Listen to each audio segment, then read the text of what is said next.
Start recording. Start streaming. It's going on and off. It's 3:21 in the morning. 7th of February 2026.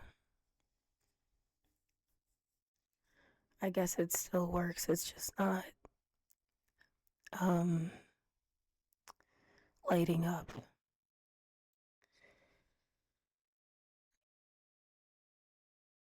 I am fucked. Um my voice is fucked. I have some hot liquids here, but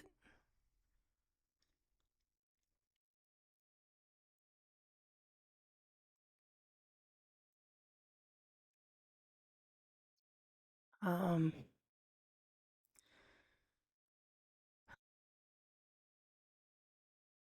yeah, right off the bat, a thought of, man, if you had just expressed yourself different, something would. Who was watching me to make judgments about my life in the first place? Whether I say fuck or not. And why didn't they see that I was mostly good by anybody's standard or definition? Maybe they don't care about that. Like, I deserved help if you're gonna make people jump through hoops. You shouldn't be making people jump through hoops, but I know that I deserved help.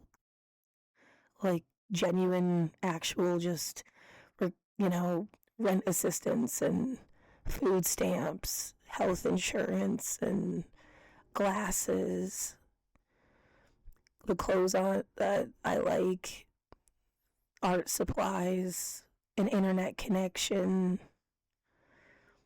These are resources.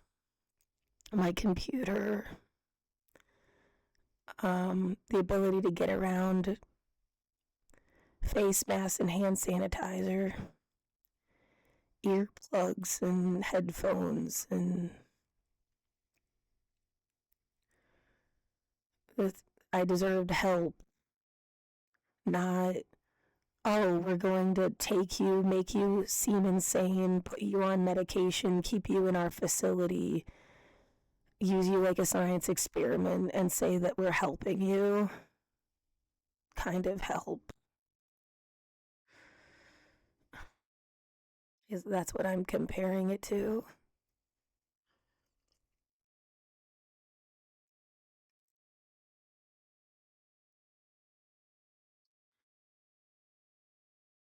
Maybe I should put the I have a noise machine thing that's very light, and maybe I should put it over here. I feel like I'm talking almost like directly. There's nowhere else to go in the room, but like directly into the wall, practically, because of the way the room is set up. And that thing is behind me. Hold on.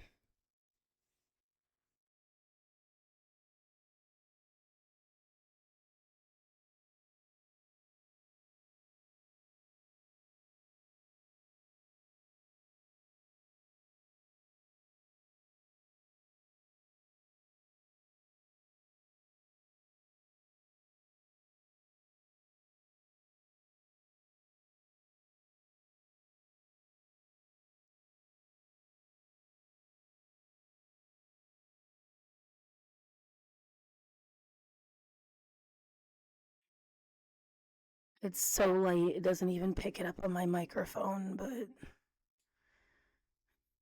yeah, it should block or my voice a little bit or something.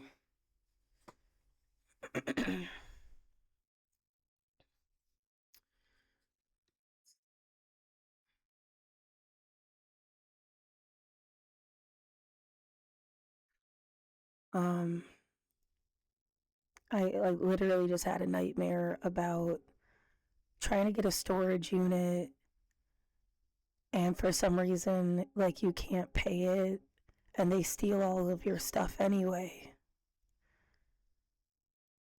Like, there was no way to keep your things. There's nowhere to go.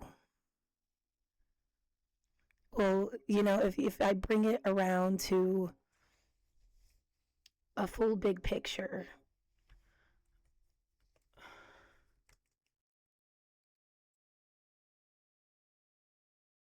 it's all misspelled. Hold on. Right here, have a state of emergency and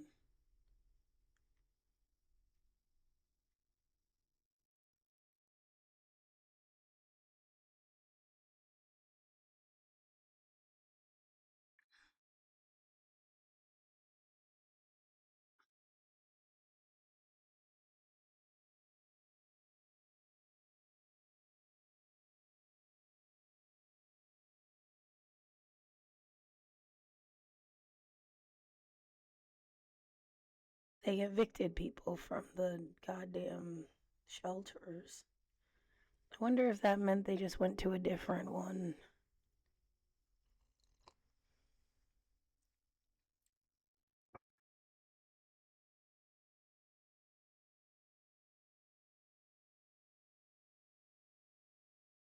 This is somewhere else. That's not at the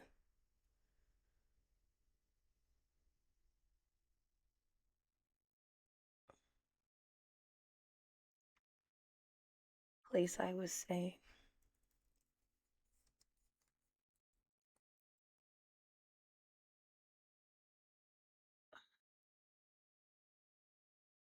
Well, so they had like a plan.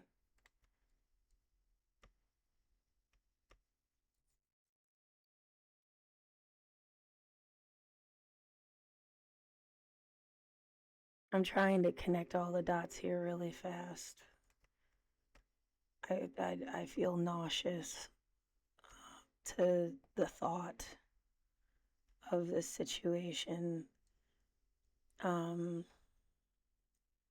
yeah, I've stayed here 2 nights so far. Um, there's nowhere to keep your stuff. If you can fit it under the bed, and I used my book bag as a pillow. There's nowhere, like, now that I have stuff for my room, you can't stay there.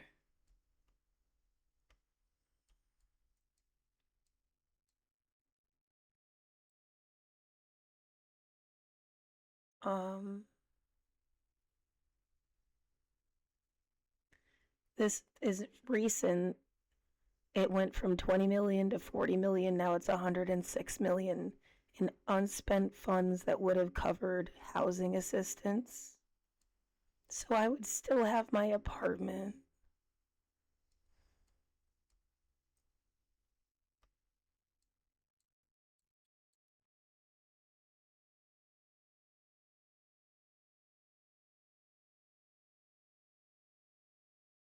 The fact people yelling, get out, go home in 2020, and I've said for years, it's like someone was always trying to make me leave.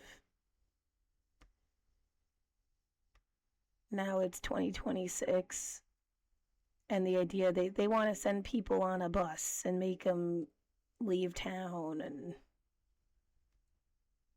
it makes me angry when somebody who's given me help, and I appreciate it, but they said that the only time they're going to help me again is if it's to get a bus out of town. It makes it feel like they're like in on whatever the fuck this is on a level. What, go be homeless somewhere else. Go whatever the liability here for the city, for the people that were supposed to have responsibility over you.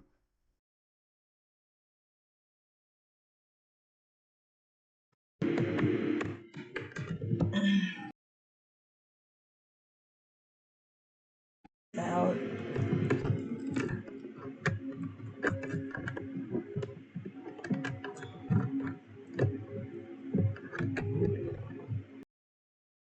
Microphone. So yeah, whatever the city, the street I lived on, the adults around that are supposed to take care of people, the people that run the building I lived in, uh, disability assistants. Who else? A ball was dropped and it went through many different hands.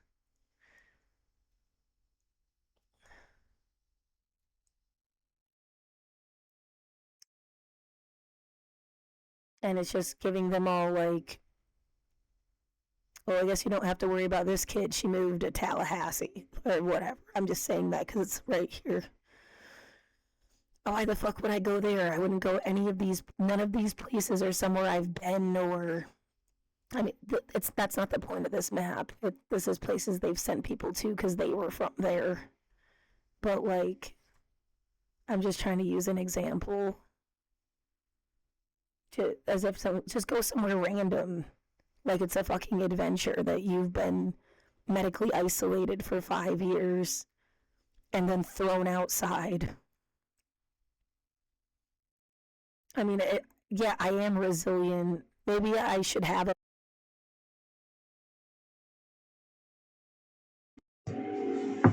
listening.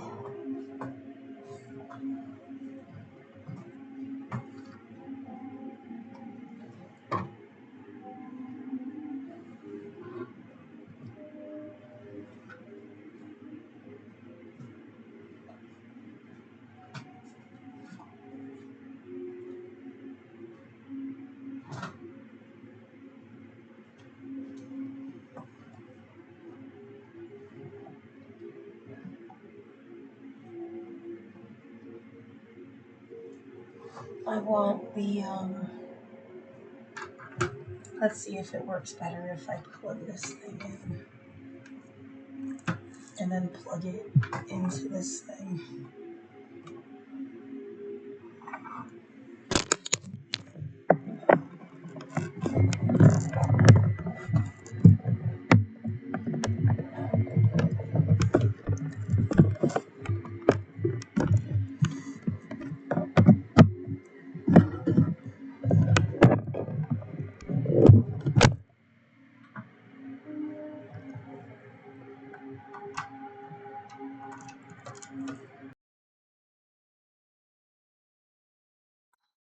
No? Okay, let's see if it stops shorting out now. I kind of want my glasses.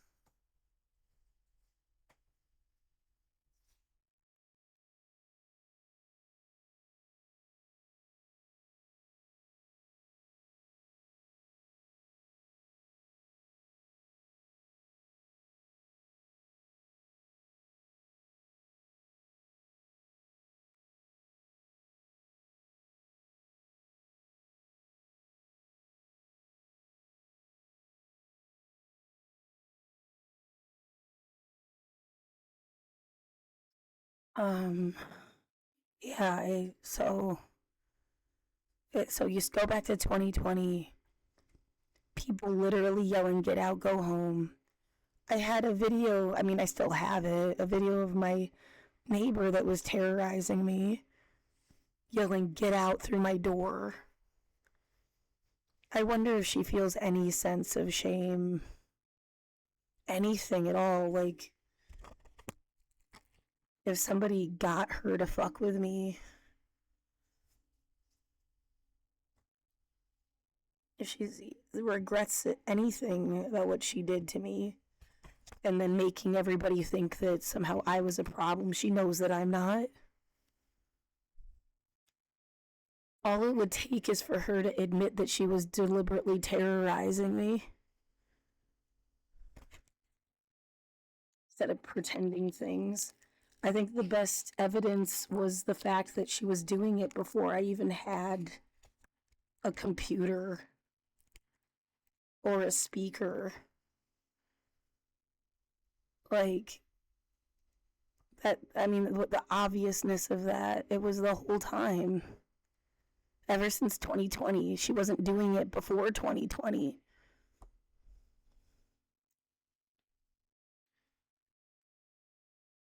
Yeah, so spent 5 years just being a regular neighbor. It almost sounded like she didn't even live there. And then after 2020, she became a like chaos demon, metaphorically. If the people thought they were going to get something out of this, they destroyed my life.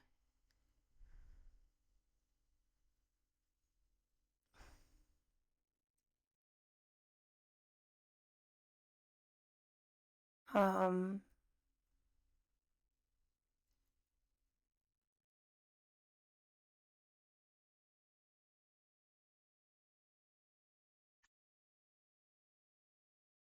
this bullshit idea that I had to go talk to people in person or they wouldn't listen to me as a human being. Because COVID just either didn't matter to them or they're in on some joke about it that, like, I'm never going to understand the cruelty of what you fucking did with this COVID thing. If it hadn't been for COVID, I wouldn't have even been in my apartment like that. When the protests happened, I would have been outside at the protests. It makes you wonder where all the protesters went.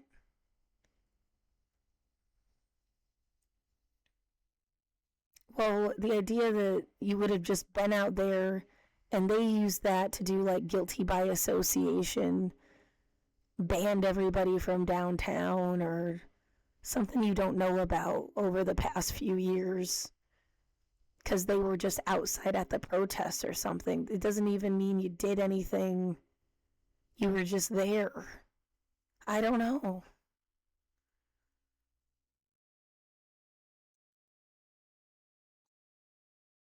It's a guess. That's why it feels like everyone's like gone.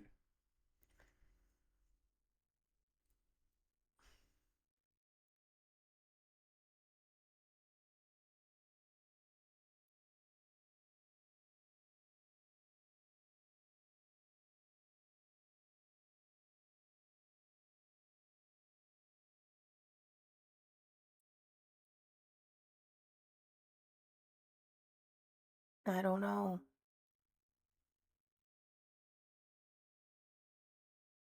It's really difficult for me to talk right now. I got a how do I do this? I can show the test results. It's okay. I got test results. It says I don't have COVID, flu, RSV. There's something else on the list too. Um, says like I just the doctor person said I was just really stressed out. And that's why my voice is fucked up. Maybe, but I mean, I wasn't even yelling or anything. I was kind of hyperventilating. Um, I mean, but yeah, they said I don't have like sickness. I'm just overly stressed. I mean, and to a degree, what's the difference? I told you this shit is killing me. They like fucking if I don't get better, really, like I need to sleep and I can't.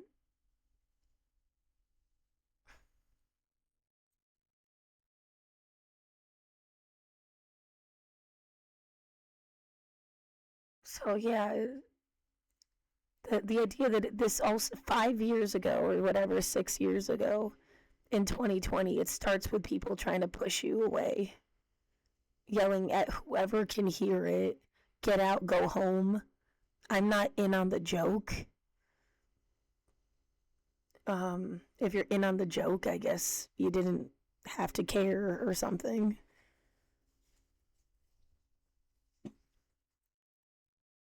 And then, well, it's just like that was the goal to realize that was the goal to make people get out and go home. And then um, someone else deciding whose home is whose and whatever that means.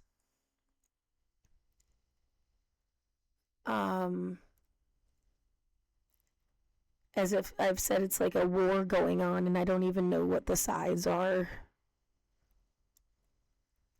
There's some kind of classism, religious uh, intersection.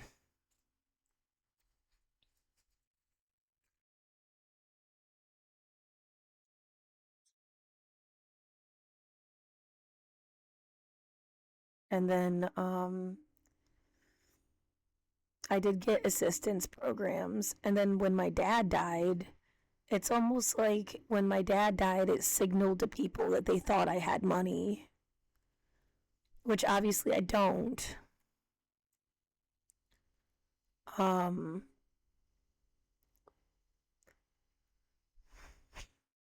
and I mean, once the money I got from him dying ran out, they started trying to evict me from the building.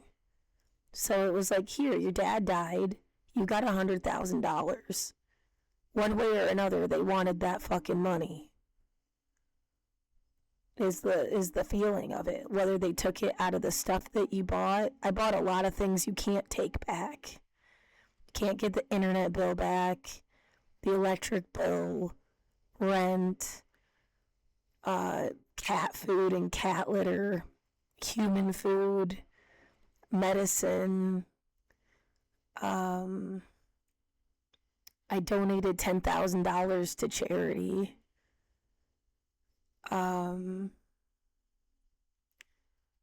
They got a bunch of clothes that I couldn't wash by hand because my body was deteriorating, and books that I had, and the newest books I had, someone took them to their storage unit. They have them right now.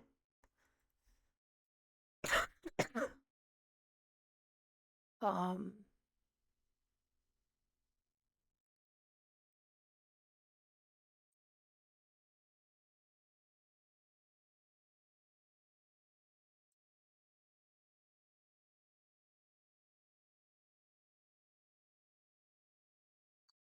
what else? Yeah, they got a heater, AC dehumidifier unit. I mean, like, what else? What did you get out of this? You ruined my life. Wigs. I must have left 2/3 of the apartment in the room. Yeah, stuff that, like, my ring went missing. It's in there somewhere.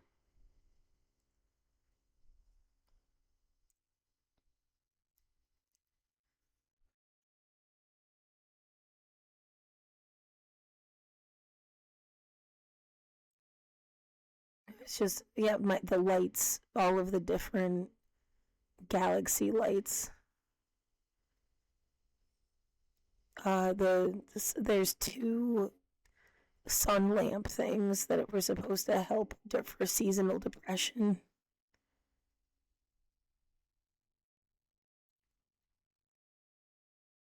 Yeah, a lot of like old papers and notebooks.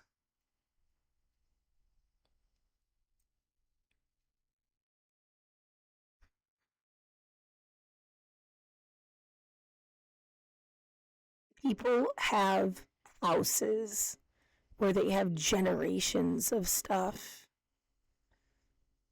in their homes, and no one says boo about them in their house.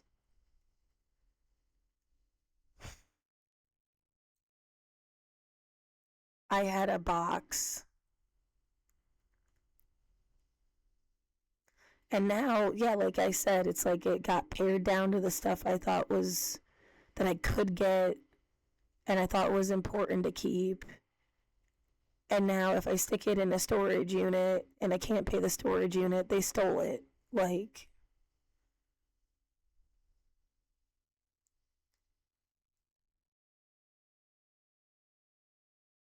And, it'd be different if there was storage at the shelter or something, but like there's nowhere for me to put my stuff, and I've already pared it down so much. I guess if I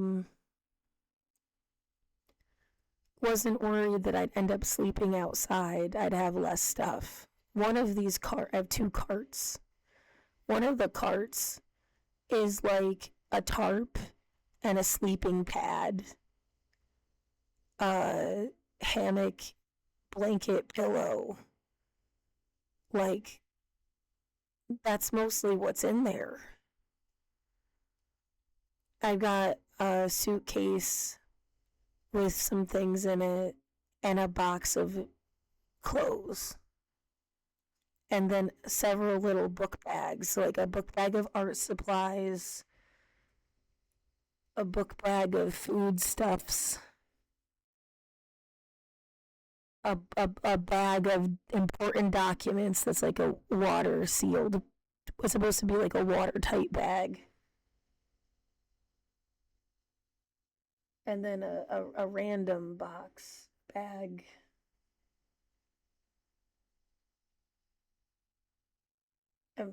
So it's like 1, 2, 3, 4, 5. I've got like 7 bags, a box of clothes, a suitcase, and 7 like little book bags. They're not even. It's not a lot of stuff. And it's kind of stupid because, like, let's say you didn't get a shelter bed for the night. That's when you need the tarp and the sleeping pad. But the fucking storage place closes before the shelter opens.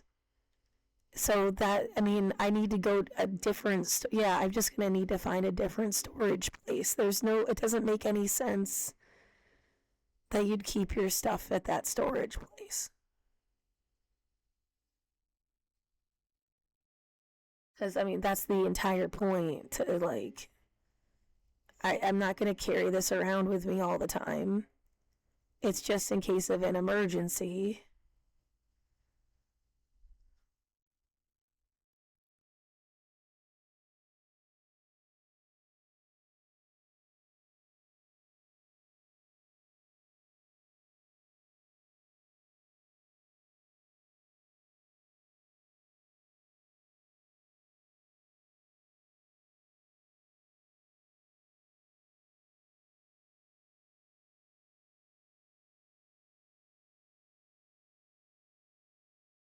It's like too much stuff to figure out for me.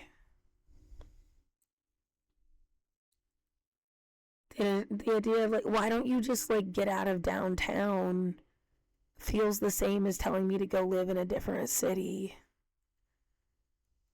Like, I at least have been downtown.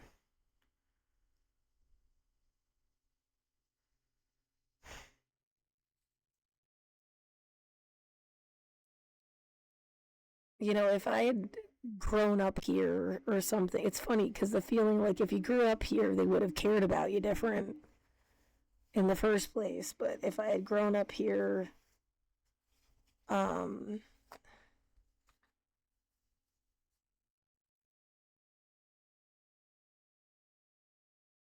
and somebody said, you should go see the world, and COVID had never happened. Um,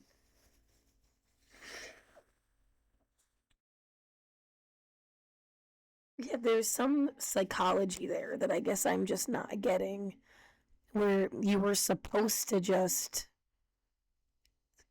deal with it, and people just dealt like they went to work and they felt like a trauma bond or something because they were all going to work together during this like pandemic.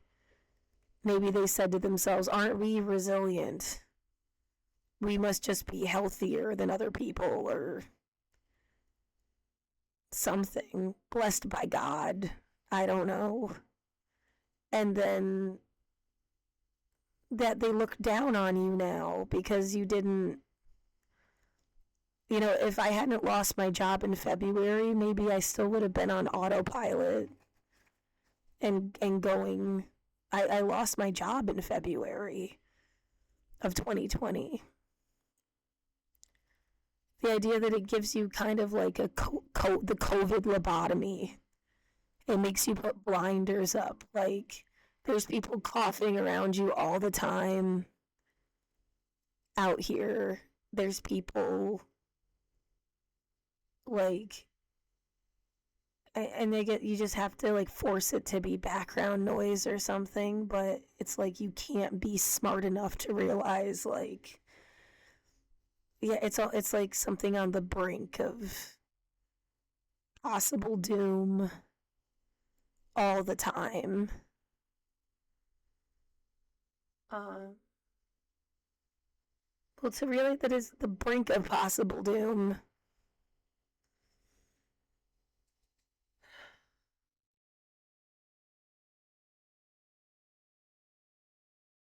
And then what? Bring this back around. So they declare like a state of emergency. They opened all these beds.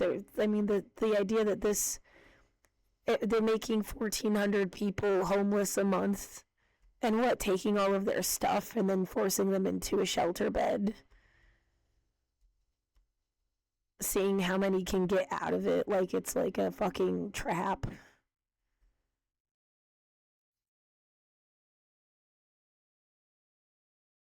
There's something here that I need to figure out how to explain.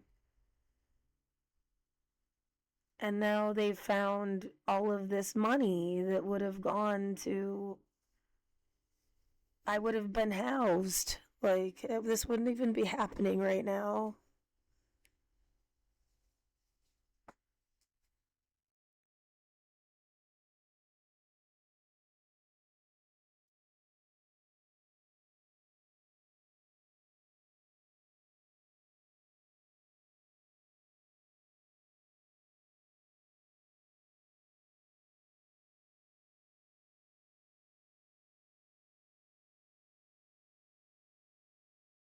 I don't know how to do it where I could, like, turn the volume down or something.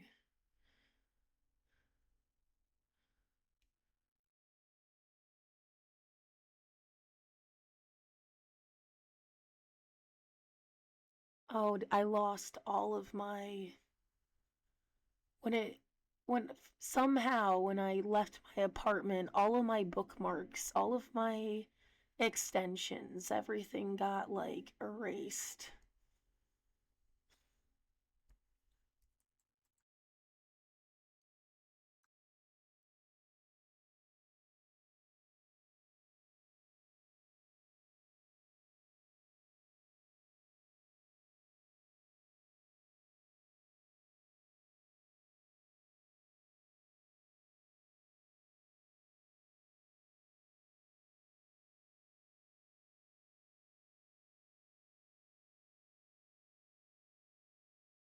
It had like that read aloud one is okay, but the one I was using had like a real voice to it.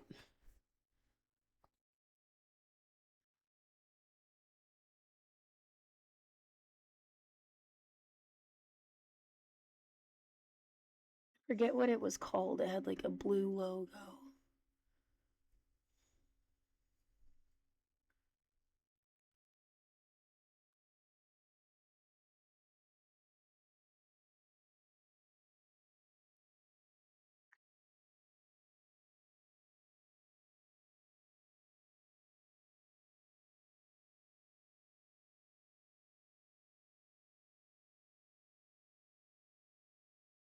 Yeah, it looks like this. I need job help. Oh, this person needs a job. Shit. Yeah, I mean, I'm like, I need to find a way to make at least like 50 something $60 a month just to keep that storage unit. At bare minimum, like absolute, at least like $60 a month to keep the storage unit. This feels fucking impossible. And like, what are you supposed like? If I try to make a tent instead and just sleep outside, where do I go to the bathroom? You're supposed to like leave all of your stuff to go to the fucking bathroom? Like, you're kidding me.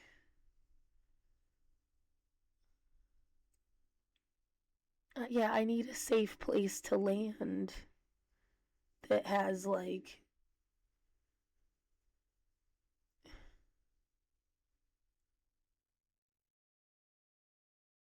yeah, some storage.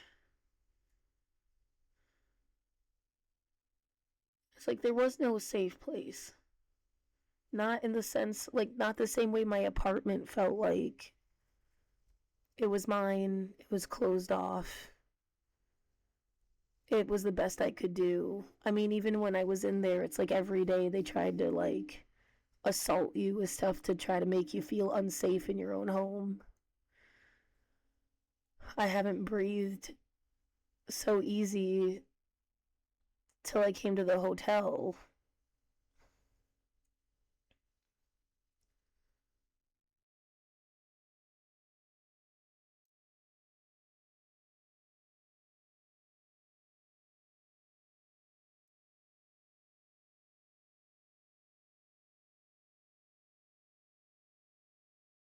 The idea that I need to unpack everything and pack it again like the most bare minimal shit. It already is like the most bare minimal shit. It really is. Like, there's. I lost almost everything already. Except, yeah, I mean, the idea, well, if you're gonna live with a dress and a laptop, like, and a toothbrush, because, yeah, you're not.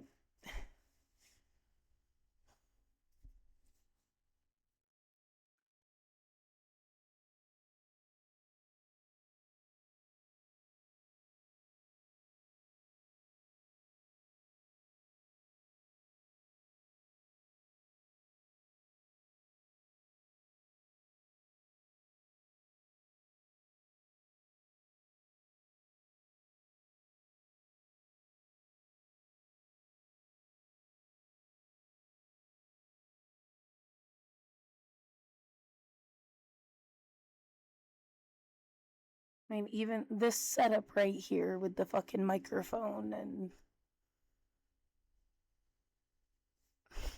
is a book bag of stuff.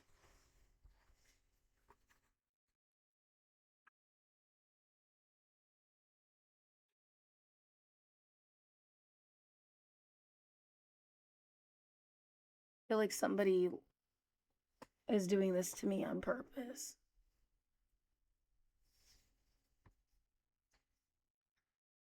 It wasn't just like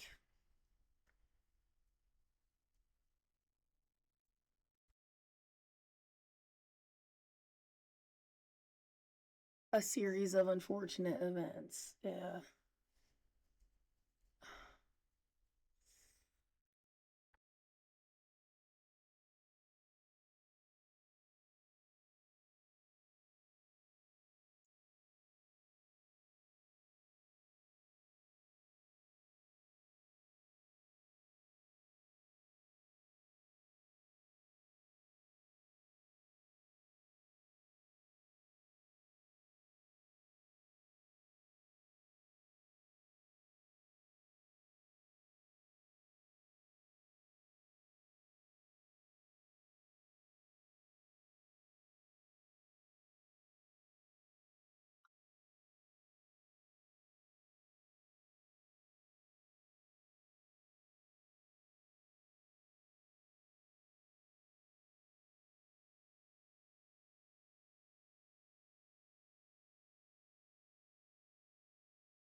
It's not working.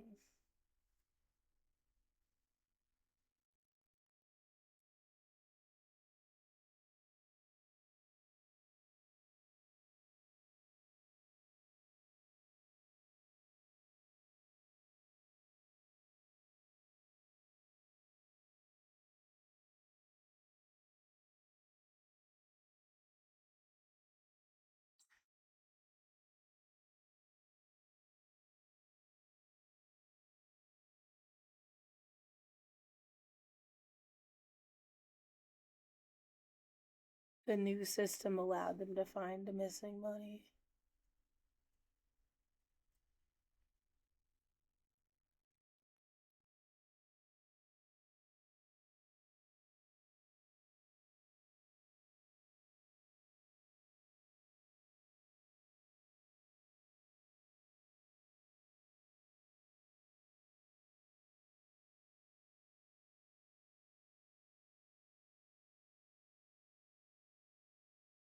And now it's frozen.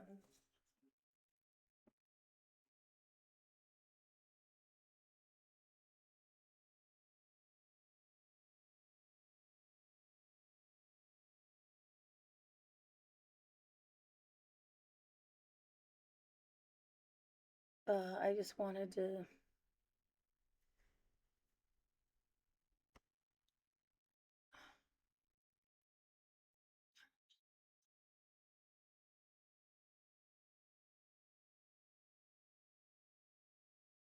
mark stabs. Oh, there's nothing there, right?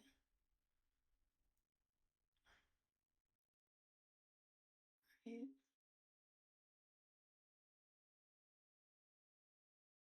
Sorry, technical difficulties. We love keeping you safe. Yeah, right.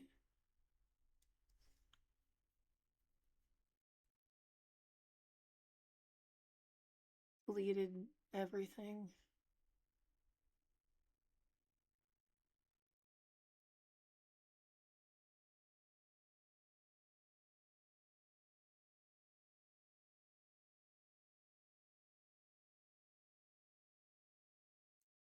Kind of hate this profile thing.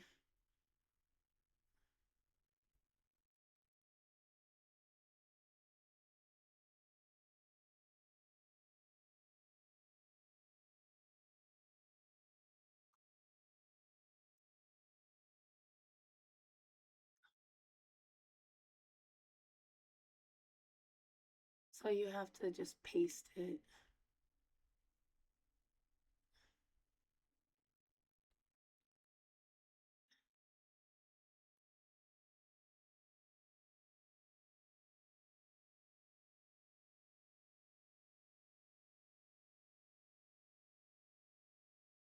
I don't really understand how different my life could have gone. It just feels like it could have been really different, and I had no idea how to, like.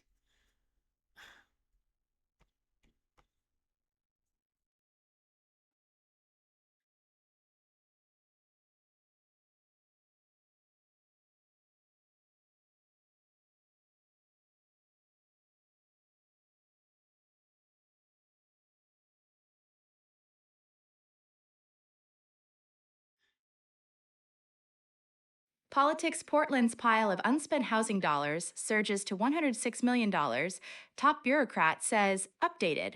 February 6, 2026, 5:52 p.m. Published February 6, 2026, 3:36 p.m. Portlandia 30th Anniversary Celebration, LC The Oregonian, by Jonathan Bach, The Oregonian, Oregon Live Shane Dixon Kavanaugh. The Oregonian, Oregon Live. Portland's growing pile of unspent housing funds surged Friday to $106 million, the city's top bureaucrat said in an extraordinary disclosure. The announcement by City Administrator Raymond Lee caps a series of revelations about money sitting unused in various Portland Housing Bureau coffers, first reported by the Oregonian/Oregon Live last November, and initially believed to be about $21 million. Keep watching 1. The younger brother of a Ducks quarterback will join him at Oregon. The younger brother of a Ducks quarterback will join him at Oregon, read more. And it comes as Portland grapples with a prolonged homelessness and housing crisis. while it faces a series of fiscal challenges. As city officials began to review fund balances across the embattled bureau, they've continued to find millions more in previously unreported funds, Lee wrote in a memo to the Portland City Council, which sets the budget under the city's new form of government. Some of this information has been released over the past several months. Other information is newly available, Lee wrote. Taken together, it provides a clearer picture of the resources available within the Portland Housing Bureau. Prior to Portland's voter-approved government overhaul, which went into effect last year, the mayor or individual city commissioners controlled bureaus that kept their own budgets and were not overseen by a central administrative branch. Lee said the city would hire an outside firm to independently investigate the housing funds. He also recommended a, quote, systematic review of all funds in the city to confirm that budgeted fund balances reflect actual existing contingencies and reserves. The city administrator further suggested instituting a series of rigorous checks and cross-checks against audited financials to confirm fund balances. I remain committed to sharing critical information with council as it becomes known to us, whether that be at a natural next step in the legislative or budget conversations, or via separate communication, Lee wrote. In a statement Friday, Council President Jamie Dunphy credited the city's new government structure for unearthing these long-standing problems. We are lucky to have lots of opportunity to do good and deliver help to the community, both in programmatic support and in greater transparency and efficacy of our government, Dunphy said. Mayor Keith Wilson sounded a similar note, expressing his appreciation to the city administrator for swiftly coordinating an independent audit and investigation of the housing funds. Gratitude is also owed to the Budget Office and the Portland Housing Bureau for their hard work and diligence, Wilson said. Our transformation into a single unified local government structure has brought budgetary concerns into sharp focus, and I look forward to collaborating with my council on how to best serve Portland with these funds. A main target of the memo is the Housing Investment Fund, which was established by city ordinance in 2016 and has grown to include several subfunds that relate to multifamily housing. Its sources include the general fund, fees on rentals, and a portion of the city's fees on vacation homes. Many of the funds have limitations or restrictions on their use, and the memo outlines the potential risks of shifting those uses. Last fall, city staff alerted the city council to $21 million in unspent funds generated by a fee that landlords pay to register new rentals, money that could have gone to emergency rent assistance, eviction defense, or other housing aid. Instead, the funds remained unspent and accumulated over several years.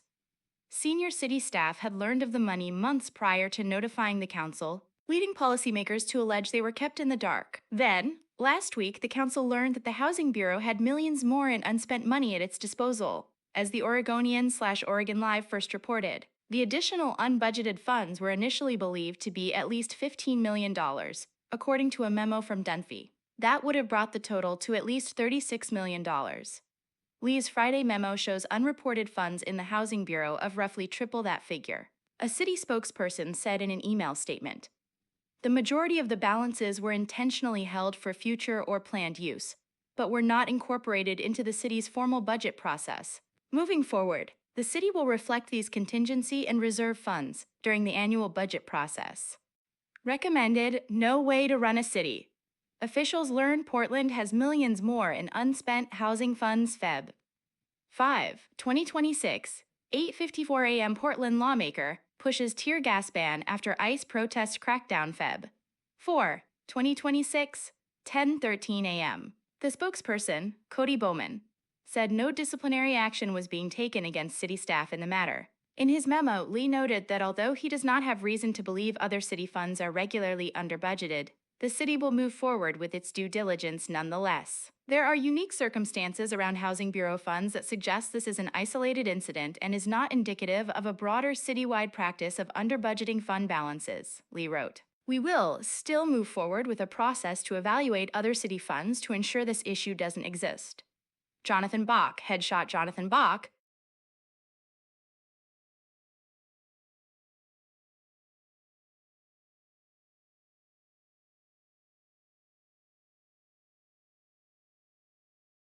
Oh,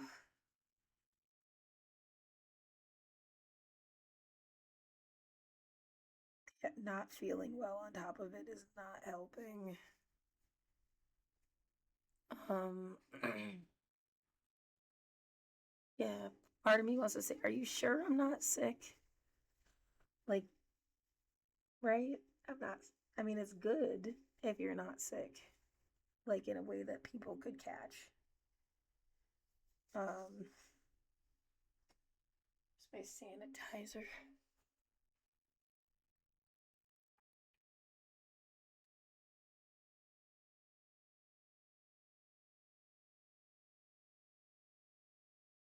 Just stressed out, but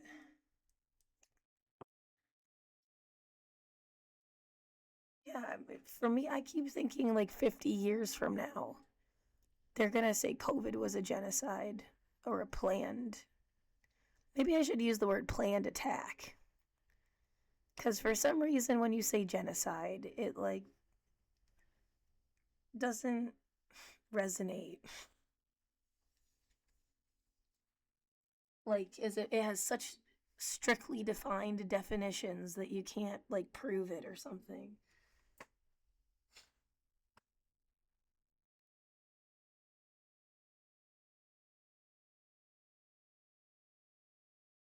Like, I mean, from my point of view, it seems obvious.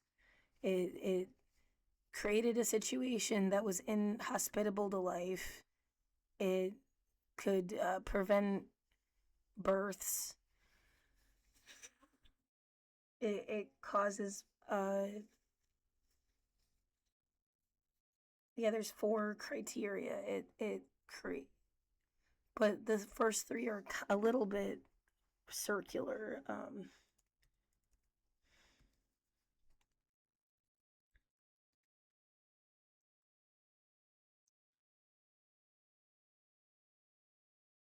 Killing members of the group, causing serious bodily or mentally harm.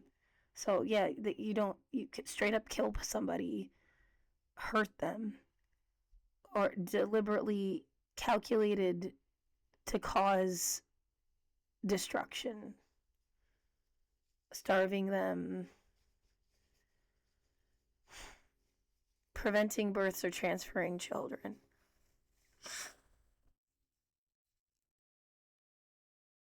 Yeah, I'm mortified about the idea that someone would make me have a baby and then take my baby from me. So much that I actually, yeah, that's a good example of what it would look like. This girl is a little lost it. Um, but it's if you understood, like I have an alien baby doll. It's little. It's it's not about having a doll. It looks like an extraterrestrial. It's like a space thing.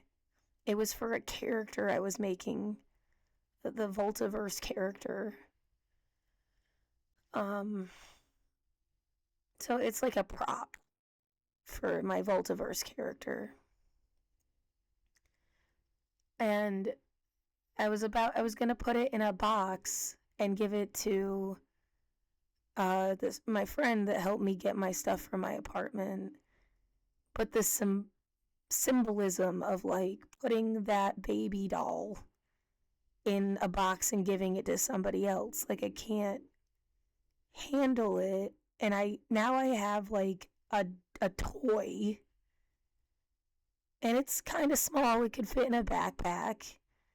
It's not like the biggest deal, but when you barely have anything and you need extras, and it seems a little strange. You're like 36 years old. Um, Maybe if I ever have a kid someday, the goal is to give them this doll. I'd be like, I literally saved this because I knew you'd ever happen, and I was never gonna give you up. Like, it was gonna be with the right guy who was gonna stick around. I hope they don't get hit by a bus. Yeah, the idea you find somebody and something happens to them. They didn't want to leave. They didn't fuck you just to ditch you. They didn't do this on purpose, but they still end up not there or something. Sucks. Um, and I mean, to other standards, like 36, I'm old to somebody now. I know that biologically I'm not, um, but a friend of mine, their parents were in their 60s or something when they had them. They said like late 50s or early 60s. Um, they were the last of like a lot of kids.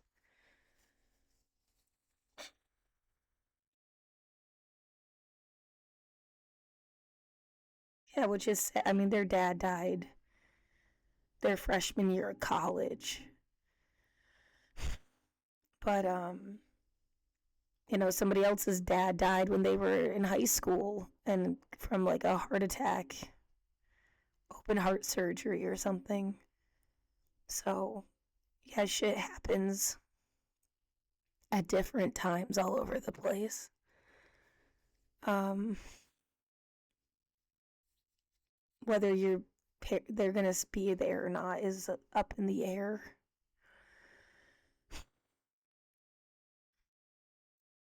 Sorry if I'm being a little bit gross. I just want to be able to breathe.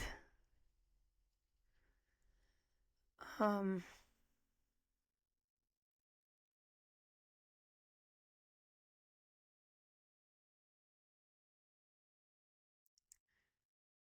I definitely get the feel. I'm not in my own home right now. I'm in a hotel.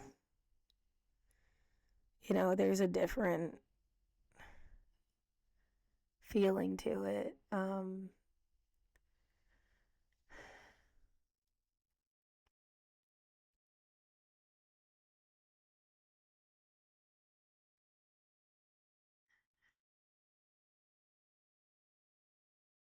What was it? Apologizing because I feel gross.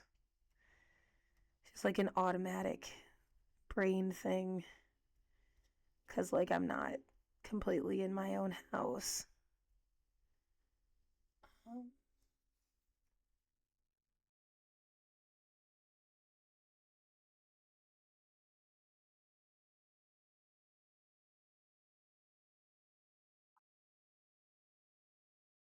I don't know what the fuck to do today then if, like, I'm not gonna get that.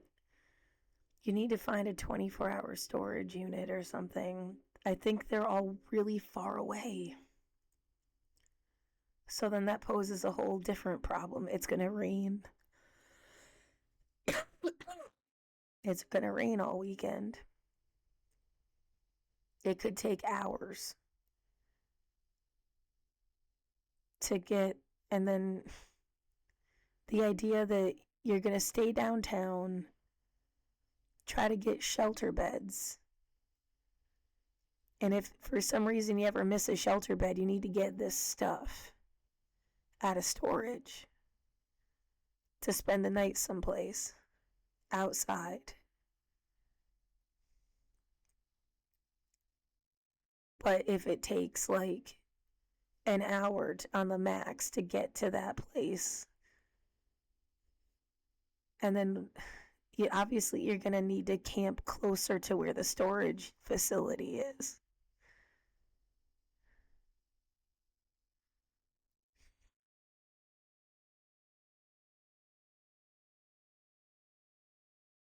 Just the logistical nightmare. And yeah, you better have like money on your hop pass.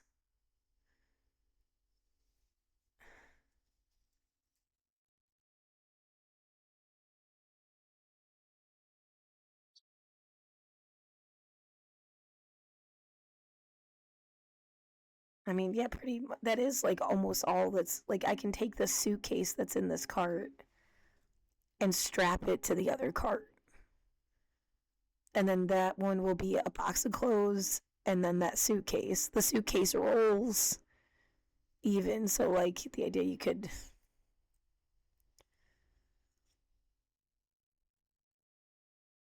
but like yeah, one cart is pretty much a tarp, a sleeping pad, hammock, and pillow and blanket is like 90% of that cart.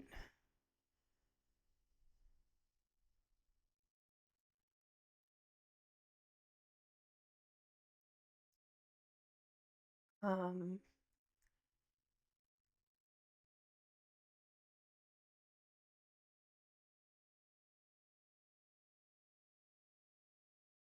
you see people rolling something around all the time. Other people have like stuff. I have no idea where they're staying.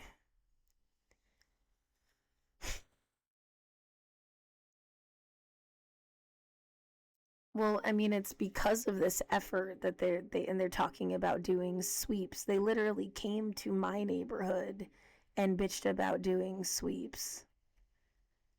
It was like very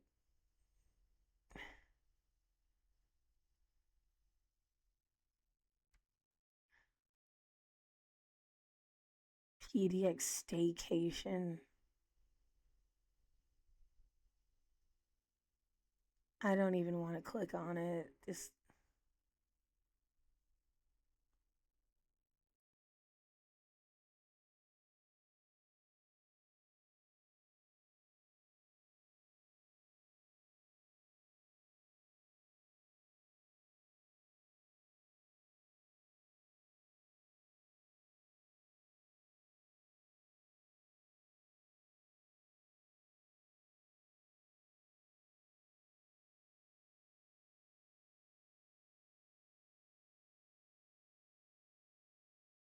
This one.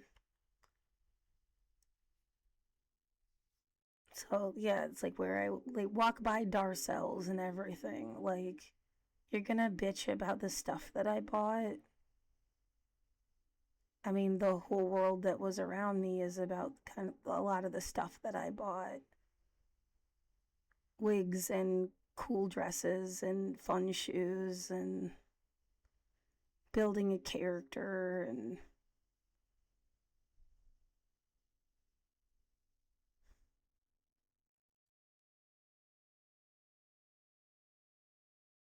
it's like the neighborhood I even lived in: CC Slaughters and Darcells and Dante's. And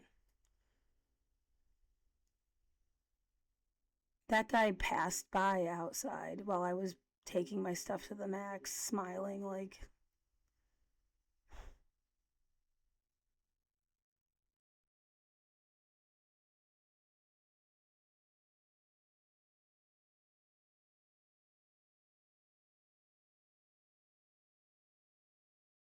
I completely recognized him, of course.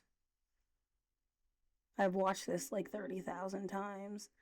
And then the way they frame that shot, like you can't see my windows.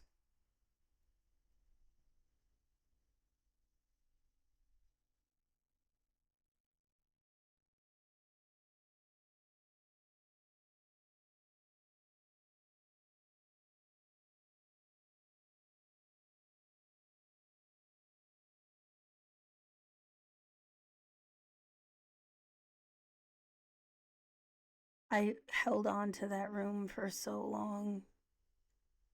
Like every day, it felt like I was fighting to stay there.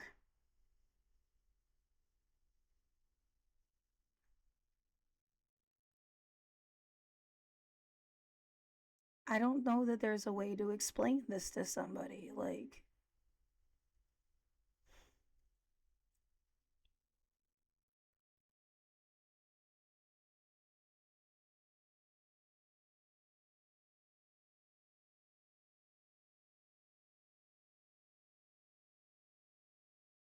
people would fuck with my room when certain important people were in town as if like it was politically connected.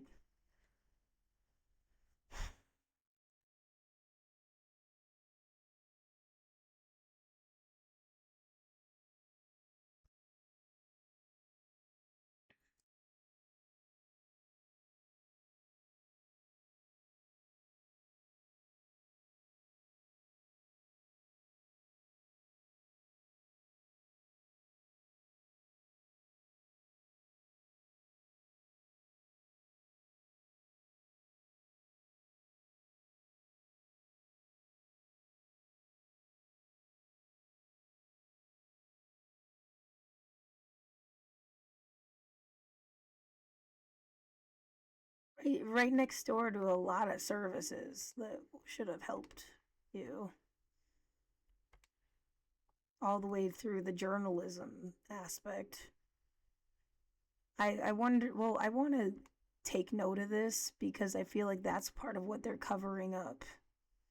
That this building had gotten fucked with for years. No one cared.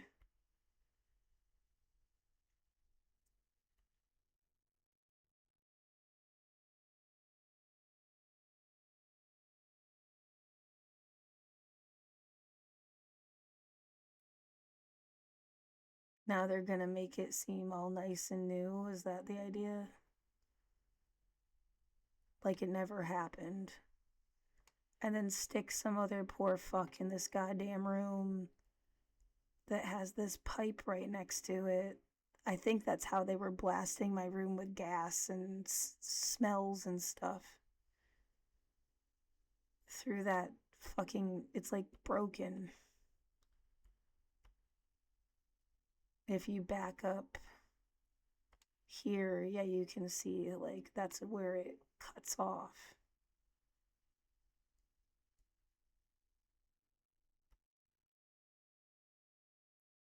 I mean, I literally, it's like a death chamber. And I've said for years, I can't just like, if they ever made me leave, I couldn't just leave without saying, like, something severely wrong here.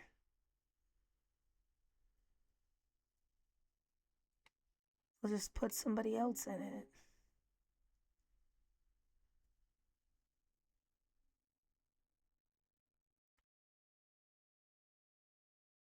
And then I was living there since 2015, so like that's still me. Like, when I guess it looks nice again. X Files thing.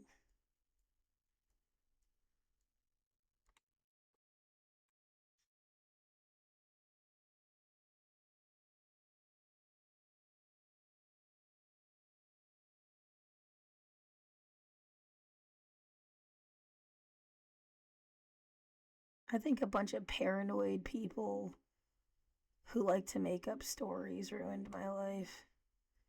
It wasn't even some special, like, sophisticated intellectual thing. They were paranoid and mean, worried about themselves. They'd killed me.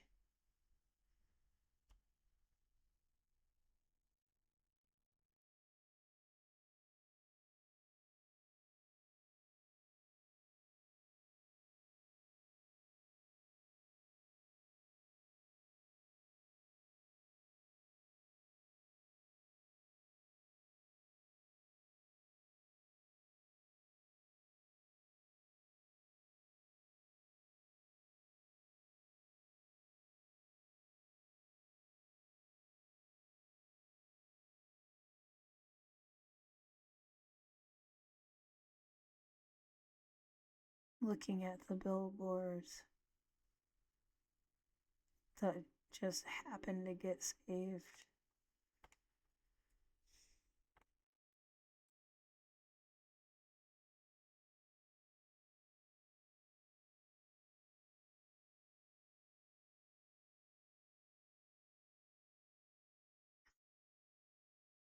I remember those posters in the bathrooms.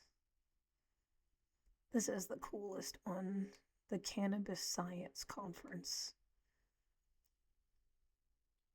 August of 2017.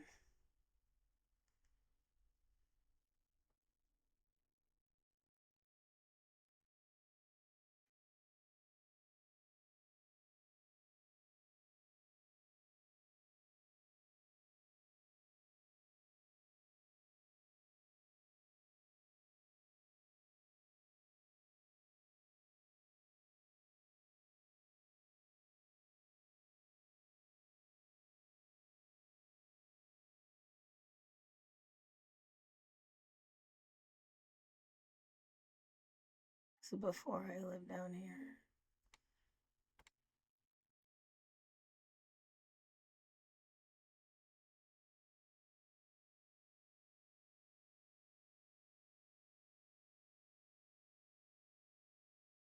feel like I spent so much time trying so hard.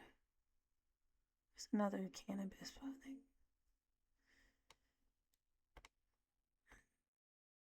They just wanted to rip off everything in your life. Somebody did. I mean, they don't really value the stuff that you value, so they don't care, I guess.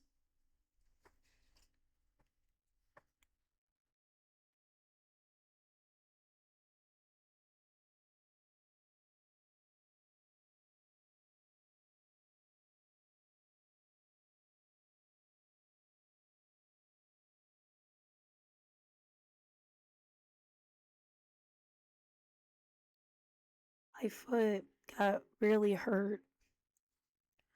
If I hadn't been able to stay in here, I probably would have a really bad infection. Want to have a look?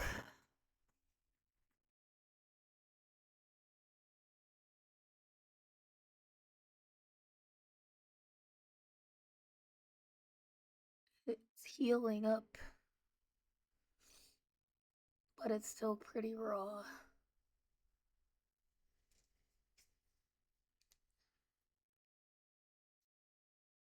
It's like, I don't know if it's an inch of.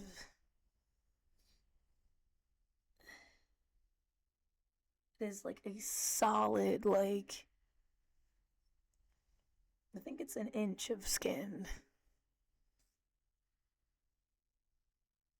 I mean, how thick is like a piece of cheese?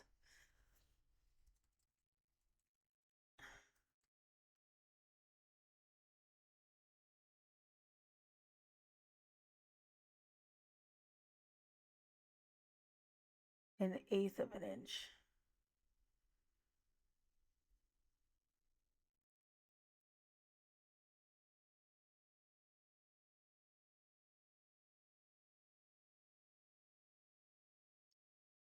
Depends on. That's not really paper thin.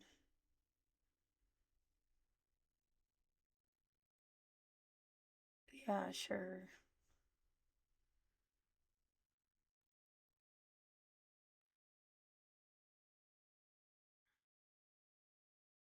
Just say something, yeah, like how thick is an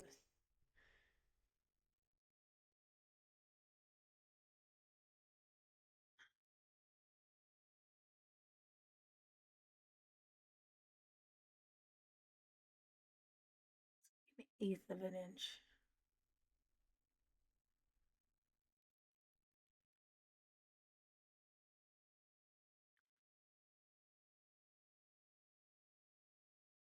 It's at least that much.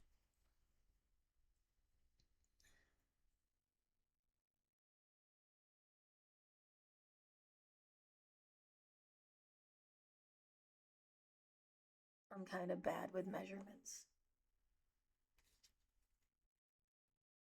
And like that amount, like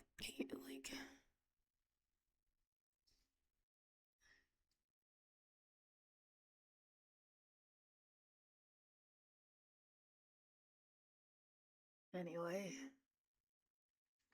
Oh my God. Yeah, I'm getting like nervous just thinking about how I'm gonna, leave the hotel room. I was packing my stuff like I was gonna leave yesterday because I wasn't hearing back and I was getting scared. Um, I, it sucks to think my sister would do that to me, but that she would be so spiteful. But I could imagine it happening where she just like keeps saying that she's gonna pay for it and then it like she didn't. Uh, and then it comes to be noon and they're like, you need to leave. And I'm not ready to go. I mean, like, I didn't, that's even like more notice than I had when they evicted me from my apartment. They really did fuck up. And it's super suspicious that my sister's not like in my corner. She said, oh, she would just let, oh, maybe you'll figure it out later. How did she put it? It would just drain you of all energy. So you should like just worry about the future, worry about, and it couldn't feel more like she's practically reading a script, like somebody's making her do this, or they're full of shit. If they got evicted like I just did, they would be raising hell.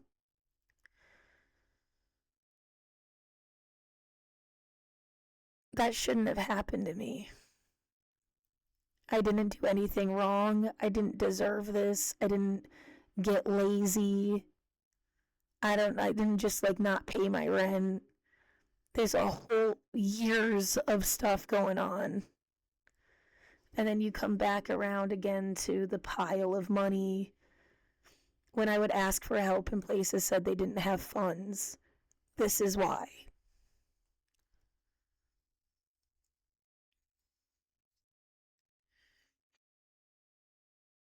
And now what? You have to, I don't have any furniture. You have to try to find a way to start your life over again.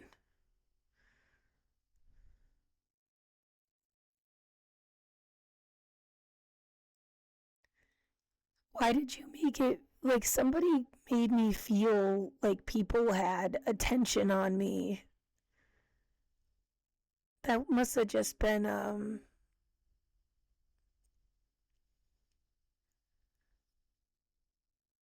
part of the driving you crazy thing. Or like you make somebody feel like they're a queen or a savior or something grandiose and ridiculous because they were really just trying to get you like misdiagnosed. And what you are is bullied by a bunch of fucking psychopaths. Like,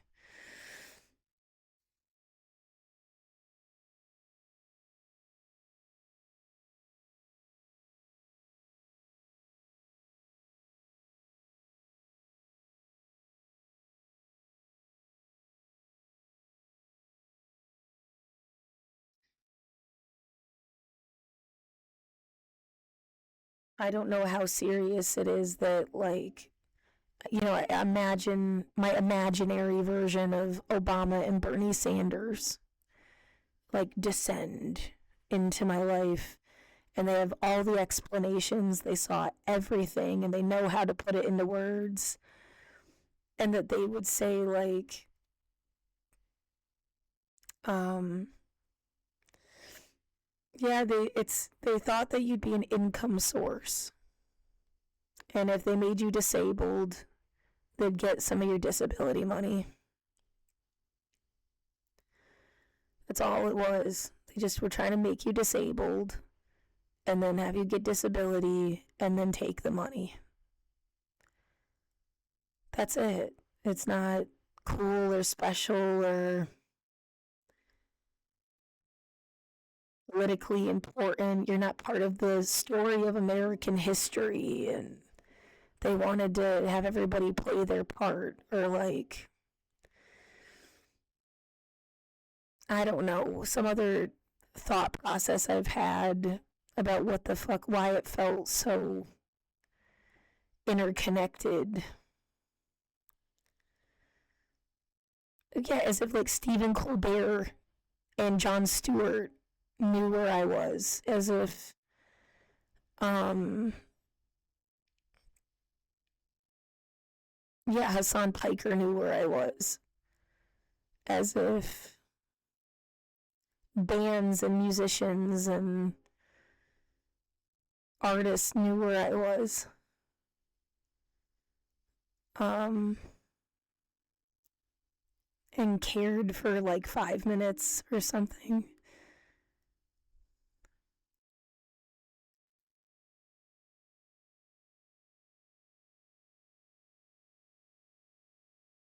I mean, it just felt that way with no other real evidence. I can play that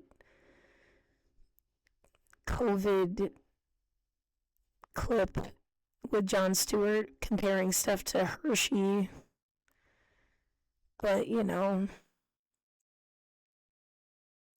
that's kind of it. It's really easy to write off that it's just a joke.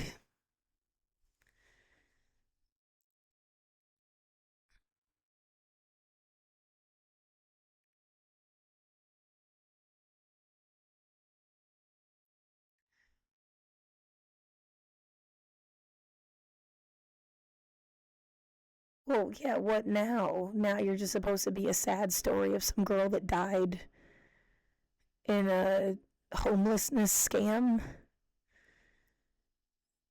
Was that like all I was ever gonna fucking be? Is like a tragedy,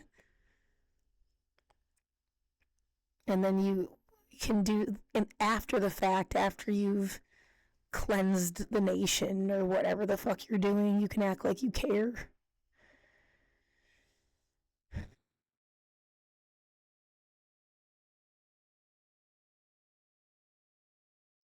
I feel hijacked as a person.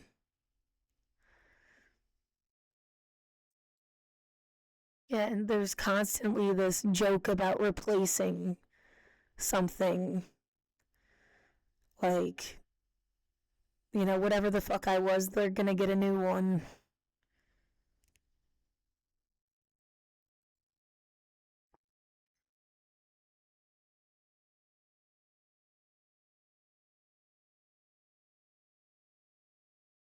I don't even know what I was to get a new one.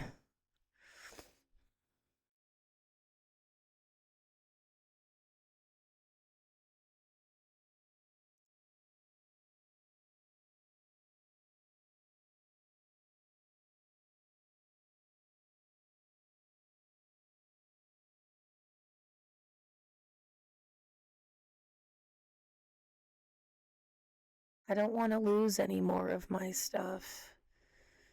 And it's like, well, that's some rich person's joke. They wouldn't want to lose any of their stuff either. But like I barely have anything. I mean, but they want to. I just feel that concept. They are sick of hearing how much more privileged they are and put you in a position to like lose everything, to have you be this person that seems like weirdly greedy, or oh, my things, my stuff, or whatever vibe. And it's bullshit. That's not right. You have your grandparents are still alive. You have a house. You have a trust fund waiting for you. You let my life fall apart as a joke. What, you watched it on purpose, like, and didn't, and took advantage. The imagined, like, situation.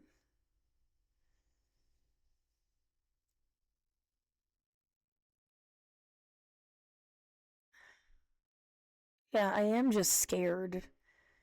And now I have to beg people for help until they get burnt out and sick of me. And you could have just paid for the apartment. Like, that I earned, like, I'm disabled. I have disability issues. Like, I should have been granted disability. I should have gotten rent assistance. I should have just been able to get help. I wasn't unfunctioning before COVID. I went to work. I paid my rent. And now, like, I physically can't, and I don't know what you expect. Like, yeah, they want your body to be broken.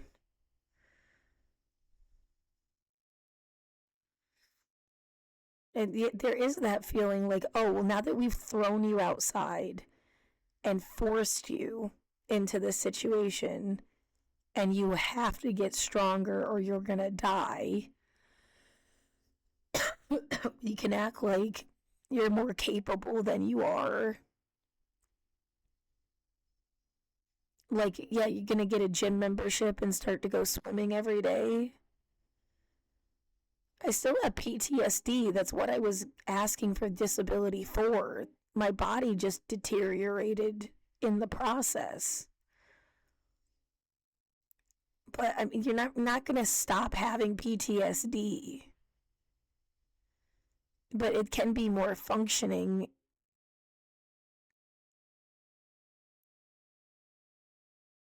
It just seems like a sick, like, don't get stronger or they're going to say that you're not disabled.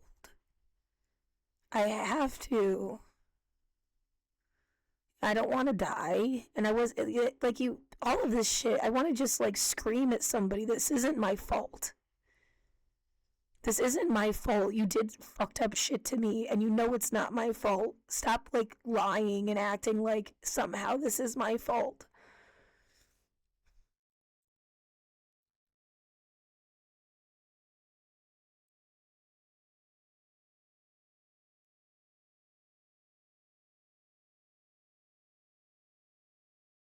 You're just some idiot or something. I'm not an idiot.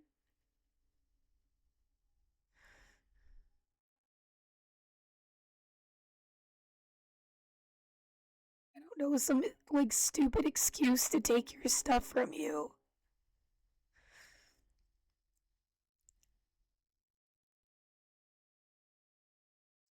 There's so much, there's mail, there's like so much stuff in my apartment that they should not get to just like either throw away or rifle through. I do feel like I got the most important stuff, but like this was fucking wrong. This was fucking wrong. Yeah, like, the idea that you're gonna stop this from ever happening again. Not if I died. There's no way for me to stop this if I end up fucking dead.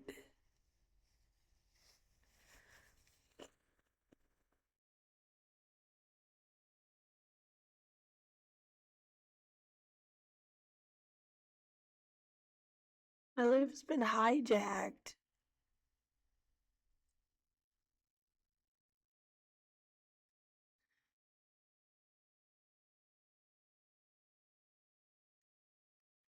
What am I supposed to even suggest as a solution? What happened to me can't happen to people. Would it have been if they had just given you notice in an email? How different would this be? You would just have more stuff that you had taken a couple weeks to prepare, and then you would have had nowhere to go because you can't immediately, and you can't bring it out of the like into a shelter. So you're saying they evicted me like that so they could force me into a shelter instead of just automatically sleeping outside somewhere?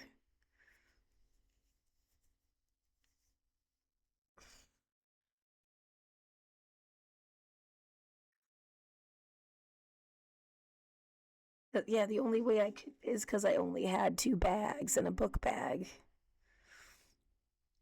which it's like they gave me an accident.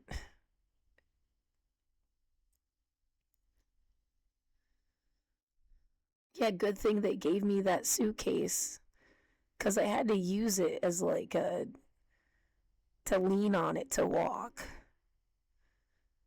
What they did to me to make my body strengthen up enough to walk. You're fucking monsters. You're monsters.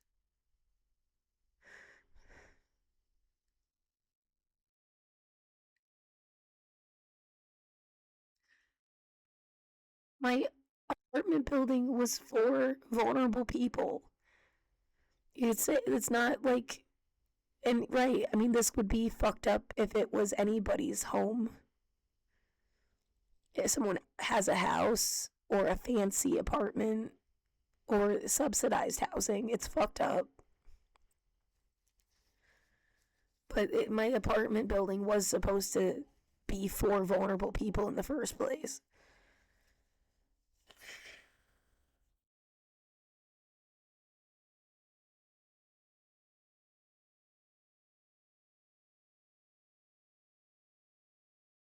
I couldn't remember the word hacienda.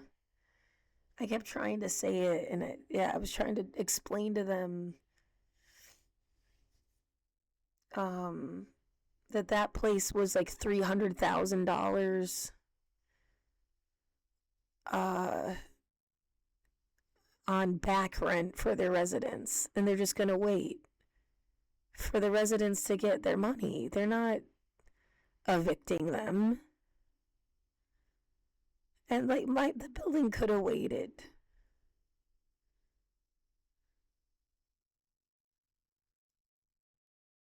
Get what I'm supposed to try to fight to get it back. You just wanted to like renovate it and then what, move me back in my own room?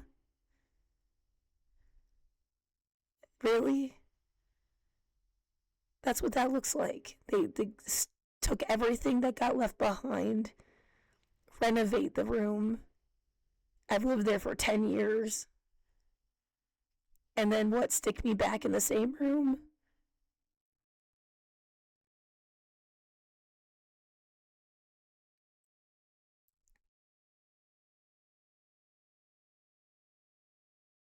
So that what, maybe someday I can go work for Darcel's or something?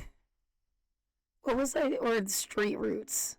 Somewhere between Street Roots and Darcel's. It should have been the best. And Dante's, yeah. Dante's, Street Roots, and Darcel's. It should have been the coolest fucking place I could have ever lived.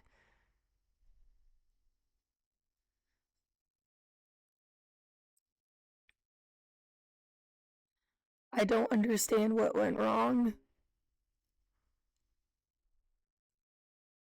COVID happened.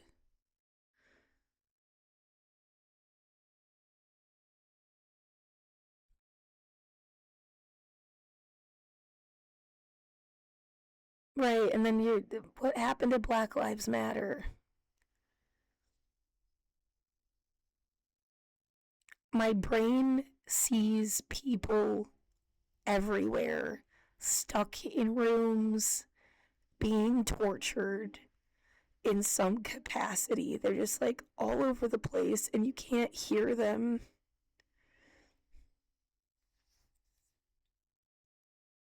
And they're not going out to protest and they're stuck somewhere.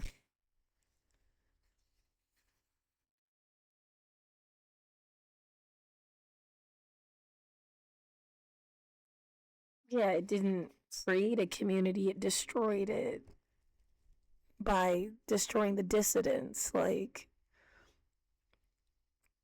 what do I hear every day? The fire truck, even over here. I hear the train, the fire, and the police sirens, every day.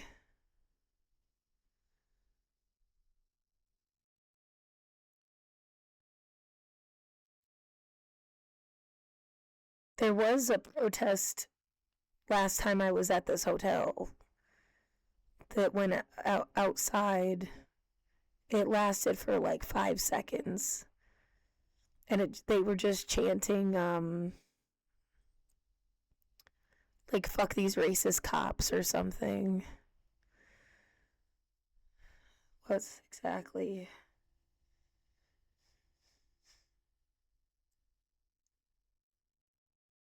Well, I told somebody about it, and their response was suspicious. Like they were like, "Oh, well, hating white people is racist too." I was like, "Oh my god, this is why I can't stand you."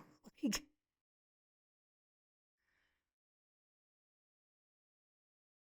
yeah, hating somebody is discrimination. But like, even, I know you just were not gonna ever care the way that you should have.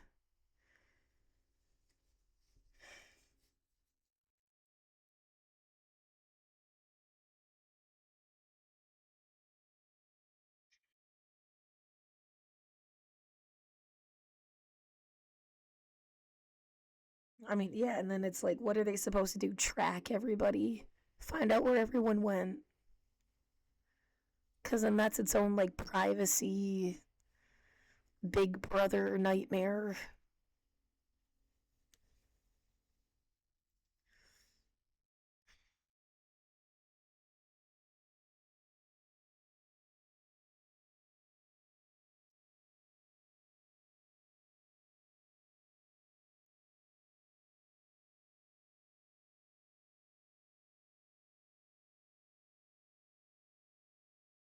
I don't know why the. Oh no, you're really serious. Oh no, I don't get what level of brevity you live in all the time. To like, you never. It's a shock to you that somebody is serious.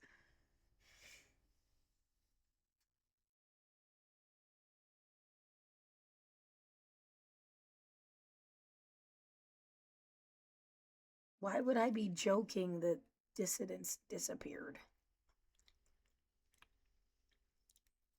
I'm a dissident too. I just wasn't outside in 2020. I've gone to protests before in Portland. There was never tear gas. There wasn't a threat of violence.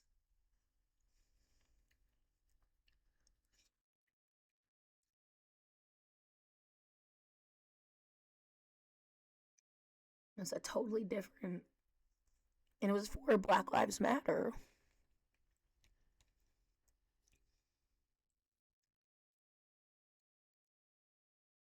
Totally different vibe.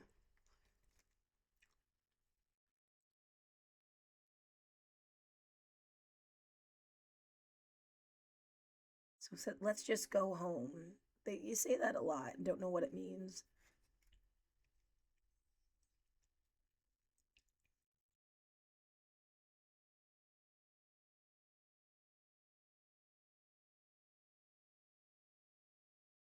Whether or not I have a right to be here, don't understand that either.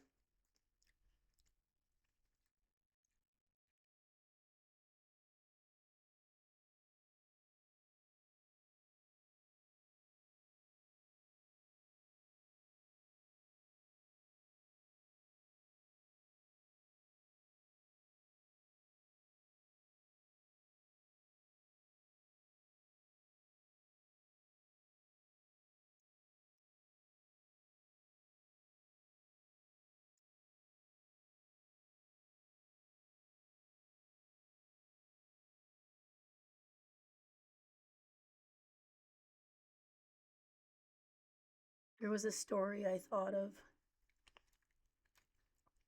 about an hour ago where you had like an extraterrestrial watching Earth, enjoying stuff like a kid, you know, maybe someday they could. You like stuff they see on TV. But it was at a distance with no expectation of ever, I guess, being there. Um, right, the premise is that they can't even go to Earth. It's like a they know it's a fantasy,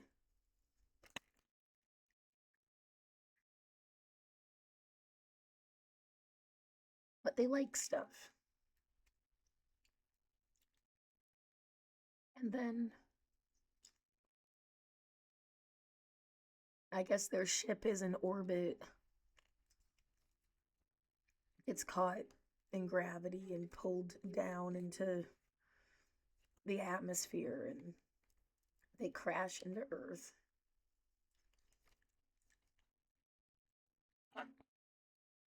And all that stuff they liked kind of rejects them.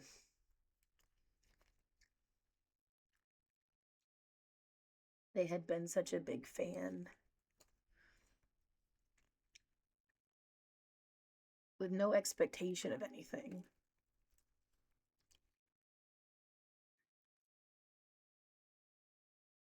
But yeah, they're like clearly not. Once they get down there, it's like, oh, not you.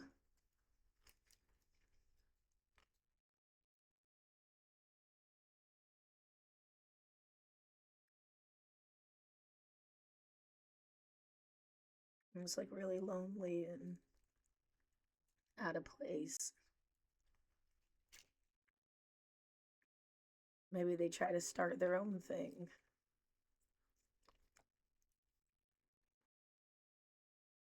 That's part of all the stuff they liked, but is their own thing.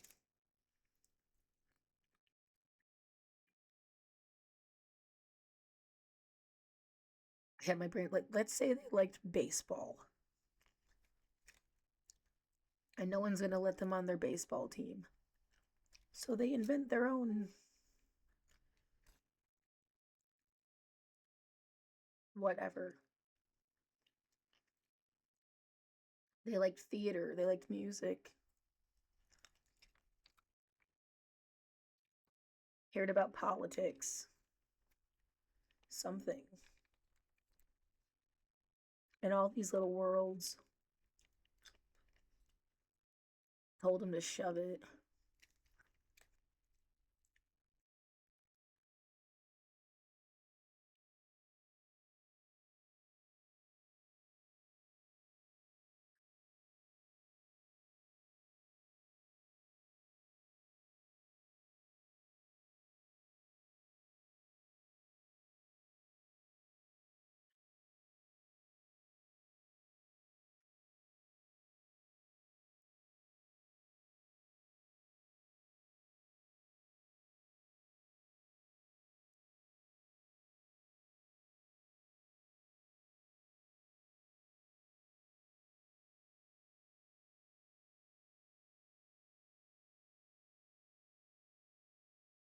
I am. I'm stress eating. I'm scared.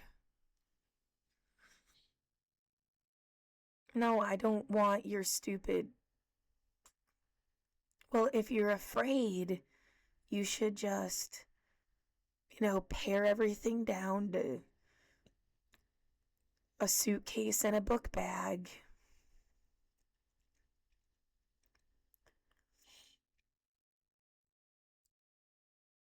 Fuck you, man. I mean, you might as well have just, like, when my dad died, just stole all the money. Pretty much.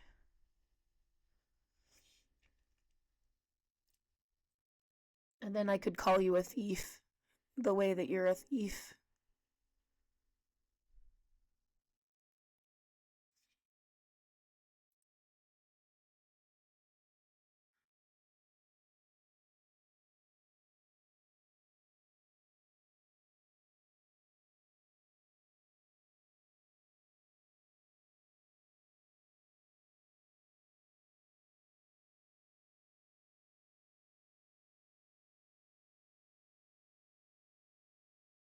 I don't steal shit from people. I don't fuck with people. I don't screw with their lives. It makes me feel really justified in saying fuck you for doing this to me.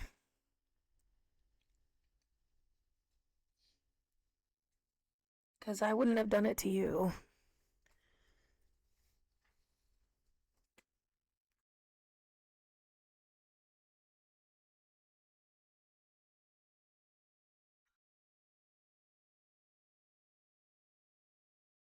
I don't know what other point I could make right this second. I mean, I need.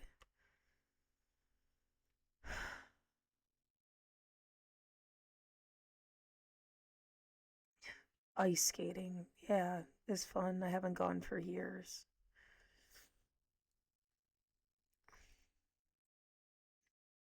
Well, it's like, oh, see, we're going to think that we helped you. You're going to go swimming and you're going to go ice skating and you went to the library. We're gonna just make you make friends, and then we're gonna act like throwing you out was the best thing that ever happened to you. You're a fucking asshole.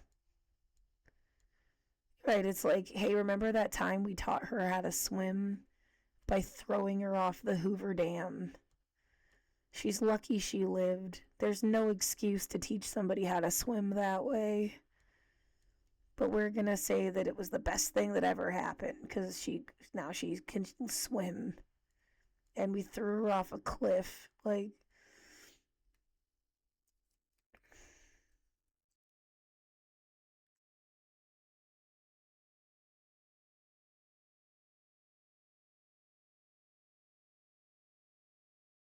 maybe a better example is like Niagara Falls, because they used to literally go over in a barrel thing. Some kind of bullshit stunt.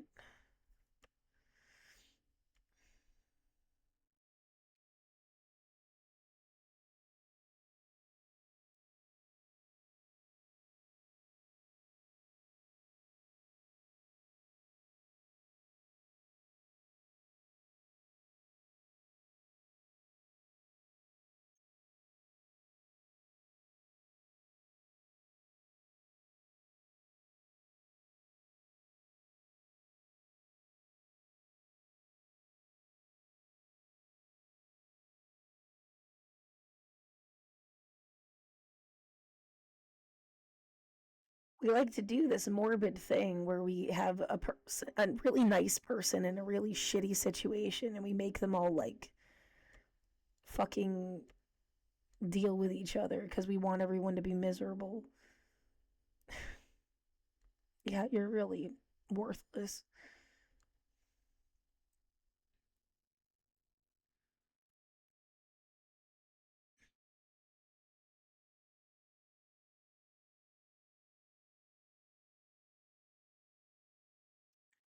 I guess I want to kind of update. It's easier to just do it on my phone.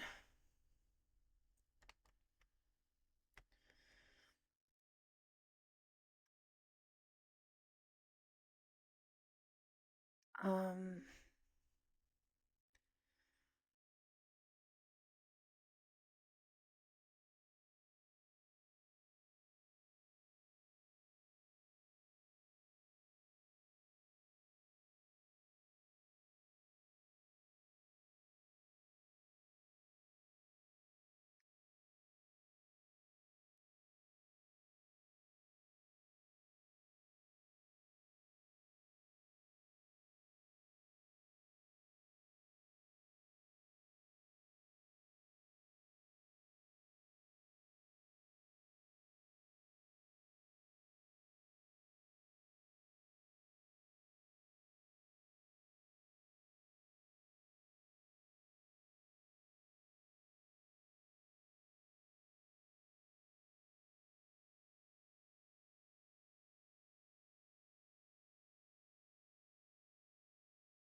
this is literally the situation. Yeah. I've tried to contact the city council directly. It never connected. Yeah, they want you to show up in person. How dare you use email and just have it would have been too easy to just talk to each other. Like,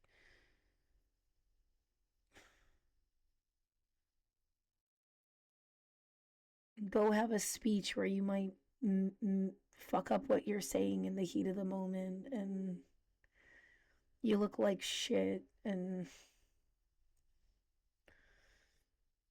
just we just want to do stuff the old fashioned way. It's for the grandparents anyway, after all. That's who's going to tell their whatever coming up generation gets to pick and choose from. Whatever. See, I can't even articulate what I'm trying to say now. That's who gets to pick and choose. So why don't you just kiss somebody's ass the way they wanted 5 years ago, and maybe they'll let you live?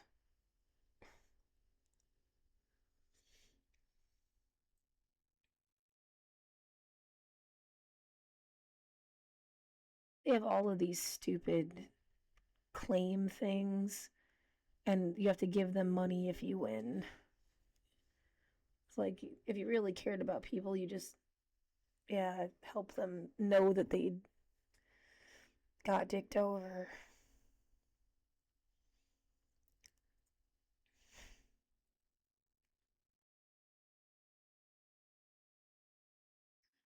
Yeah, you should be in a home watching, in a home. I mean, in a home of your own watching Netflix. Girls' night.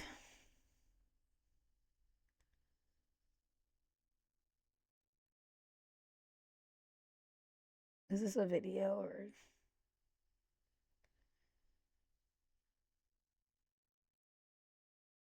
someone having fun with their friends? More fun with their friends.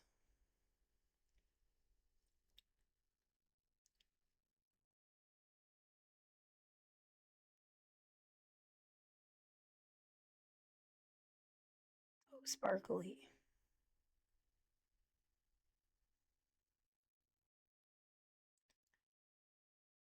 Right, you needed to be spicy, Laura.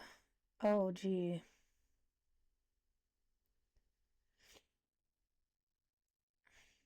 I did save my favorite shoes and dresses. Hope they don't get stolen from me. I mean,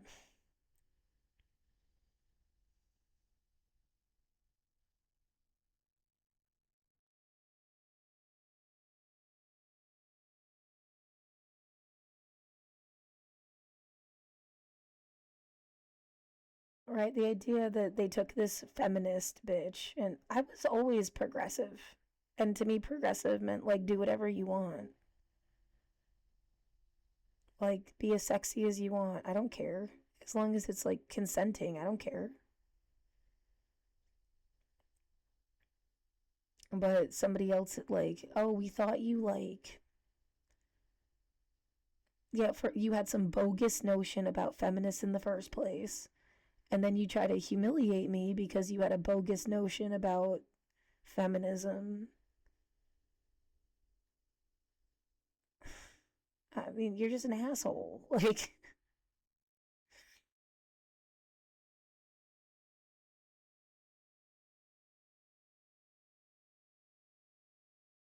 yeah, it's just, you shouldn't be trying to force me to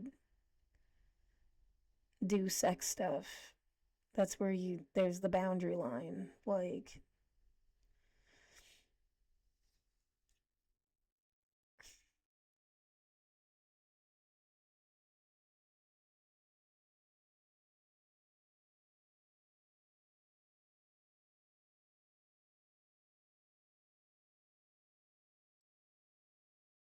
but yeah, I mean, again, Dante's was about like sexy punk stuff.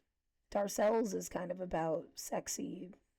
I mean, being a drag queen is punk in its own right. I guess, yeah, it's a different kind of sexy though. Yeah. Um, or CC Slaughters might be even a better example to compare to Dante's. Um, I've never actually gone to Darcel's. It was, but like all of that stuff was with like within a block of where I lived. It was fun. It's supposed to be fun.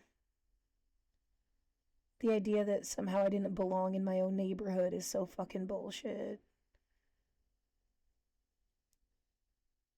I don't want to just go end up on the outskirts of Portland somewhere like far away because that's where the storage unit was, or whatever. Oh, damn it, I can't read this. I kind of stopped learning. I was learning like 7 languages on Duolingo every day, and then I started playing chess. And they just updated their chess thing so you can play with like a real person now, too.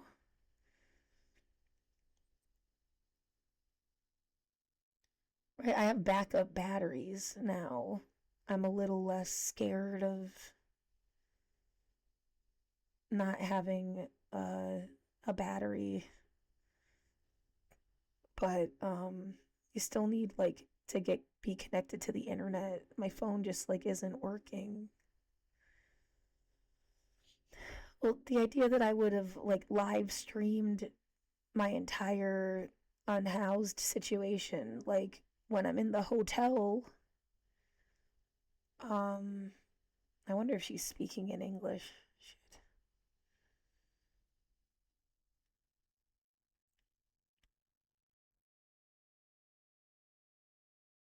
I muted из российской части. it. No. Um, that I would be like just document my own experience as at least something that can be helpful. Um, but yeah, once I'm out of an internet range, fucked.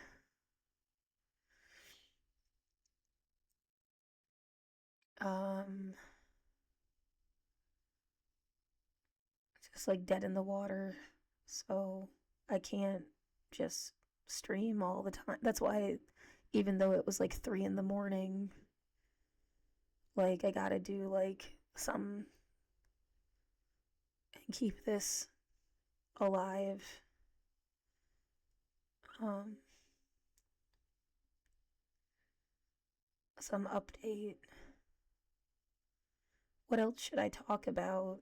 As like a wrongful eviction, the money that was missing that would have kept. Oh yeah, I guess I liked that idea. The ball that got dropped, all the hands that should have caught you somewhere.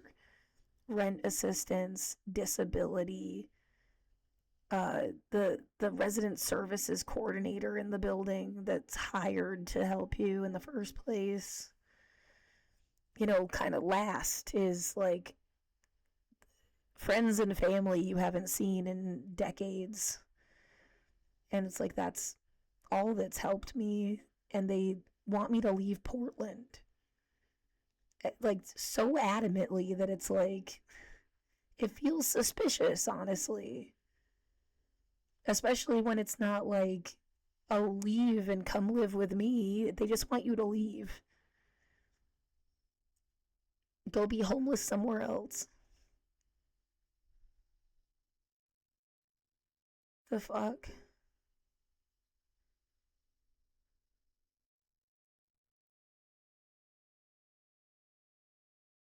Yeah, the idea is somebody look like it's like they fucked you up and they want it to look like you ran away. I have nothing to run away from. You fucked me up.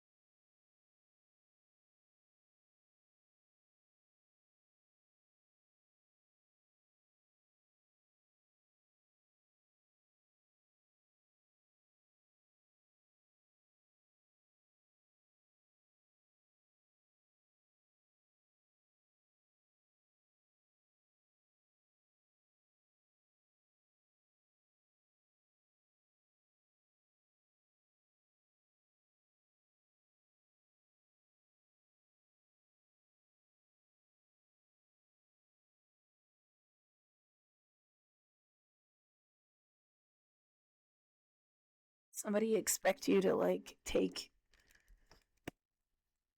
yeah, go to Pioneer Square and all afternoon just play your own music until your phone or your fucking computer dies or something.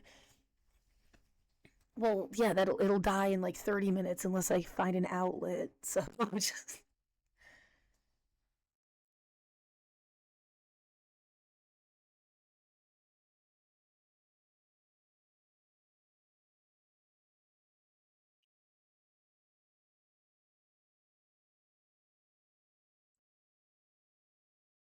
right, you should have bought a generator.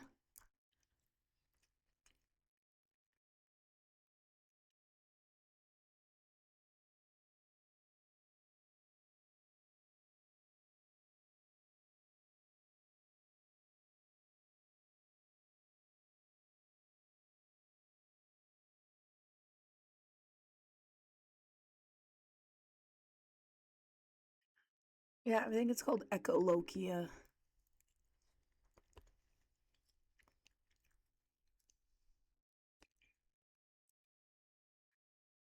Um, what is this?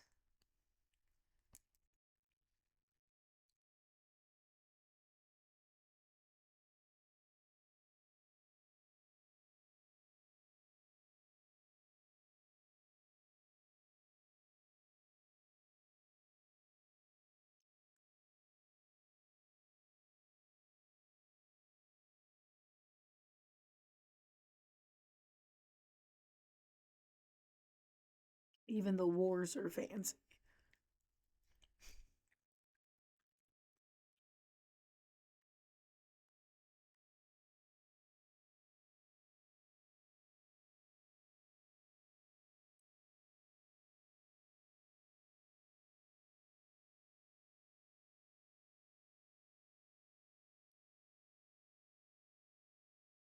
Um,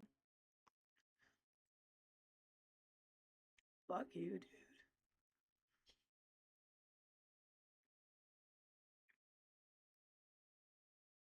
Echo.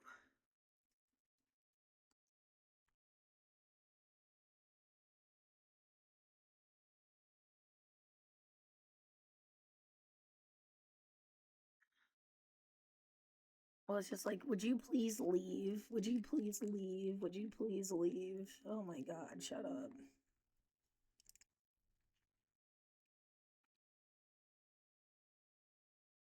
You first.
Was the microphone dead?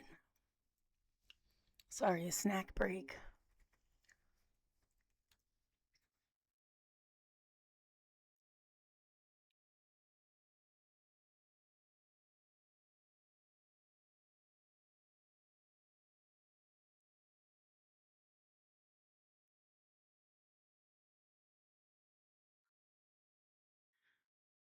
It's 5:30 in the morning. Yeah, right now you'd be like getting up at the shelter.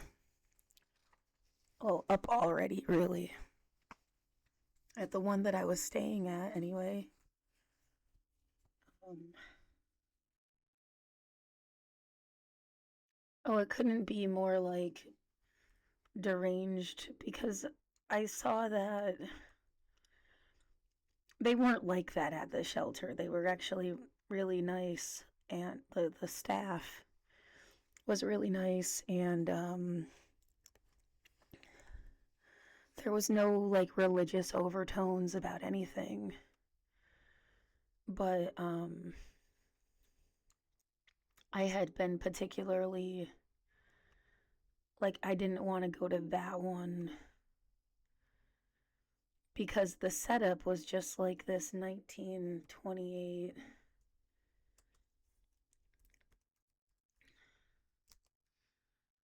series. Sorry, 1923.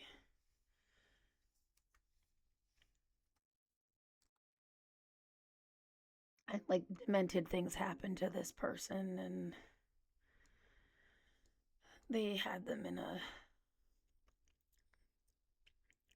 something like a convent or something that was just like this setup of yeah.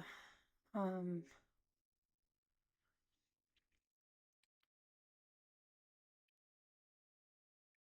it had stuck out in my mind how much like that's not the situation you wanted to find yourselves in. I've wondered, did they squeeze? They've changed the arrangement, I think, since they made this picture. uh there's more stuff on the walls. um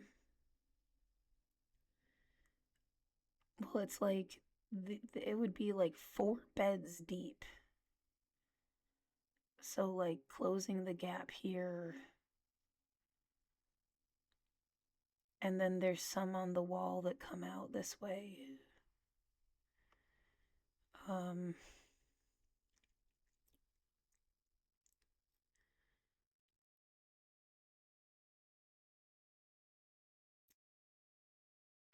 yeah, there'd be like 5 beds that were empty, I think, when you look around the room. And I was just, it doesn't look like there's space when you think of it this way, but if you could have put up some kind of privacy thing, maybe they could be like just a little over thing. I don't know. Like that attaches like a pop up around the top of the bed.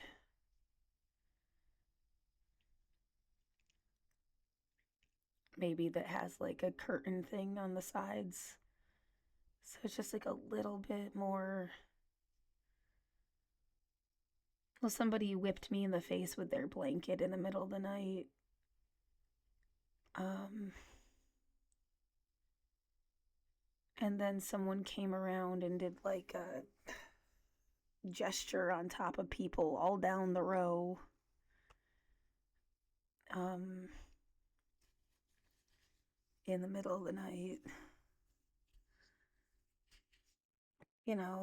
I mean, they didn't hit me, but like, wasn't awesome. Um,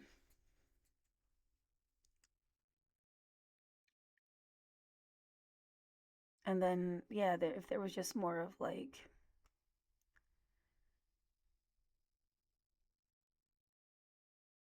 a sense of security. It's like, well, that's not the point. The point is for you to just have a bed to lay in so you're not outside. Who the fuck has like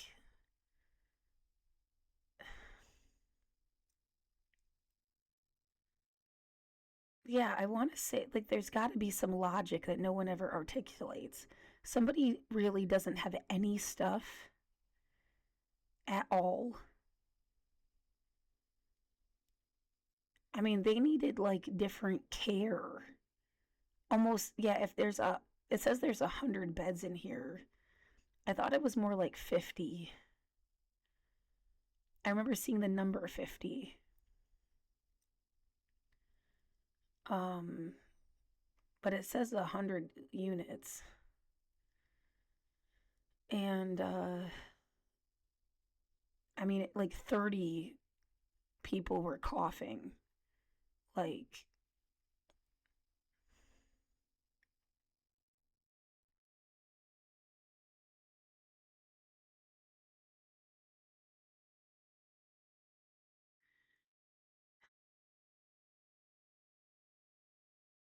for you to, my situation in particular, again, I just can't, I can't explain how fucked up this was unless you also get like, recognize that I did not leave my apartment in 5 years. It was not a vacation. It was not a choice. It's not my fault. It's not, I don't know what weird response you could have where you're like, oh, bitch, I don't care that you couldn't leave your apartment for 5 years. Like as if you'd say, must be nice. They don't want to leave their apartment for 5 years. No, I mean, like you didn't like walk outside and my room was like, yay big. It's not you got to stay in your house or your even like your 1 bedroom apartment. It was a studio.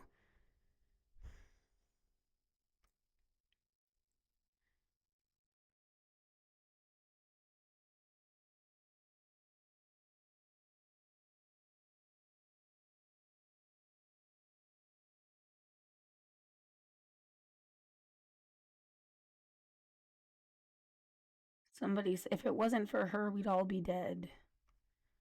Oh, well that happy to help. Not wanting anybody to be dead. Don't know what you're talking about though.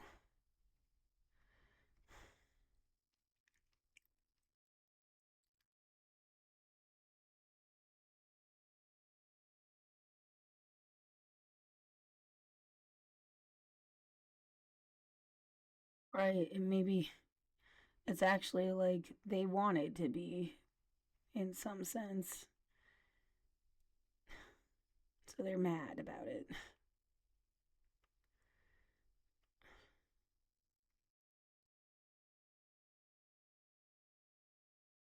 Echolalia.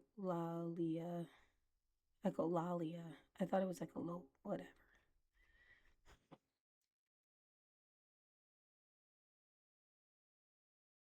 Echolokia, I think I was saying it.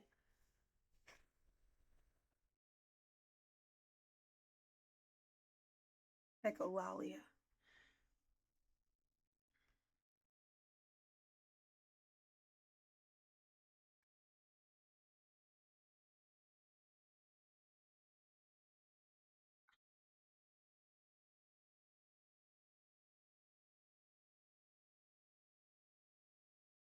I have to pee.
The thought of like, well, this is why they didn't give people a universal basic income, because they do this fucked up thing where they wanted to keep you in some kind of war. They wanted to keep you in some kind of compromised position, and how much could have been stronger about certain things because you had a financial security.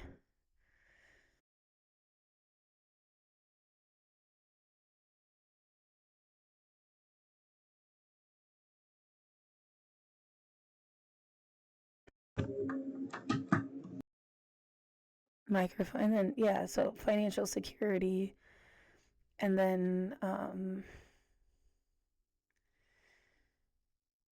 it makes you look bad because like you needed help, and you needed help from anybody you could get help from.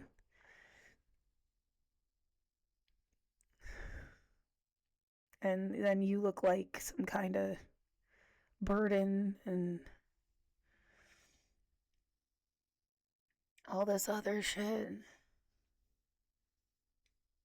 I'm scared. Like I feel a slight comfort right now, but my stomach is tensing up because I know it's only a matter of a couple days. And then you're not going to have somewhere to shower. You're not going to have somewhere to sleep. You're not going to have somewhere to put your stuff. You're not going to, one thing after another. You're not going to have, unless someone continues to pay for the hotel room, or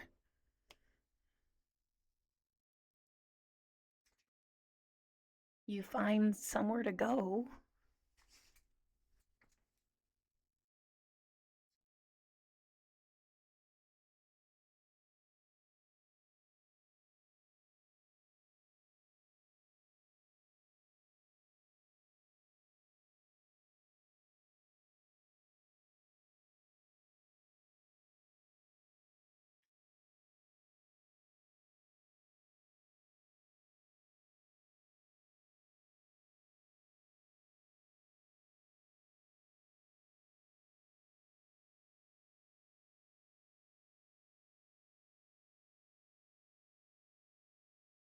Right. I mean, it puts you, like I just said, I had somebody that helped me, and at the same time, they want me to leave Portland. So I feel I can't be vocal about why I think that's so bullshit. Because, I mean, but they helped me. Like, that was I got the hotel room in the first place because they helped me. Like, it wasn't offered initially.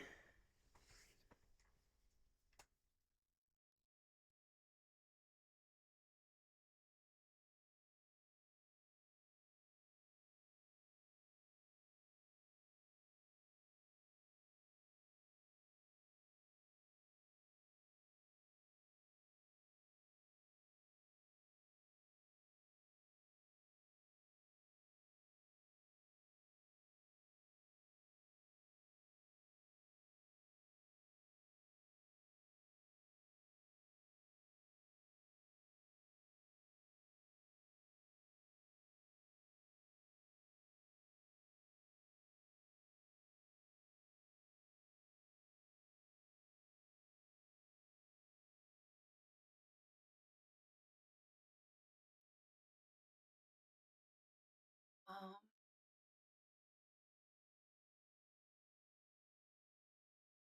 some thought about what it doesn't what does Valentine's Day matter to me? I don't have anybody in my life. I've been isolated for 5 years, you jackass. Like, what are you talking about?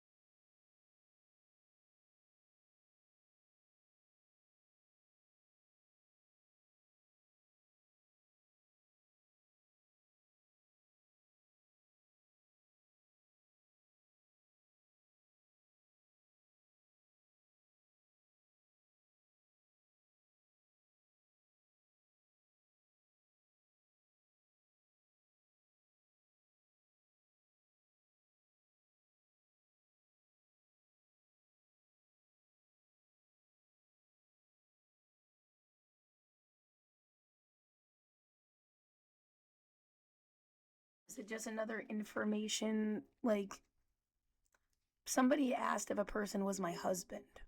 They're my friend from high school. They have a partner. I haven't seen them in forever, and none of that was your business.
Yeah, when it comes to information and as a writer, and as a 21st century person whose life was lived out loud anyway,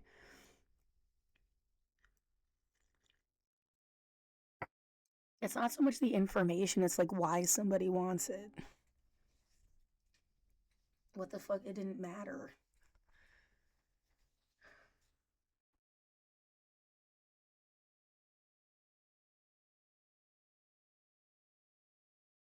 Yeah, like knowing your birthday. Your birthday's on your ID. Anybody that's ever checked your ID is going to know your birthday. It can't be like a secret that you're not allowed to tell people your birthday. That makes no sense. But somebody with some like bad motivation fucking around.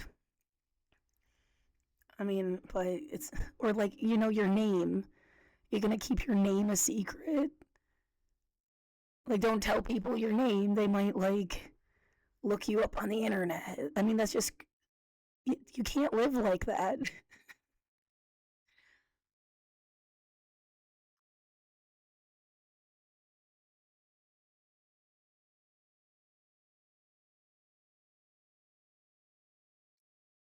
I'm actually like, I really like what comes up when you look me up on the internet. Say, who is.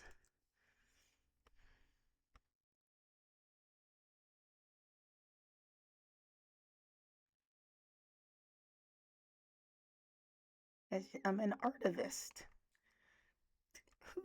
who supports Don't Shoot Portland and submitted testimony to city council and has a band camp about universal human rights.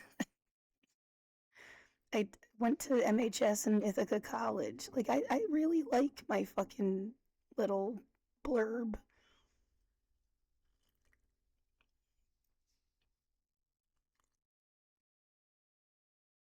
I'm glad I existed, even if you have mixed experiences and whatever.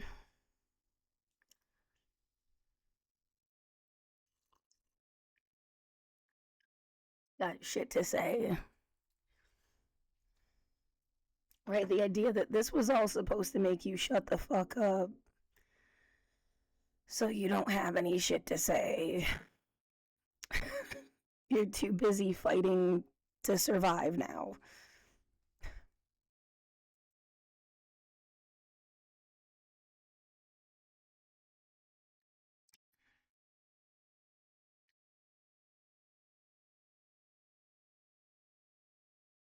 Well, yeah, it's like 6 a.m. If I sleep until 7,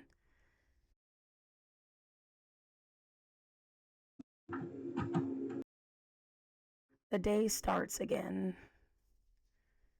Uh, I gotta find some place that makes sense to store my stuff. Or I already asked Yeah, if I go to Google Voice, I literally got a message back that said that none of the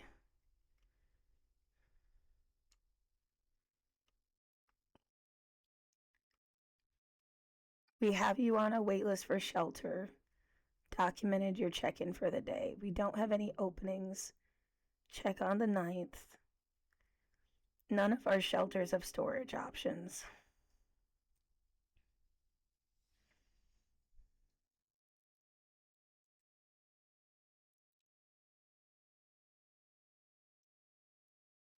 If anybody says they hate you again, you document that because that's a hate crime.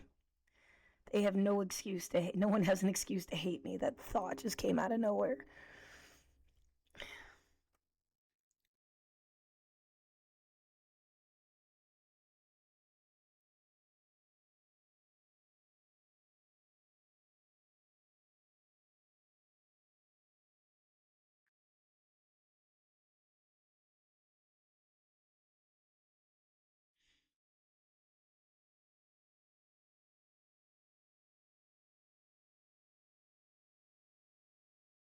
I'm really angry at the idea that someone's bullying you for years on end because they were going to use you as an excuse to sue somebody. I am so tired.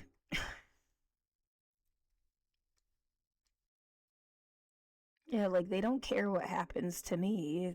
I'm just like, they're going to pretend they cared later.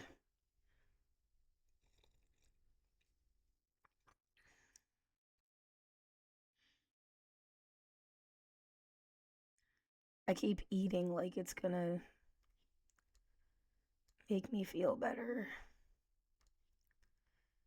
Um, I haven't gotten any cannabis.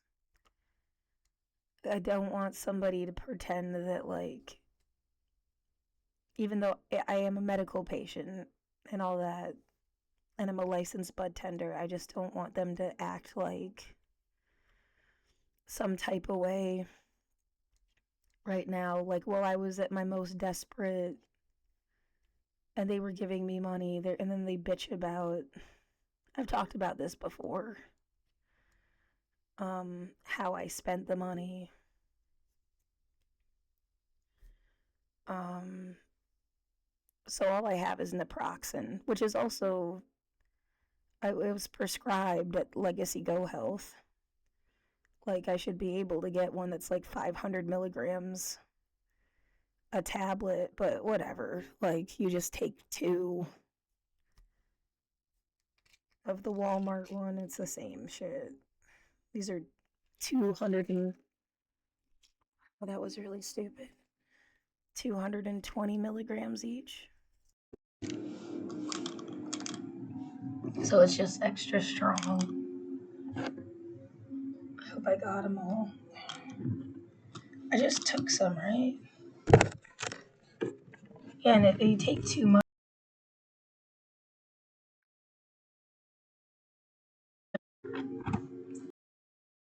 if you take too much of Tylenol, ibuprofen, naproxen, it just does weird shit to your stomach.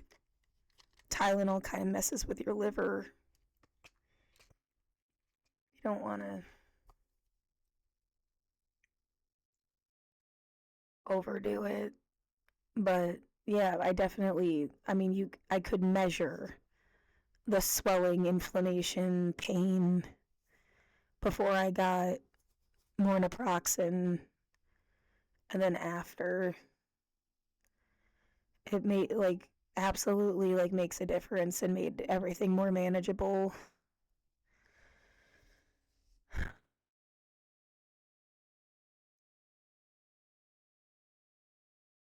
But,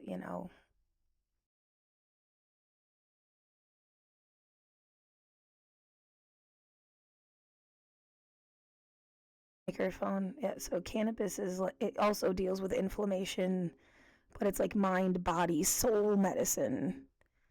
You want to be in a safe place, left alone, um, not especially like a first dose after you haven't had any for a long time. And I don't really have a day to just waste feeling better like that.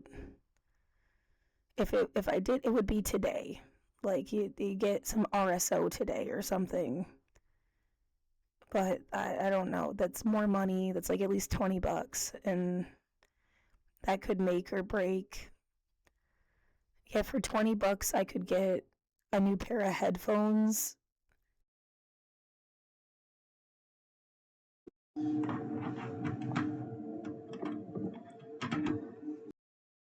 But a new pair of headphones, a hot water maker thing, or help getting storage unit. Like, it's like too much money right now to. I can get an Naproxen with Walmart cash back. So it's, at least I have Naproxen. Um,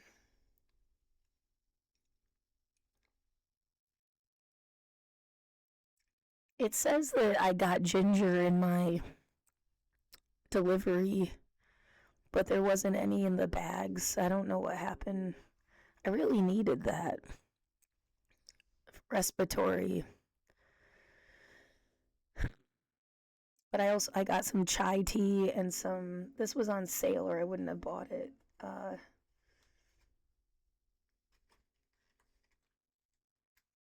It's a throat tamer, sleepy time tea. Yet also on a level is more stuff that you have to figure out how to um, keep with you. And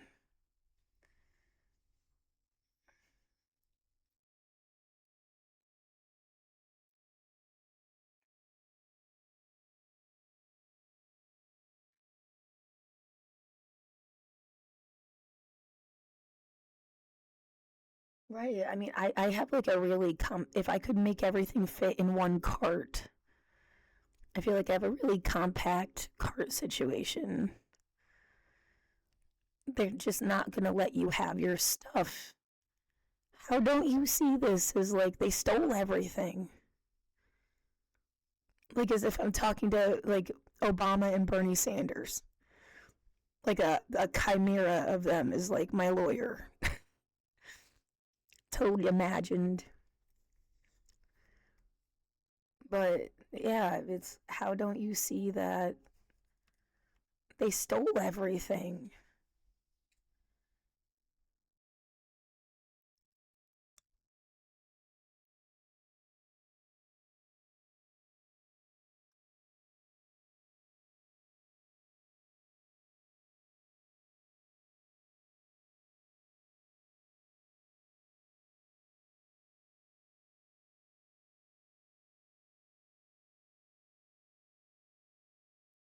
The thought that people get addicted to a lot of stuff and no one talks about people getting addicted to what, ripping people off. Yeah, you're like an Ocean's 11 plot thing. Like that's how it's all like winning and losing, and they don't see you as a human. You're a target or something, and they don't even, it didn't even matter anymore that you didn't have anything. It's just like pulling a scam or a con, or and they just get like addicted to it, and they wouldn't have felt like they won until what, I'm like, when are they going to feel like they won?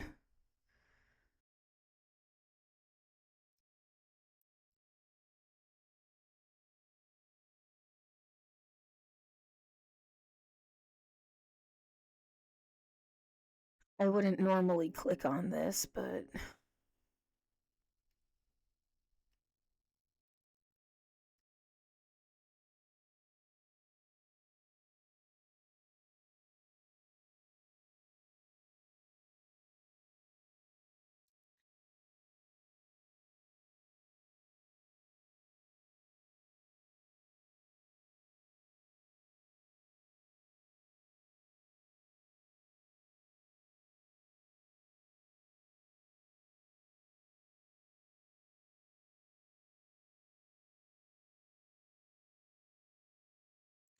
Yeah, there's like no, like, oh, I could spend my last $100 to do whatever the fuck this is, and then maybe I won't die. And then what? Have no moral backbone and become everything that you hated and wanted to change. And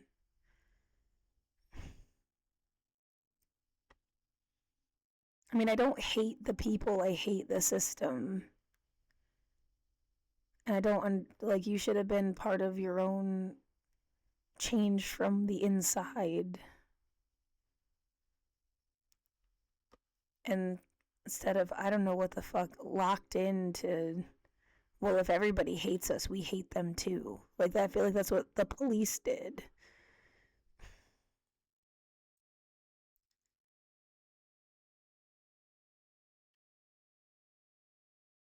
And what, right now I'm crying because I just need, like, I mean, if I had $100 a day, I could stay at the hotel. Is there any way to make $100 a day? No, right? You wouldn't be making $100 a day, even if you, I mean, at the pay rate I used to have, I don't know how much I made a day. I'm trying to remember what the most I ever got paid was. I think it was like $14 and maybe like 75 cents or 20, it was either 25 or 75. It was back in 2016,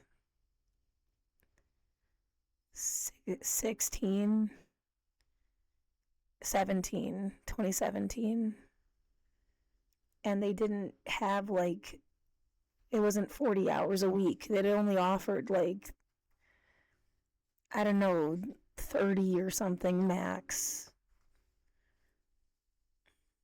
I forget how many hours it was.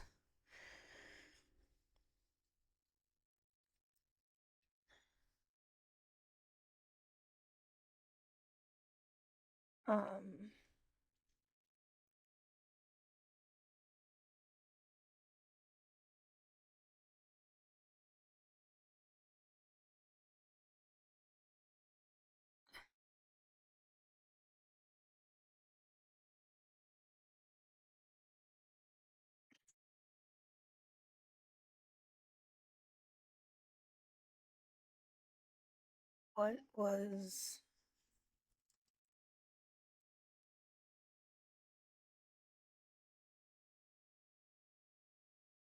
19, 12.50, so it must have been 12.50.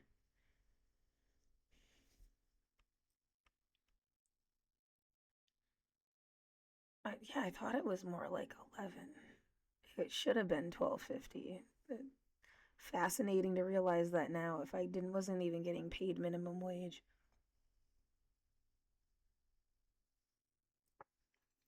Anyway,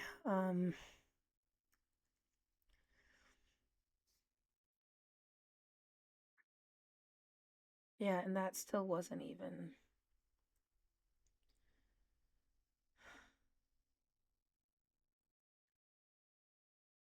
I wish you understood how much I feel like I worked my ass off. It was never enough.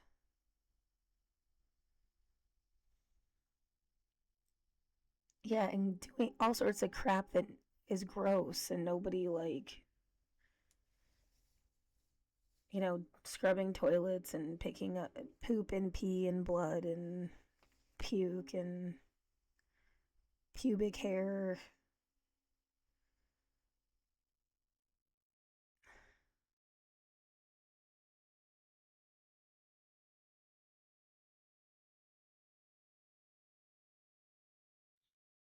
Um,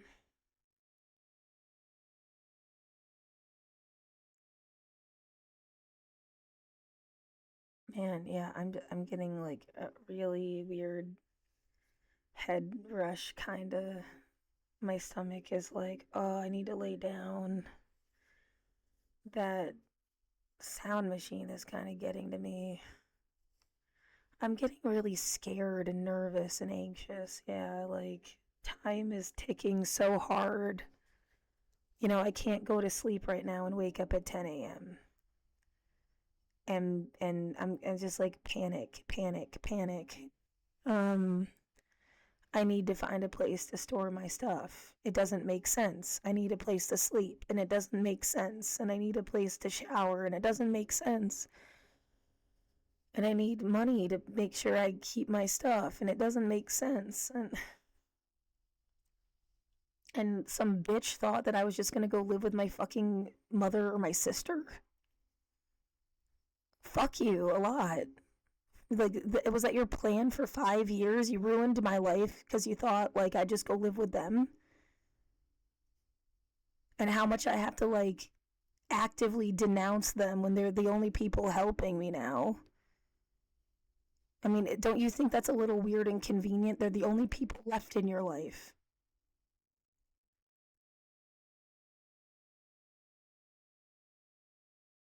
How did that happen?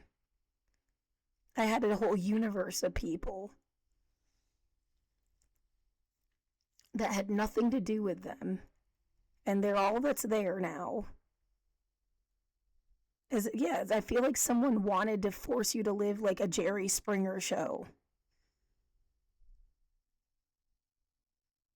Well, you meant you could have lived in Portland and wore cool clothes and gone out with your friends and, yeah, hung out at CC Slaughter's and, I don't know, had a life and done art and written stories and fucking La Vie Boheme, and instead what? No, you're gonna be sucked into this like pit, literal pit of misery, mental like shit that there's no like bridge between the two places. It's just like sad, fucked up legal issues and medication and whether or not you're who's your therapist, who's your rep payee, who's your this and that. Like the whole world is defined by, yeah, poverty and assistance programs, or and like not in a human rights sense, in like a trapped sense. Like it's like a mental prison versus like music and art and sparkly things and uh human rights activists and interesting conversations. And yeah, maybe people are still on meds and on assistance programs, and but like you'd be talking about some progressive futuristic thing. And no, the other thing is just sort of like, yeah, more than drab. I don't know how, like,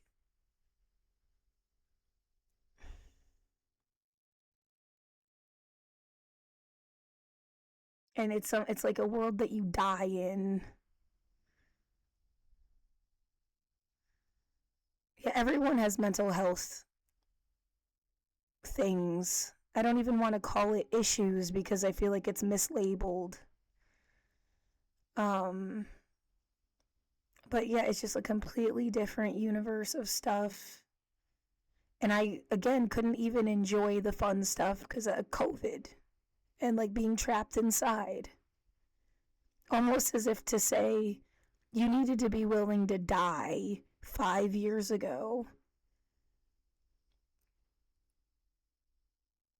in a way that like is complete. It doesn't feel like fair in any universe because I had gotten sick.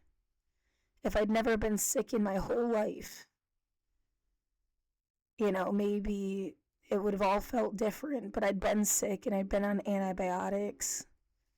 I'd been in the hospital.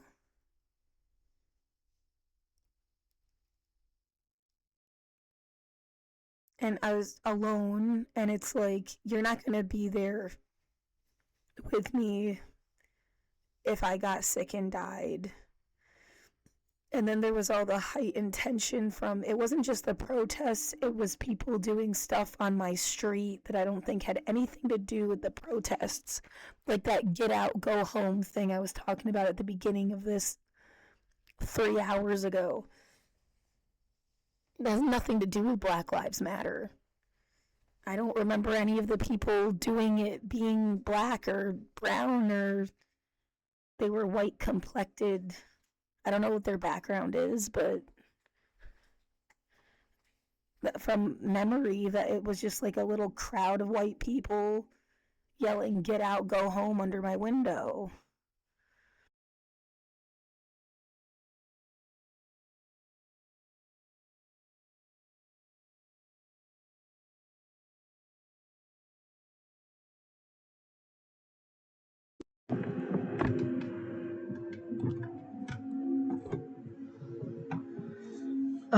So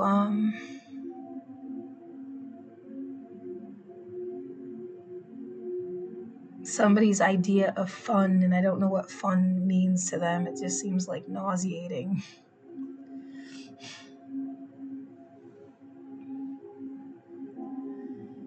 Um,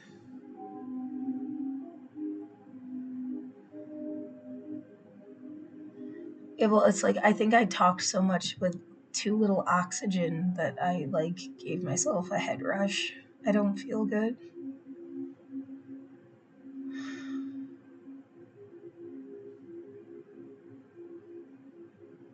Yeah, I can't even really think. I need a minute.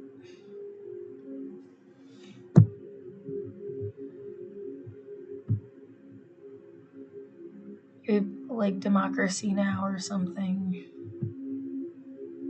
It's Saturday.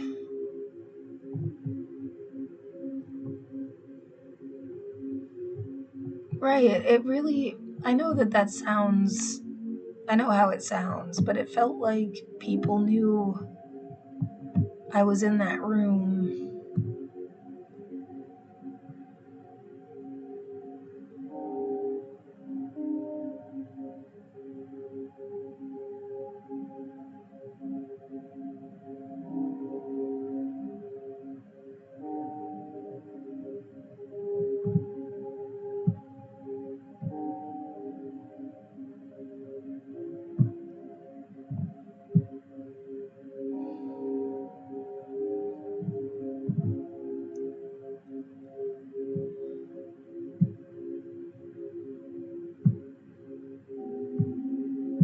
Spend every single day.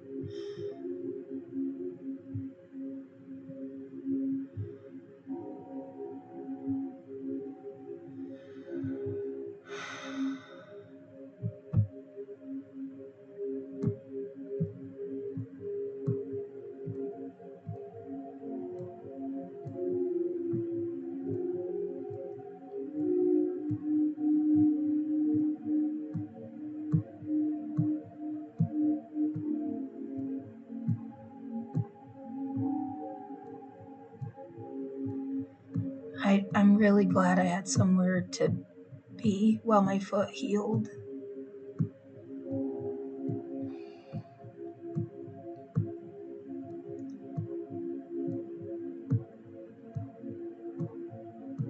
Well, and now what? Because, like, the most waterproof shoes I have are those boots.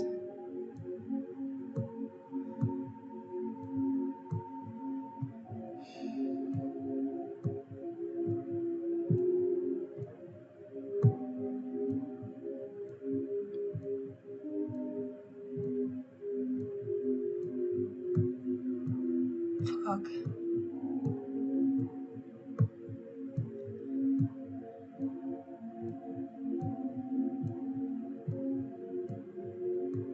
Right, exactly. What are you supposed to do? Carry around the boots in case it starts to rain.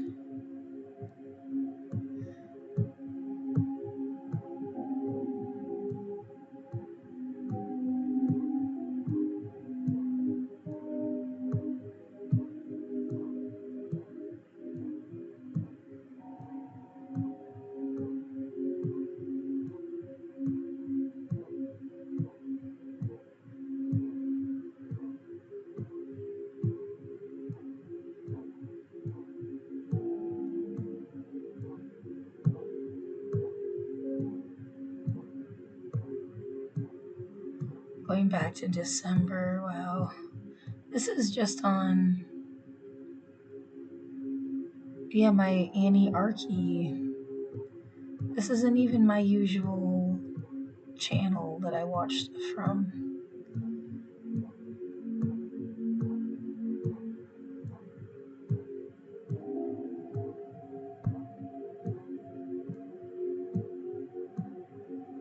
Yeah, there's Voltiverse, Social Orphan Anarchy, and Emo Miss Frizzle. And then just like my actual name. This was that thing with the nuns.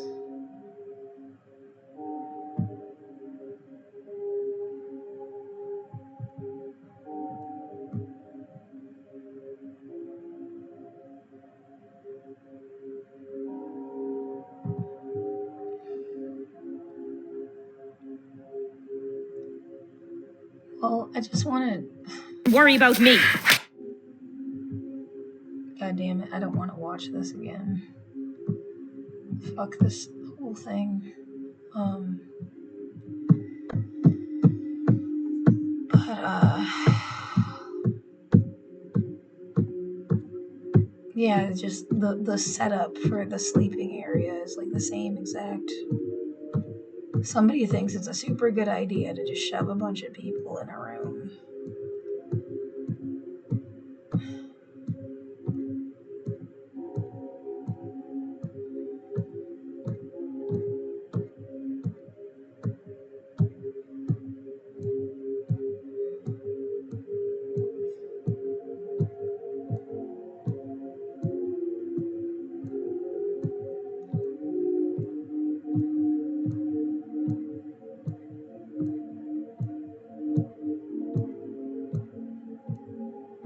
Someone's gonna decide what I should change about the world. I feel like you have the wrong idea of how that works. It's like notice stuff and say that should be different. It's not even with a, are you even gonna change it? Can you change it?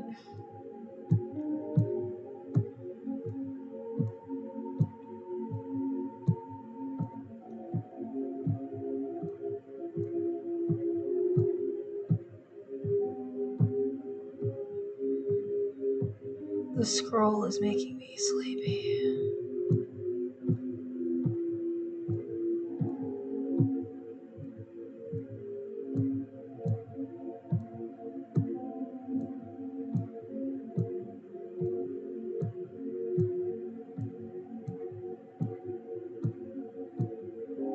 I wish you were back in September of 2025.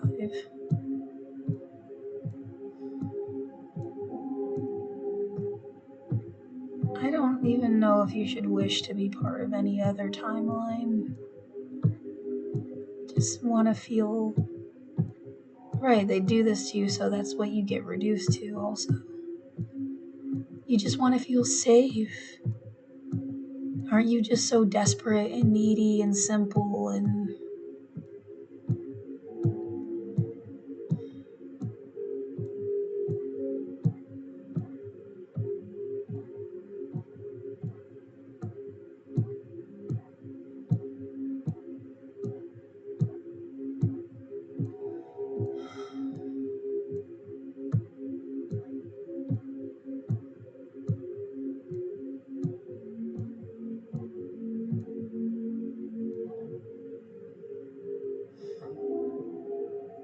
Right.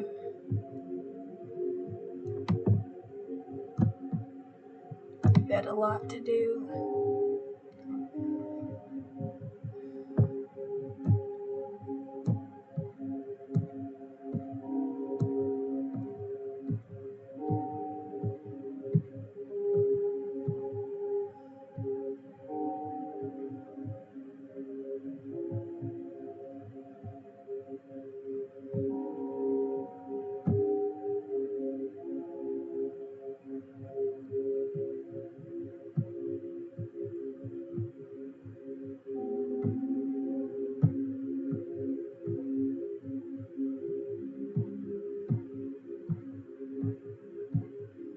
Right, that is kind of funny.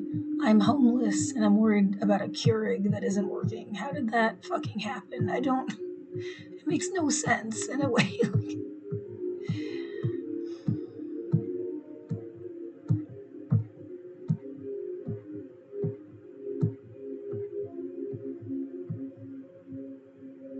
It's not loading.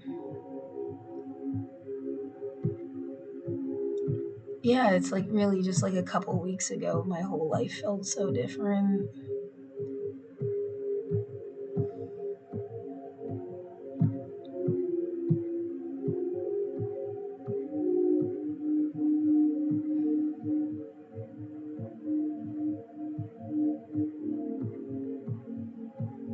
There is definitely a sense that this was on purpose.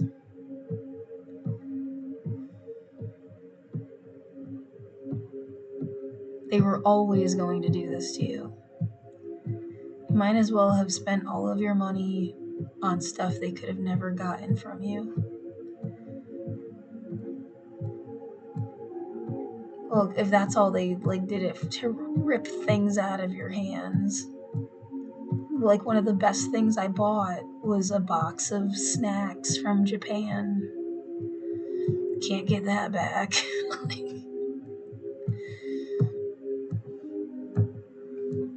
Donated $10,000 to charity.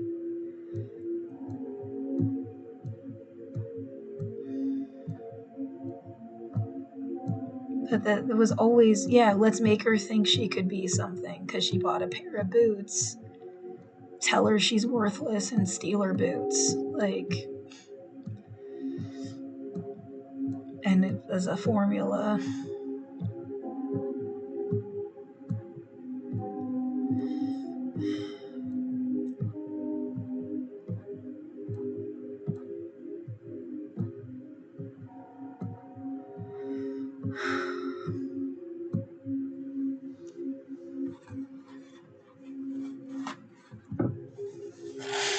Do you think anybody's listening to you politically?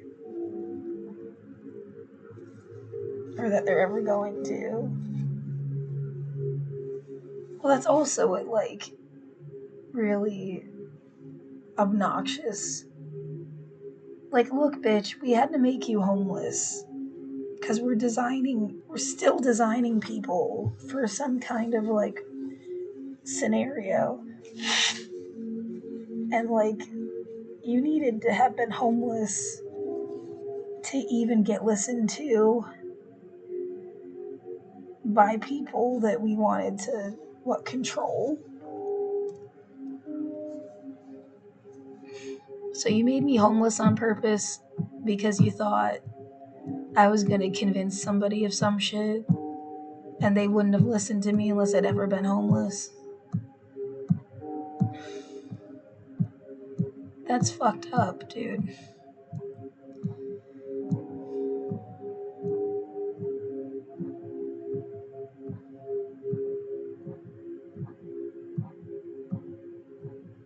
Yeah, that's political theater.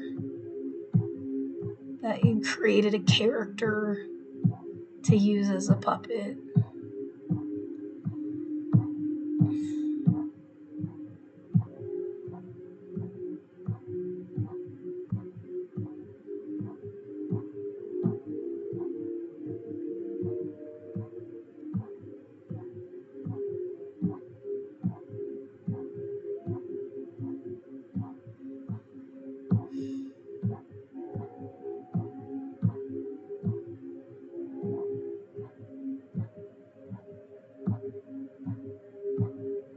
I haven't watched SNL for a really long time.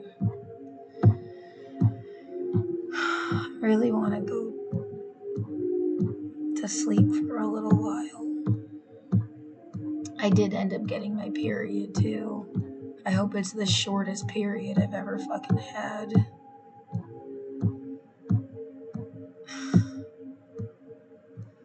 Right, that's weird, but like somebody saying like, look, we don't want her bleeding on our beds. Would you put her in a hotel once a month? So like,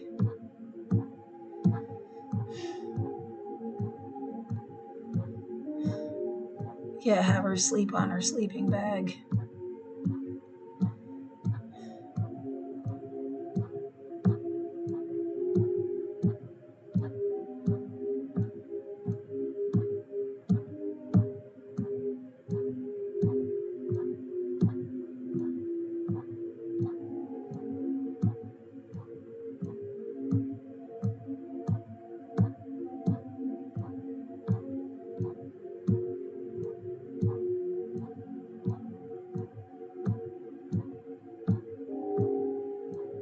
What am I supposed to do for money?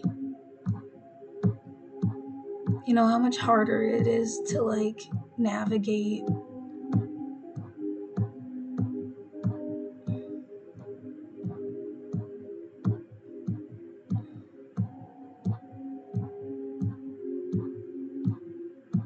everything.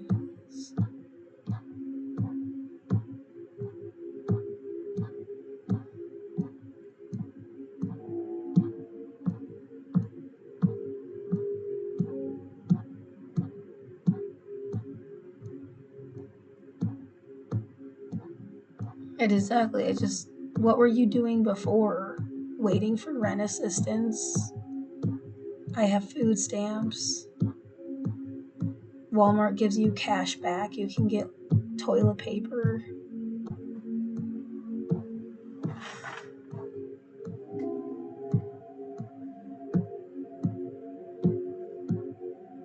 Like bare minimum donations. Actually, the person that came down here to help me has donated the most.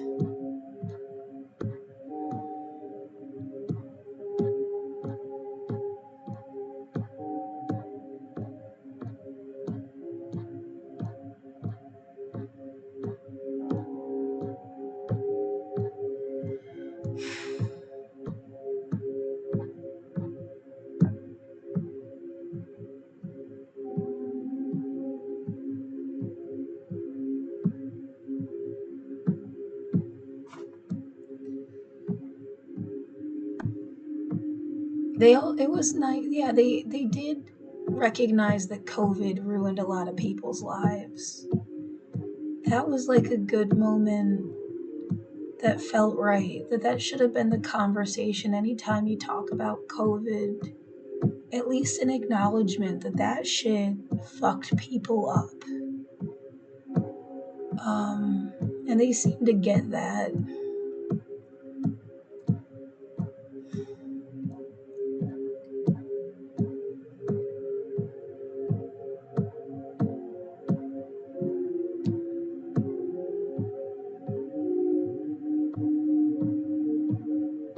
Well, other conversations tend to be like, they make me feel like people think you should have just sucked it up or something.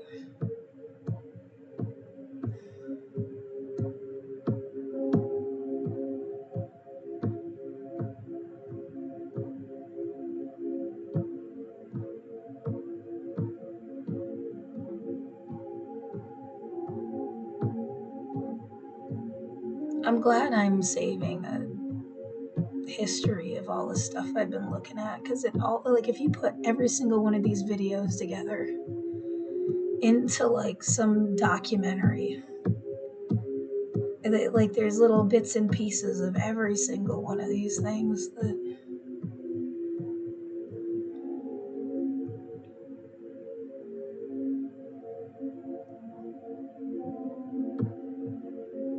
really fucking matter.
cat.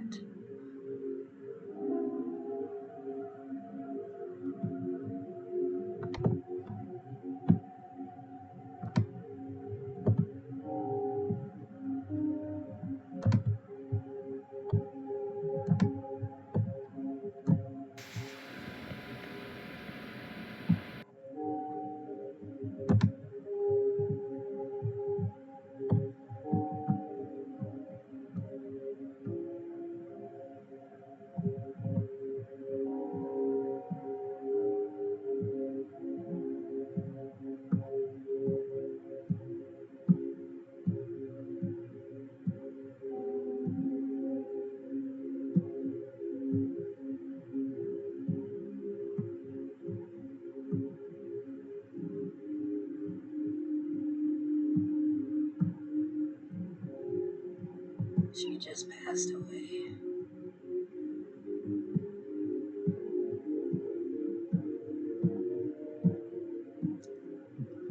Fuck 1955.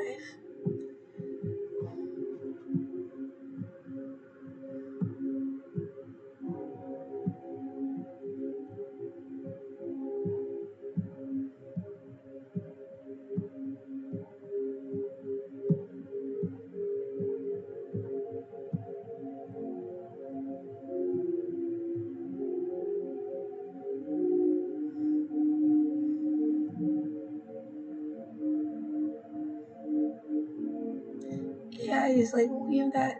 When would you want to go back to? 2023. This 2023, my cat was alive. I had different kinds of hope.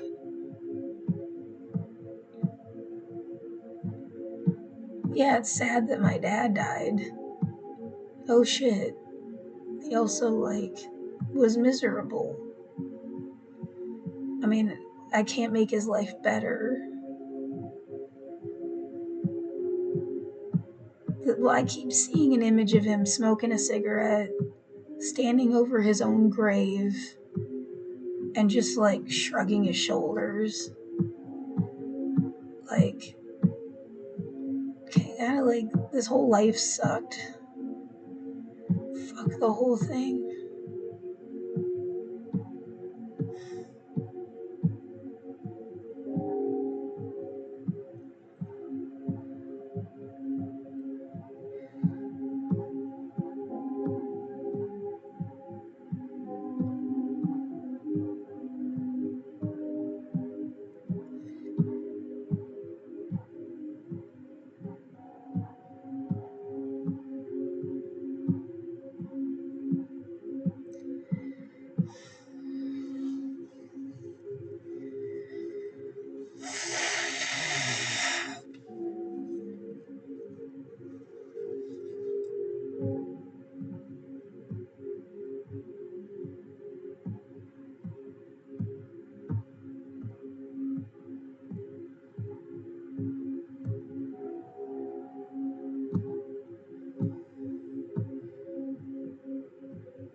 No, that's such a deep and almost deliberate misunderstanding of what I was trying to. It's not that he deserved to die, you idiot. It's he was just really miserable. Yeah, maybe if we'd had a universal basic income, I guess that's the only thing I can think of that seems like it would have maybe helped everyone. And you couldn't have bitched a certain way about it.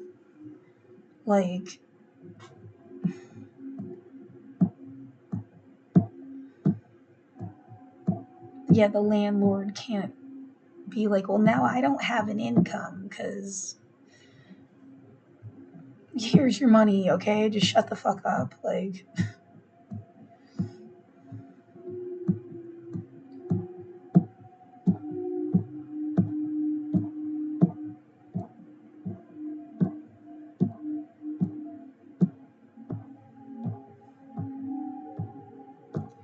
it just has to be enough money to pay rent and health and like all the human rights, food, clothing, housing, shelter. Sorry, shelter and housing the same. Housing, healthcare, education, and food. Yeah.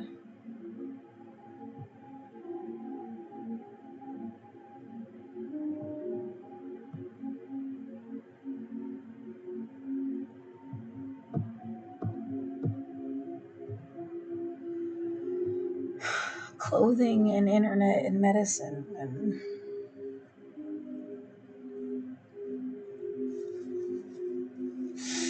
oh, you wanted a bunch of people to like get enslaved into a death trap. Oh, that's not good, right? Like,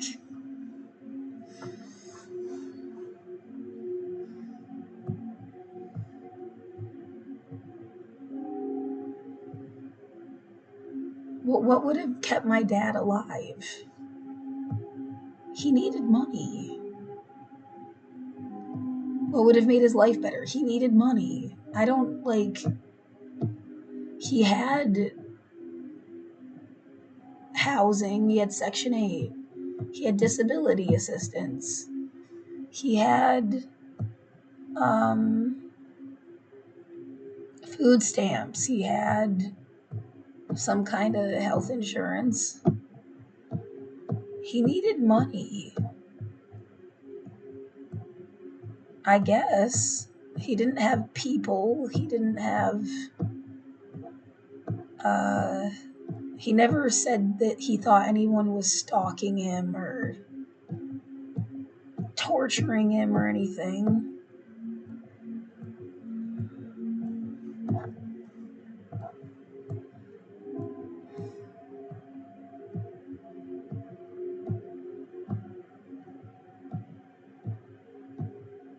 Well, like the idea, he needed a sense of protection that wasn't available. Maybe, but he never said to me that, like, I don't know, he had pissed off a cult or something and they were after him. Like, you know what I mean? There was never an indication.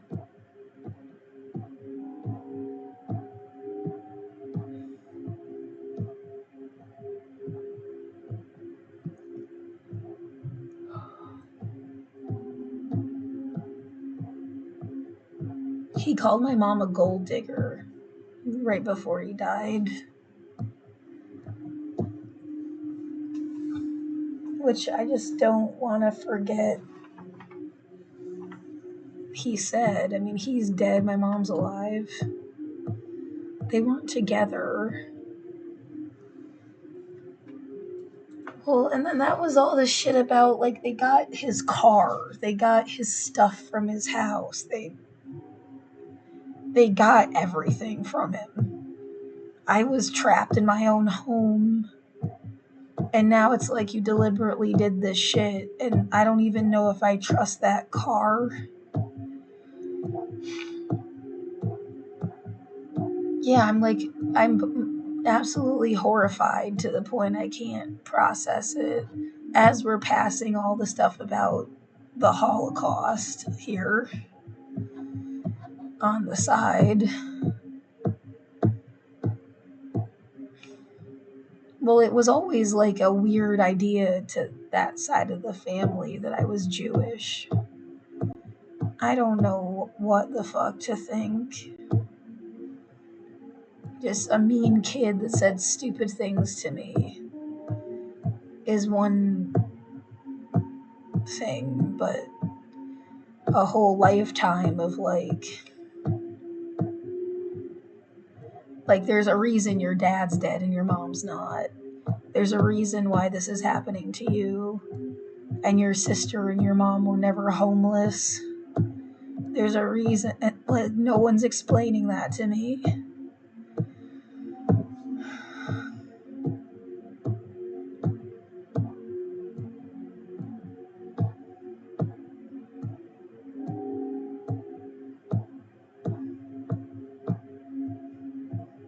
And I'm sitting here like I needed their help.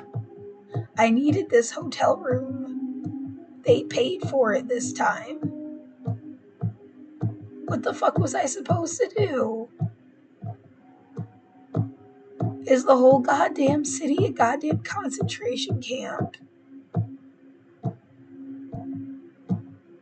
Well, what is it to be like, okay, at 5 a.m. you have to wake up.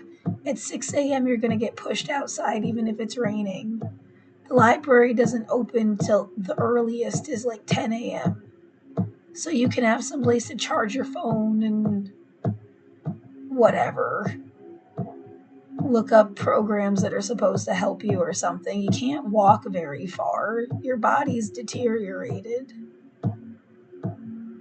It's not like by your own muscle you could just get around. You can't have any of your stuff. I don't know where the fuck I'm supposed to put it.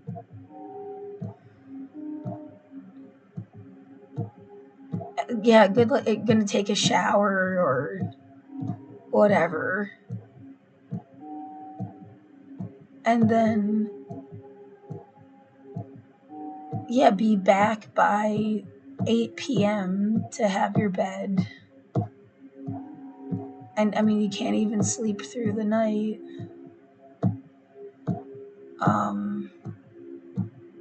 Sleep from like 8 p.m. until midnight, and then people start waking up and doing stuff, and you're kind of like half asleep till 5 a.m., and then you go through it again. Like, what the fuck do you expect me to do? You get caught in some demented loop of like where somebody else is going to tell you to be.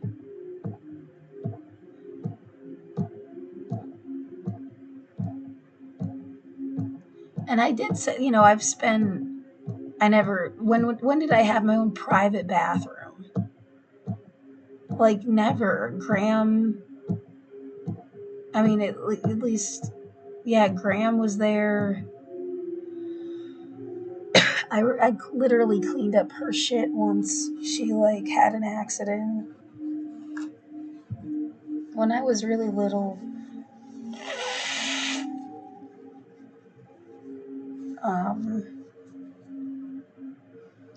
And then like at Kathy's, the foster care, it was other foster kids and her and stuff. They like came into the bathroom actually while I was having a private moment, and it became like a trauma memory. That's like just unnecessary to happen.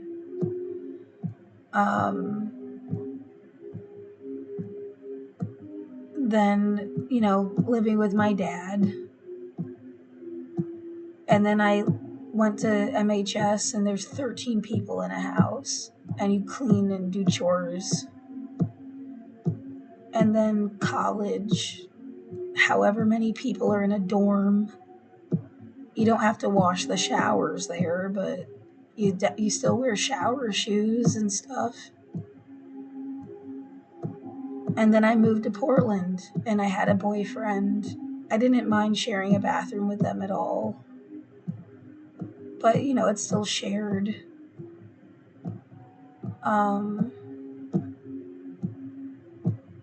Until, they moved out in 2014. So I guess from 2014 until now, I've had some place with my own private bathroom.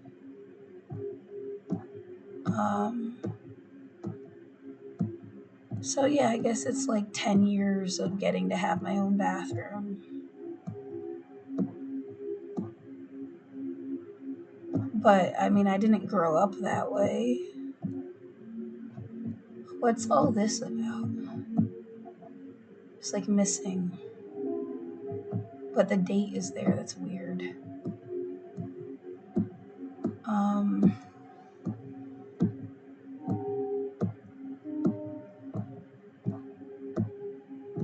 And now it's back to like after I've been isolated for 5 fucking years to public bathrooms and shower shoes, and the hotel feels a little more private, but you know, it's still not yours.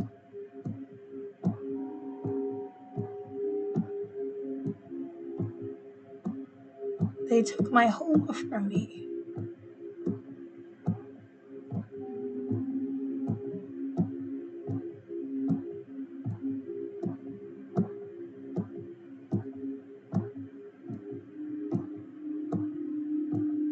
Well, I'm 36. I got my own home for 10 years. And you skeezed on it for 5. That made it feel like it wasn't private anymore.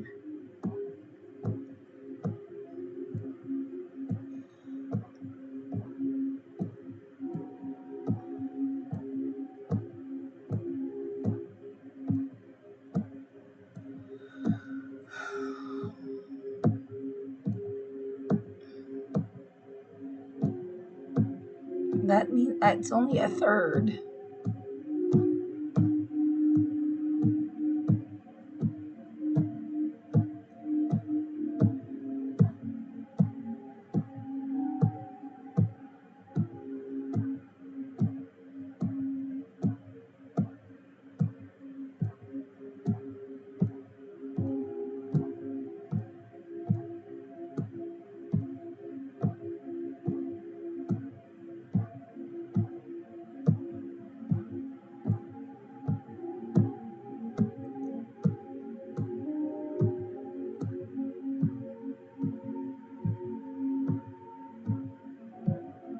I haven't listened to music for a really long time.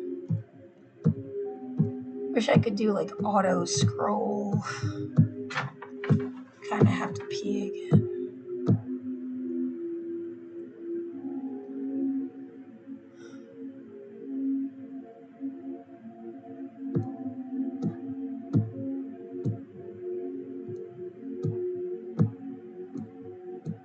Back to August, July. What is with the missing? What's up with that? And then it jumps around.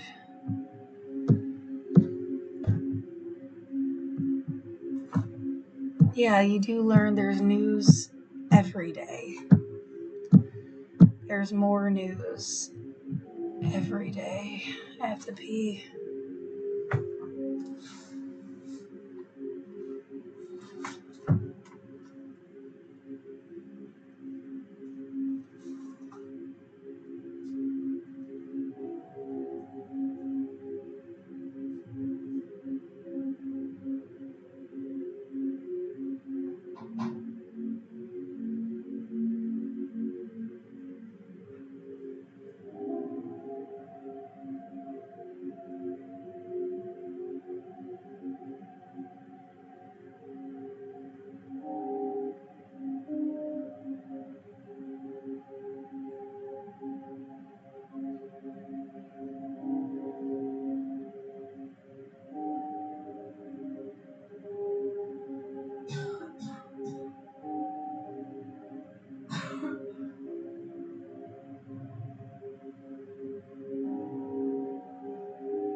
I did genuinely want a really short period right now, so that, and a like a light one if I could, but like, you can't really ask your body. I don't know, maybe I should just hold off on calling it, but it just seems like really, really light.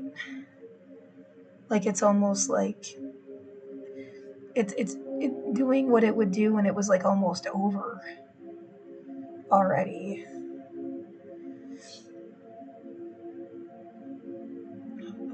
I don't know if it can do that. Like, you just get a period for one day. Something seems wrong. Yeah.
I'm just gonna keep scrolling. Yes, like, is there a goal in mind here? Just looking at all the stuff, remembering stuff. Been a lot of stuff.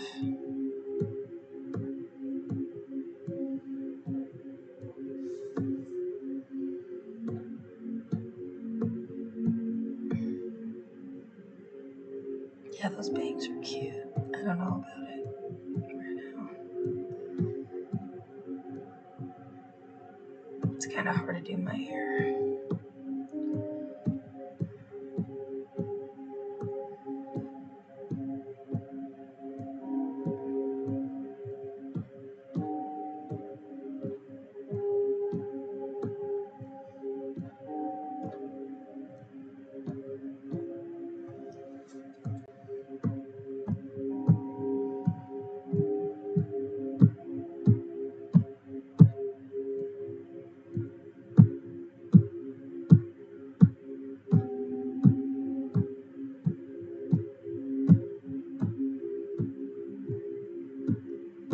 Video essays.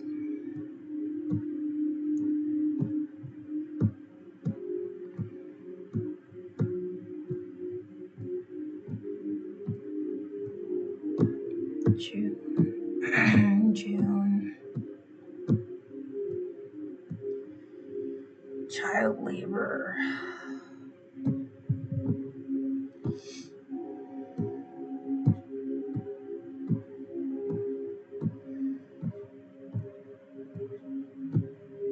Right, I'm not commenting on everything.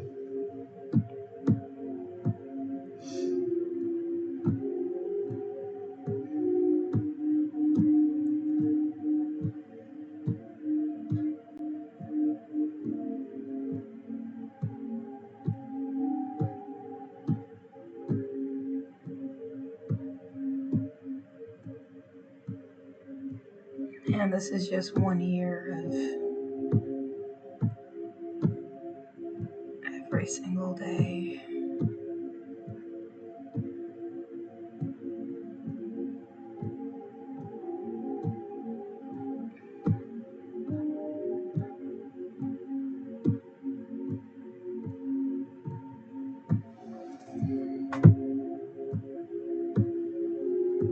I kind of stopped listening to other people's music and just, I think I made it August was when I made my own.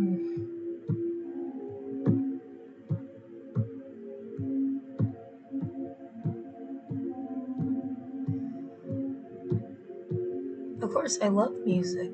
Yeah, I just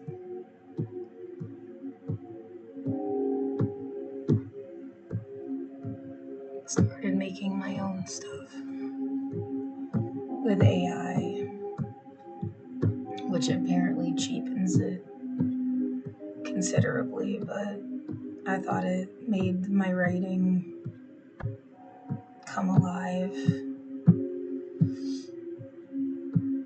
Right, there's that girl. There's been so much stuff. So much stuff.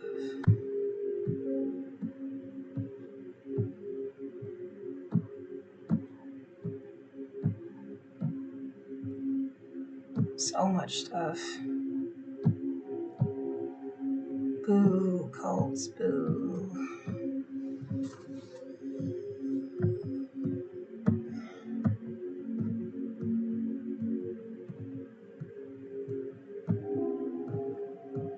Yeah, if you scroll back far enough, I didn't owe my building any money. Like, wiped the board clean and started over again.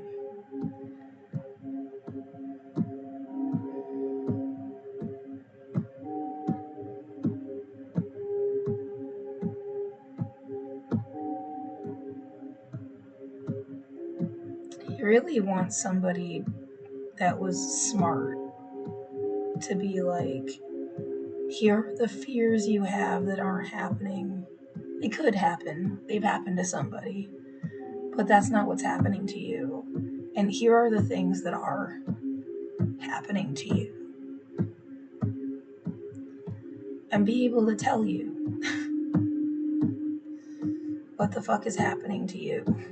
Like with certainty, and it's not a guess. It's not a, like, just straight up, here's what they're doing. This is what this was. The whole big picture of it. You don't have to guess anymore. Like, this is what it is.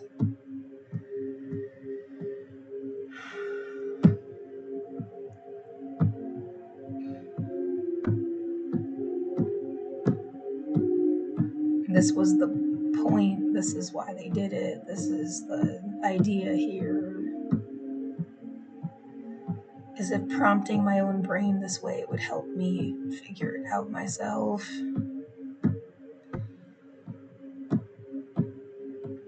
Yeah, like somebody taught you about Nujabes because they wanted you to realize that people were going to take all of your stuff and take it for themselves and remix it. All your writing, all your art, all your whatever you've ever done. And then they were going to do something with that. And it was like a giant tip.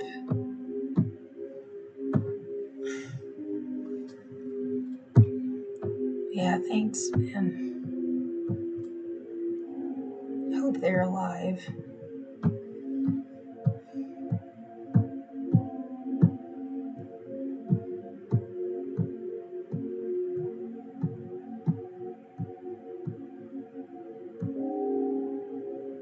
It's my documentary from college.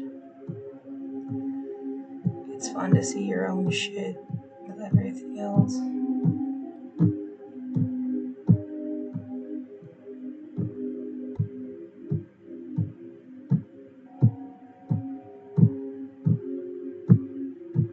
It was a group project, yeah. Other people also get credit, but I like put it together in Windows Movie Maker and stuff.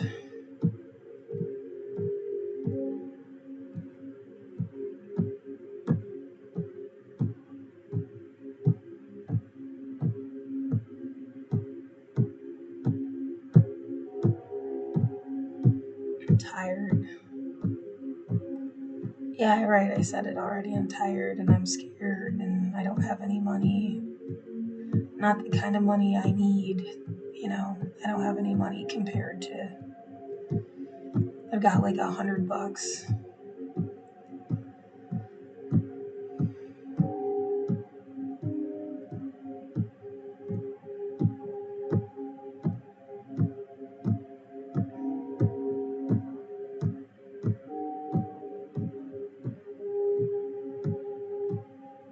why couldn't you just be somebody like all the things that you like?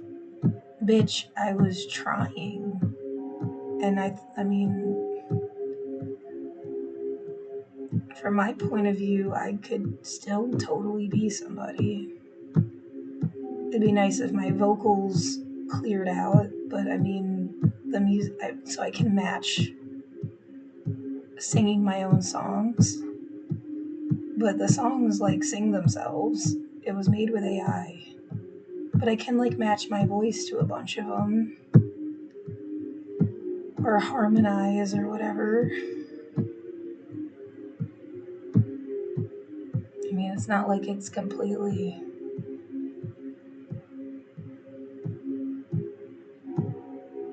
Yeah, the idea that you'd help other people make music with Suno for their own stuff is cool. It's like a good therapy program. You have somebody keep a journal for even just like a week, I don't know, a month, a year, whatever. And then you pick out the song lyrics and copy and paste it, even the entire entry of what they said, and then the algorithm turns it into a song. You can pick what it sounds like, more or less. And it's just like a therapy thing. Are we looping, or I must have just been talking about the same stuff for a couple days. Twilight Zone, April.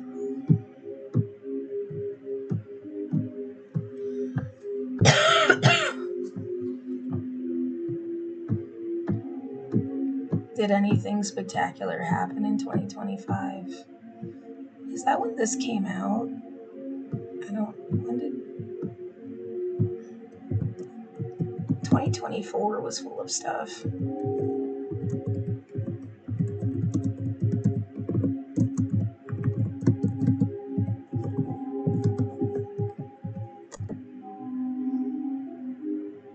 That was 2024.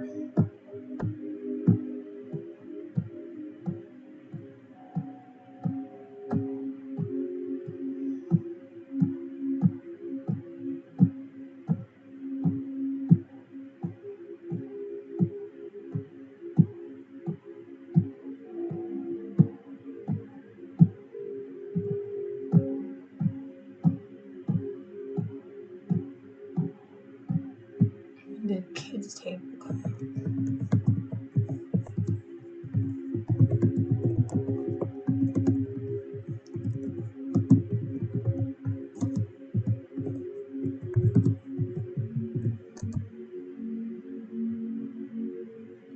That was in September.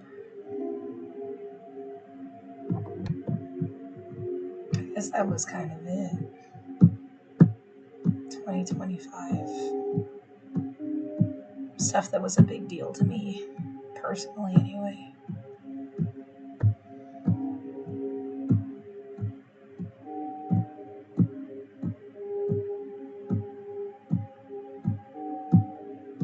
Somebody says we took that bitch for a joyride. Okay. Is joy supposed to mean something funny too that I don't know?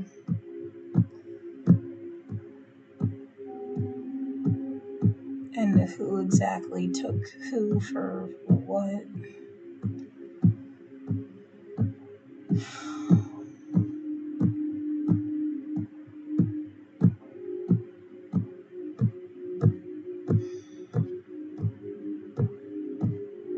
It's mean.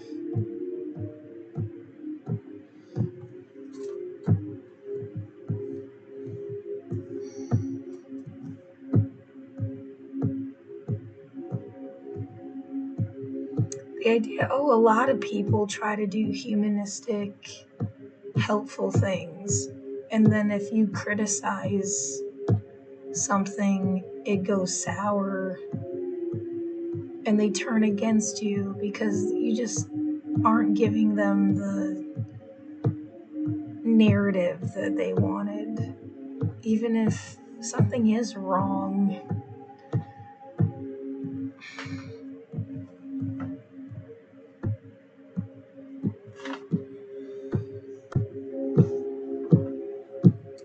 I don't know.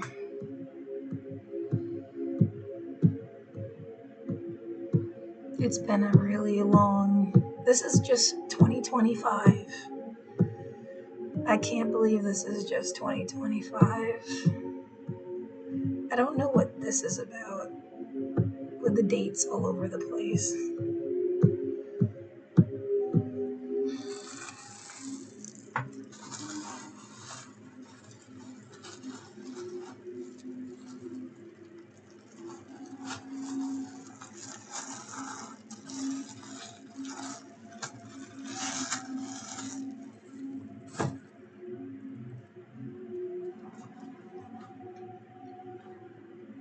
Yeah, true. Let's just make a whole sandwich.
Wasn't this supposed to be a movie or something?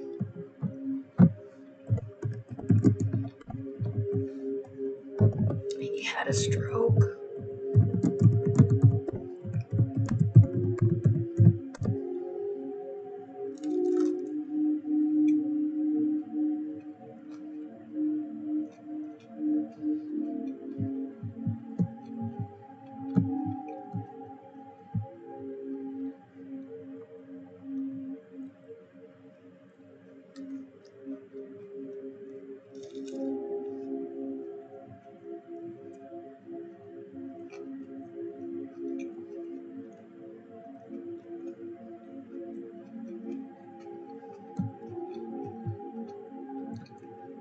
It was totally disclosed. That's how I knew.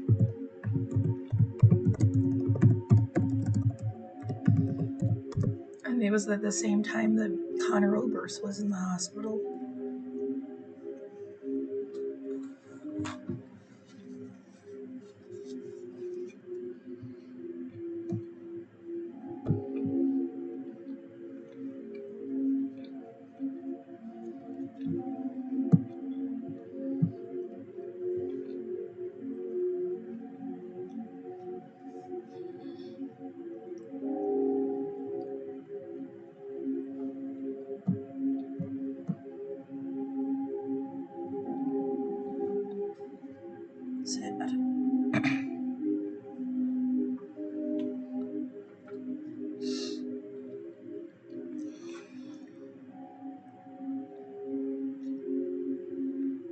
I hope it's not some kind of metaphor joke thing, because that shit's driving me crazy.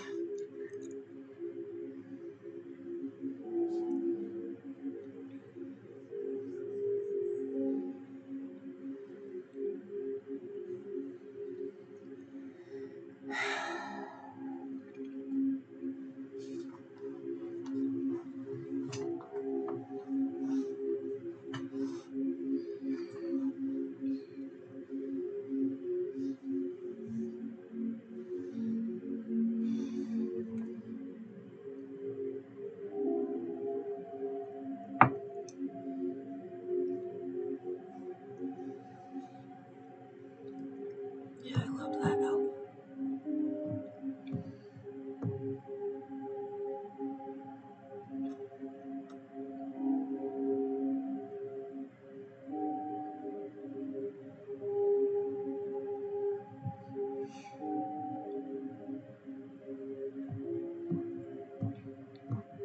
Yeah, some weird way to say grow up or something.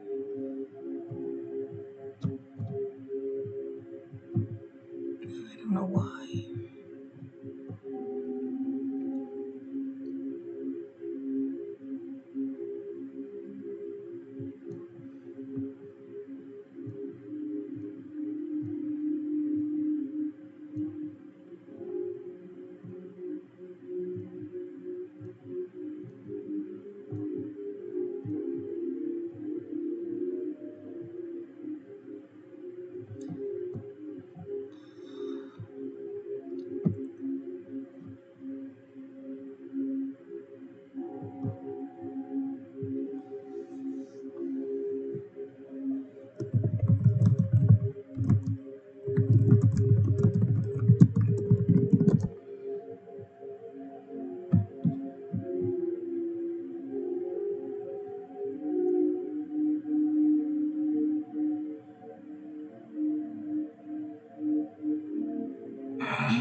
Soul Johnson.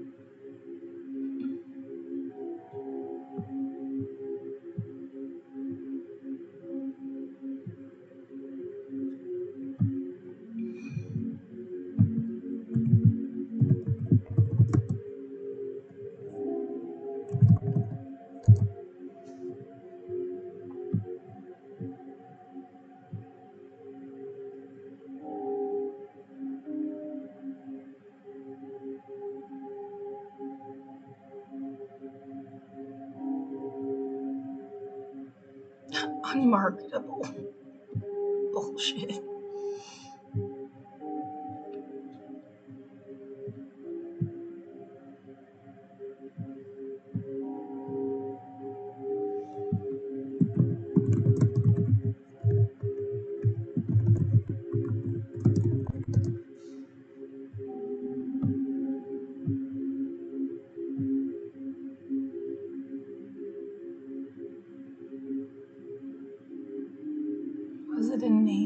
Portland, Oregon.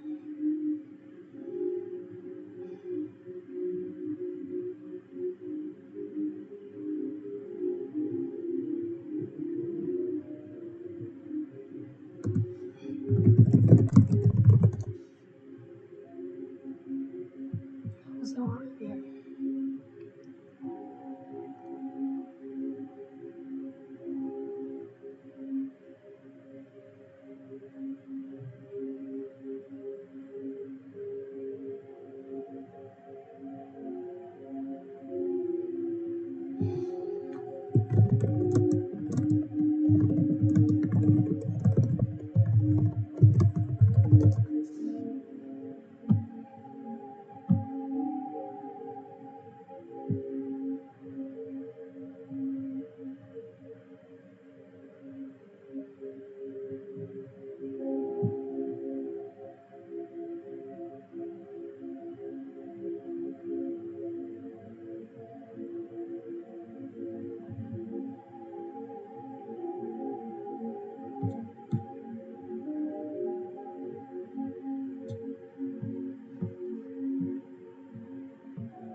I haven't heard of them for a really long time.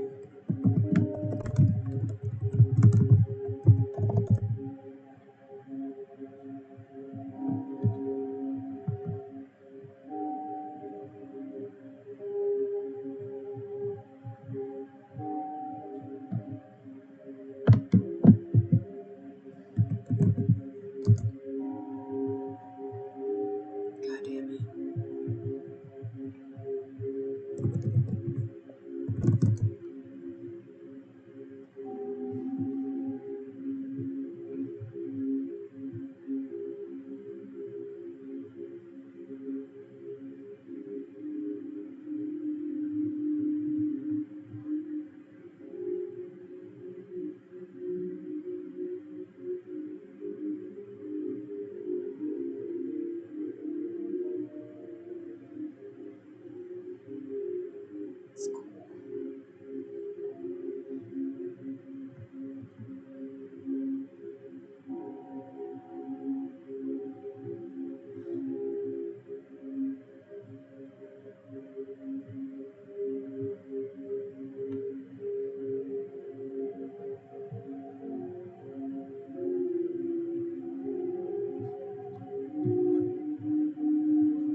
Somebody just closed the door so hard the building shook.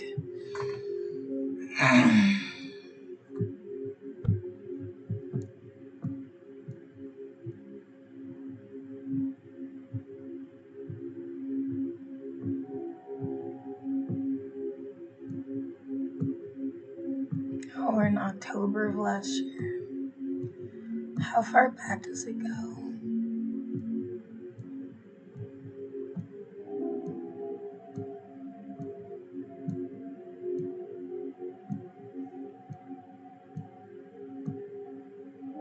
It's been so weird.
Oh, honey, I've been so sick, so sad. Whenever I'm happy, it makes you mad. I hope your ass breaks out in a rash. You remind me of my deadbeat dad. Fuck off.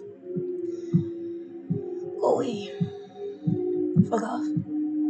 Oh, yeah. Oh, honey, I've been so sick, so sad. Whenever I'm happy, it makes you mad. I hope your ass breaks out in a rash. You remind me of my deadbeat dad. Fuck off. King stalking. Oh, so glad they took me seriously. Why would they? They're the ones doing it. Like,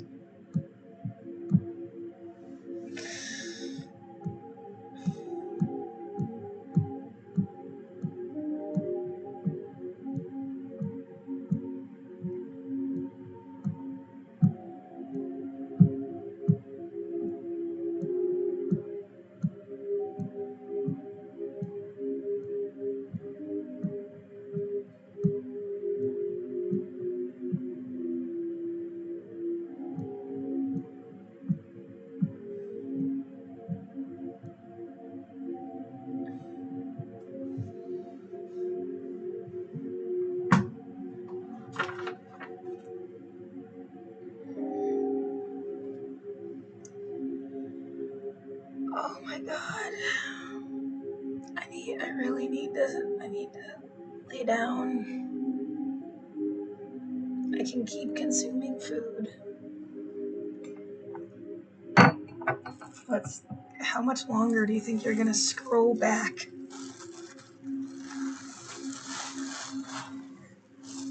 Till I can't scroll no more. I don't know, I think it's actually really interesting and it makes me feel like I haven't wasted my time. Like, it's proof of all the shit I've been working on, thinking about, putting into conversation, trying to like interconnect for fucking years.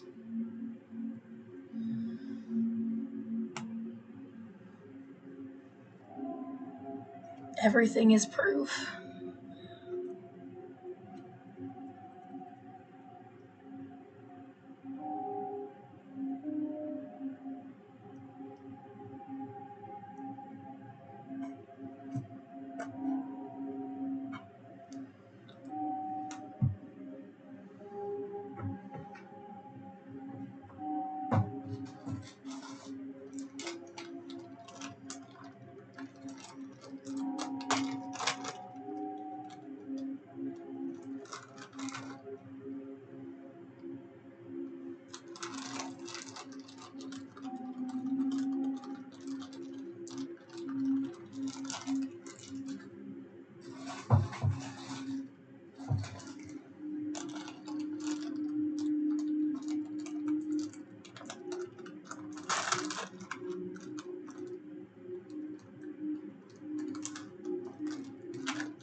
Right? Like if you want to wash something, you need to do it today.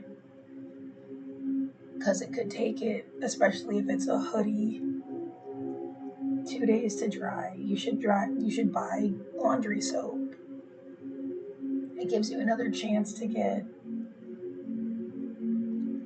ginger.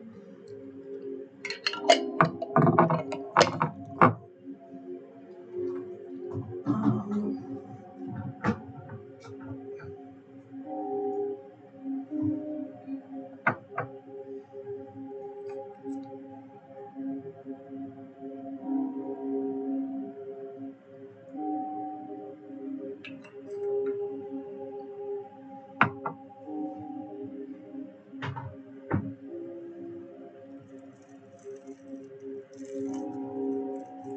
you need a plan. It's like I can't plan.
thought process. Why don't you rent a car? Why don't you get on an airplane? Why don't you backpack across the country? Why don't you do some great big enormous thing out of absolutely nowhere?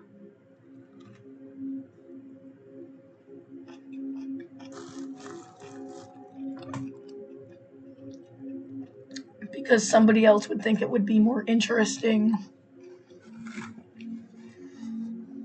When, again, you've been isolated inside for 5 years. And it's like people don't know what the word isolated means.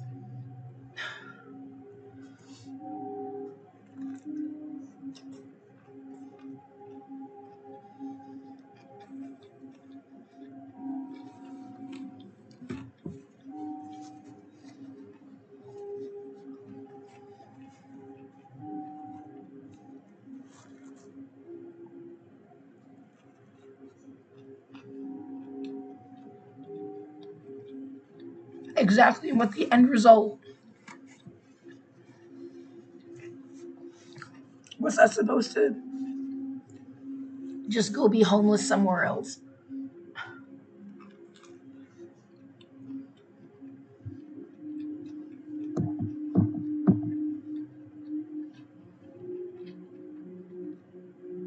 How did I ever get an apartment in the first place? Somebody's friend got like the deposit and stuff for the apartment that we first lived in on the other side of the city. We first moved here. And then I got a job. And when they moved out, I paid my own rent. That lease was terminated for no cause. Still don't know why they didn't renew. I didn't get evicted. They just terminated my lease.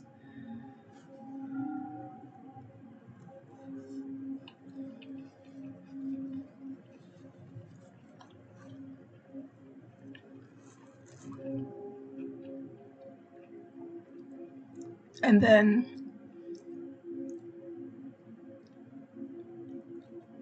lived in somebody's attic for 3 months. But I was working. I had money. Then got the apartment that I was living in since 2015.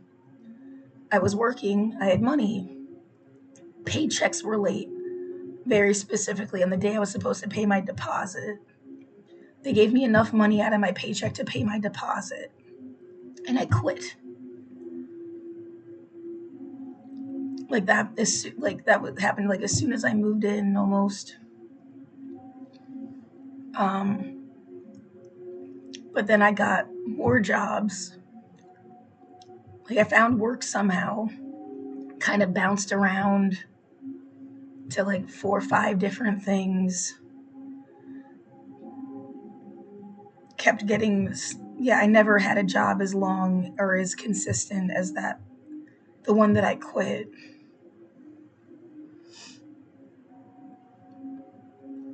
Ever since, actually, yeah. I've been on unemployment like 4 times.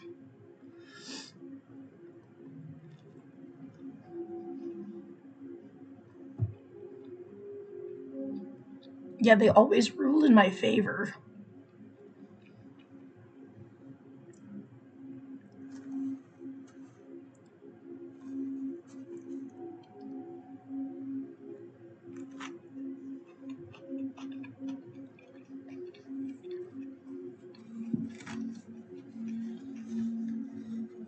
But I went to work, I paid my rent. COVID happened. And then it was assistance plans, programs. From 2020, 2021, my dad died in July of 2022. I got $100,000 in September of 2022. And then by 2024, the money had run out. My cat died. and the building was trying to evict me.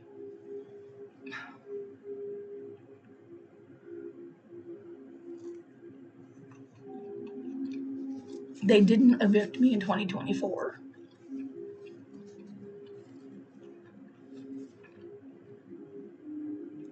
Now it's 2025. They tried again, and now they have.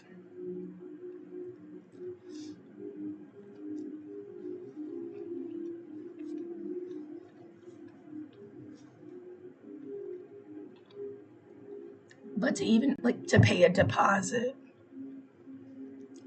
and to pay the rent, you either need a friend or a job.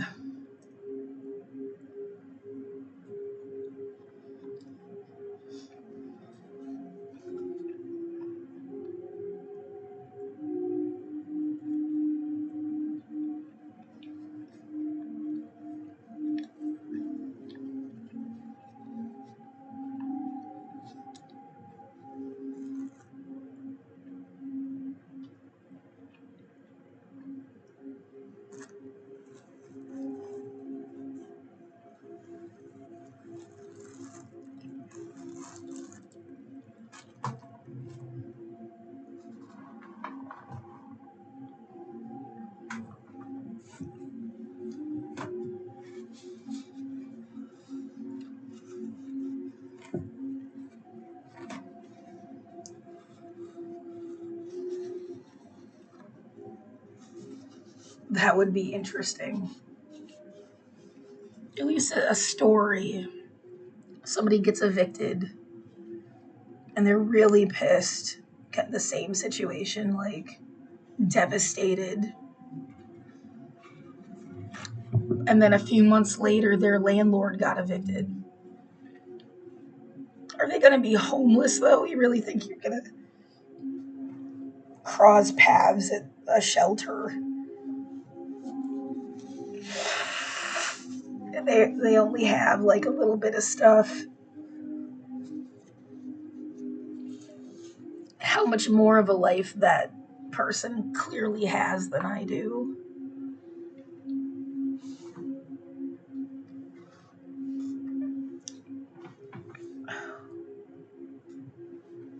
It's like they find some type of way.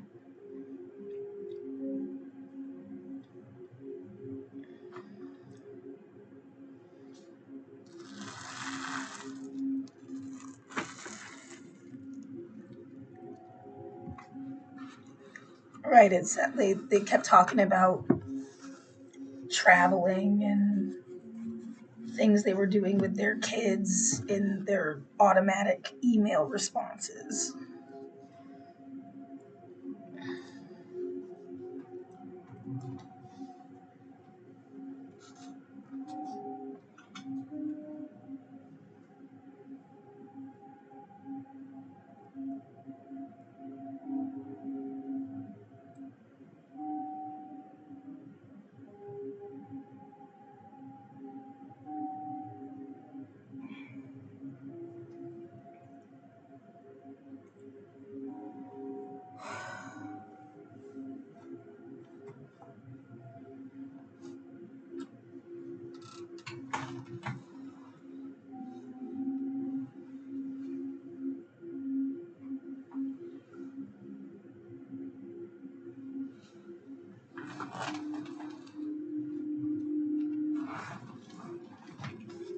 Yeah, you just needed to fall in love with someone that wanted to marry you sooner. My whole generation was a little bit iffy about getting married. I don't.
when's going to be the heavier day for rain?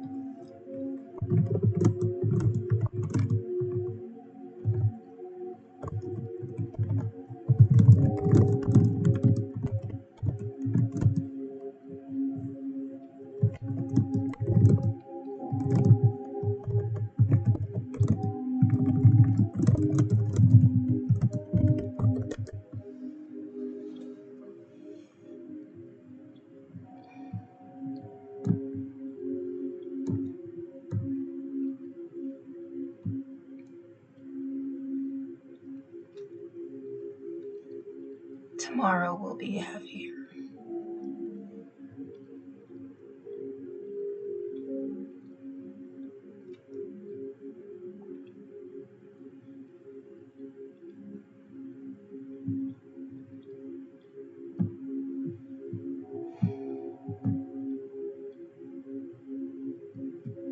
Again, like you probably wanted to do that storage thing today, however you're gonna figure it out.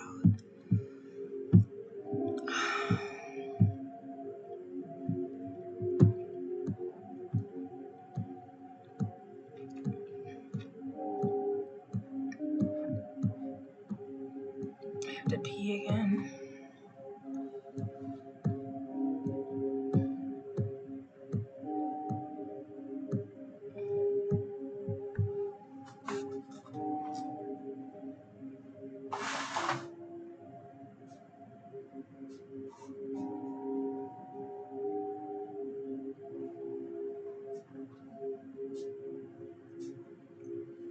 Sorry, it's fine.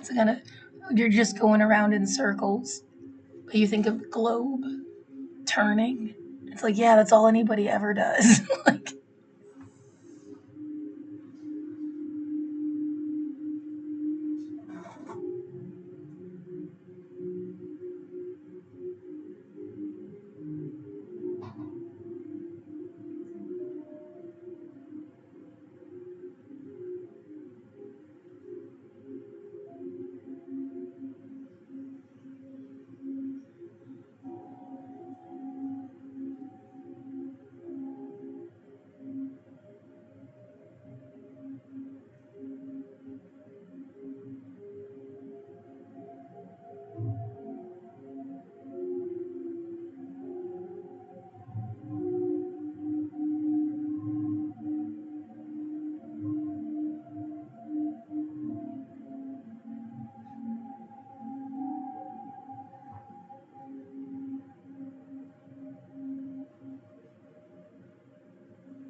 I don't know why. Yeah, I'm sad about it. There's nothing really to say. I mean, what?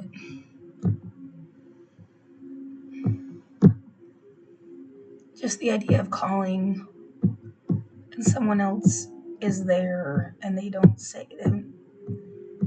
They don't say, like, I mean, bitch, do you hate me? You hate me. Oh, okay. That's cute. Like, why don't you just admit that you tried to, like, kill me already?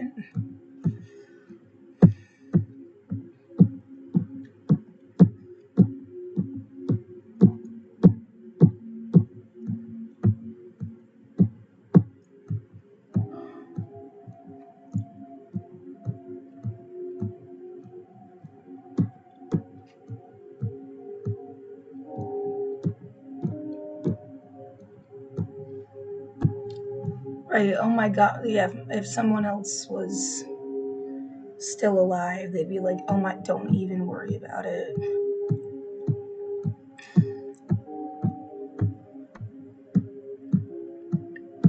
She made up something in her head and got disappointed about it. You know what that's like.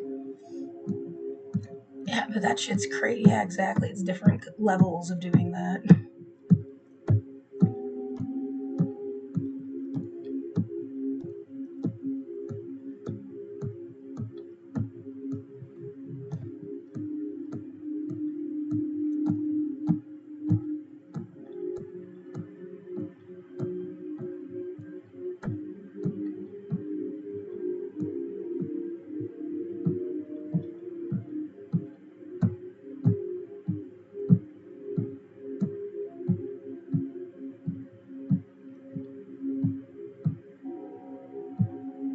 That's a weird thought.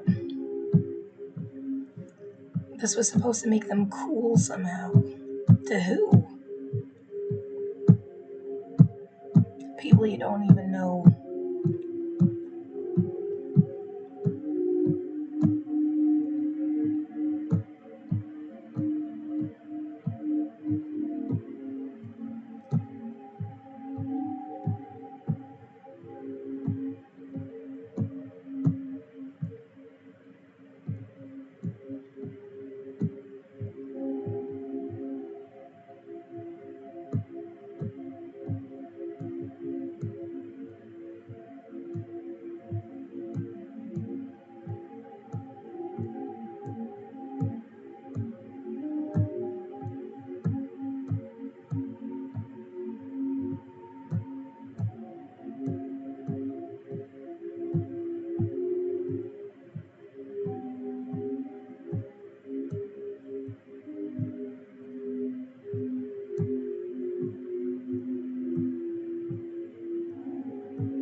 This was before I knew I was getting evicted, or they were trying to evict me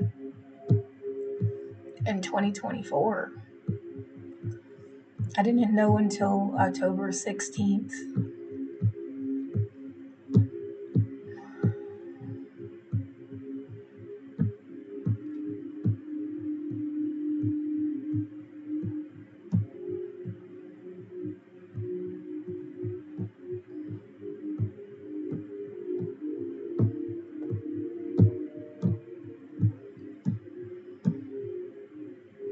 I look so different.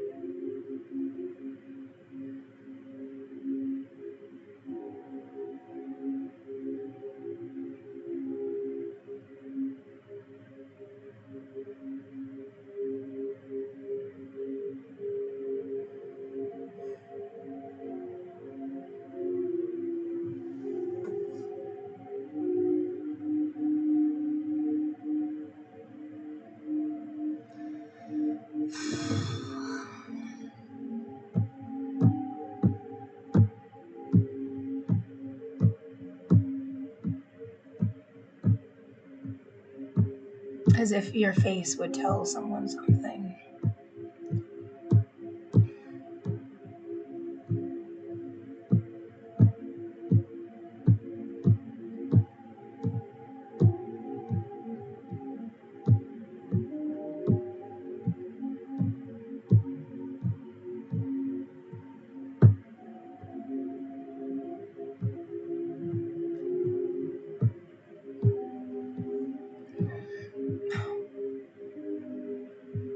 What happened to people like this?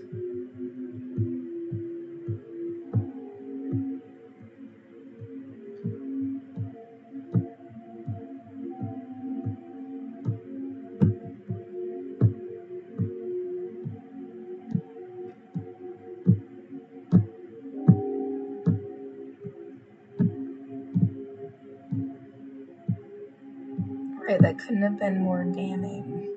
Of course, they left.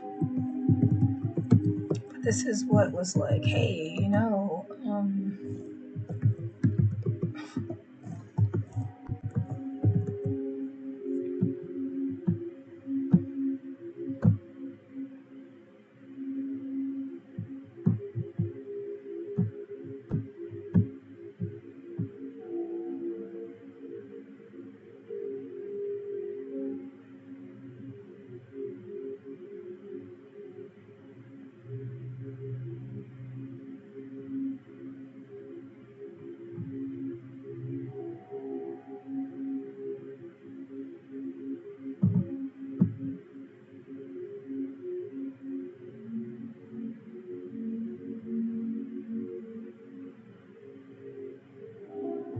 it's 2016, I thought it was 2020.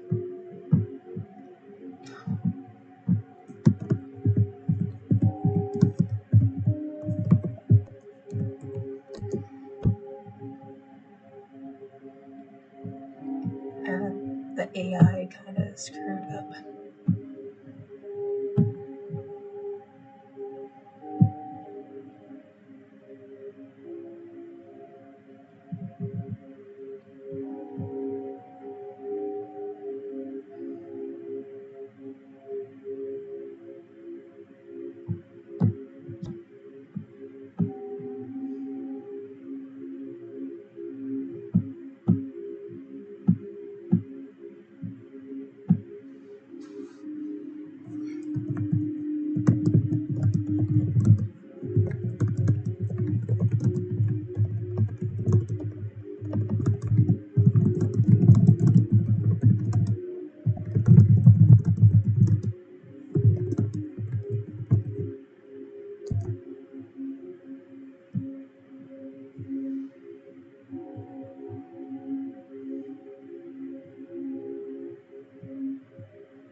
I wonder where all these people are.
to be uniting against hate. And that is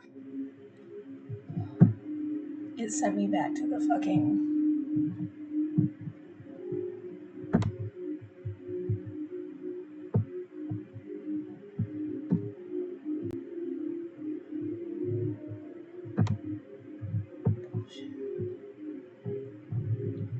I guess maybe I should just call it.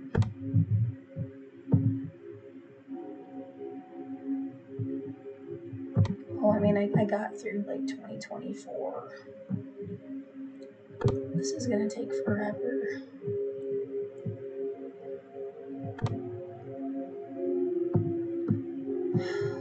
I shouldn't have clicked on it.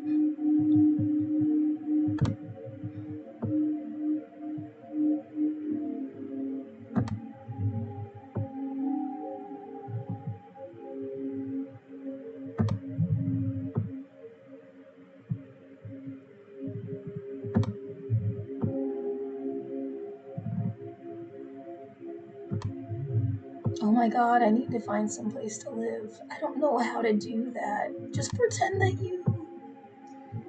How would you have done it if you just graduated? Why was there a feeling of a difference from now? I graduated from college and I had a boyfriend. It was like adventure time. It wasn't even really like a thought process that there would be some difficulty in some way, or you know, you'll find a place. I don't think I even thought about it, like where we were gonna live. It's not, we didn't like plan to sleep outside or something, but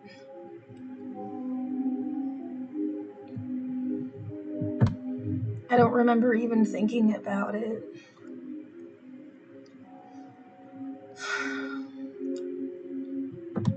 Like, we'll figure something out. Whatever. I'm in love, and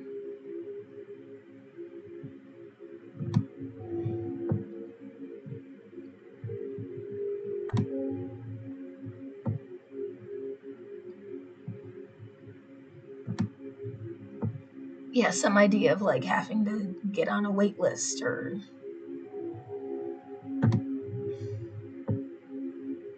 places aren't just open.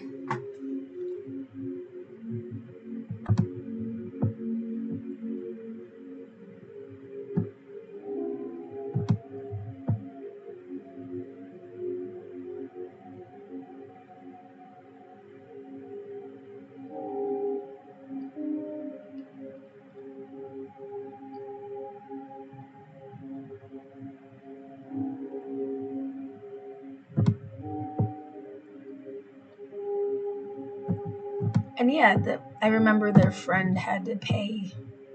They got paid back, but like first month's rent,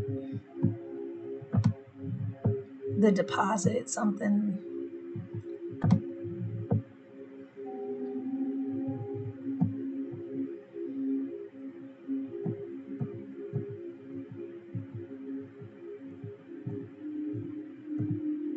Yeah, no, not a fan of Andrew Tate.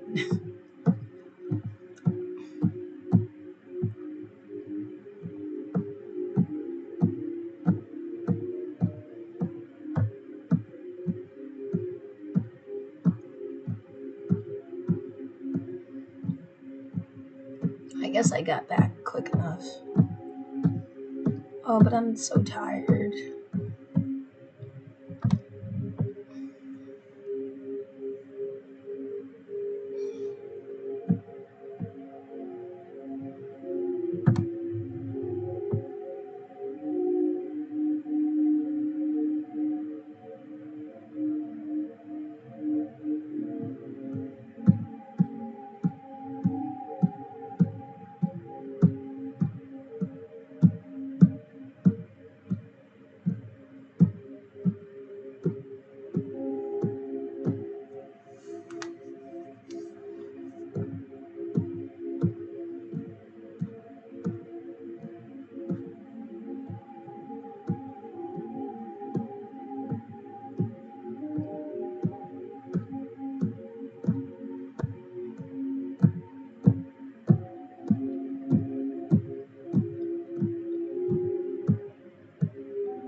I really need to lay down for a minute.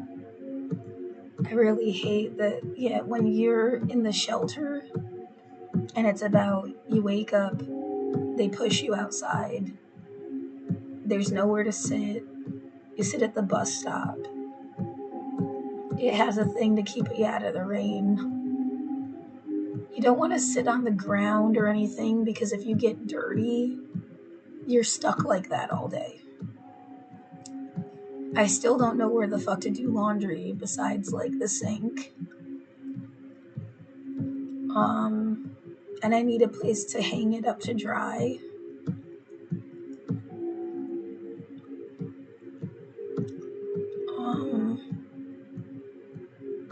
And then wait until the library opens.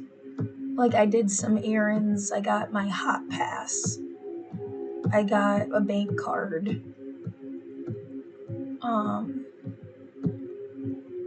And then made it to the library the day, when I found out how fucked up my foot was. And like you can't sleep at the library, you can't lay down.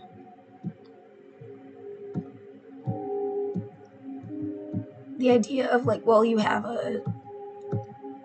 this pad thing now, you could just put it on the ground and lay down somewhere. And then all my stuff is like super vulnerable. What are you talking about? Like, it's one thing to just trust people, but if you feel kind of like hated,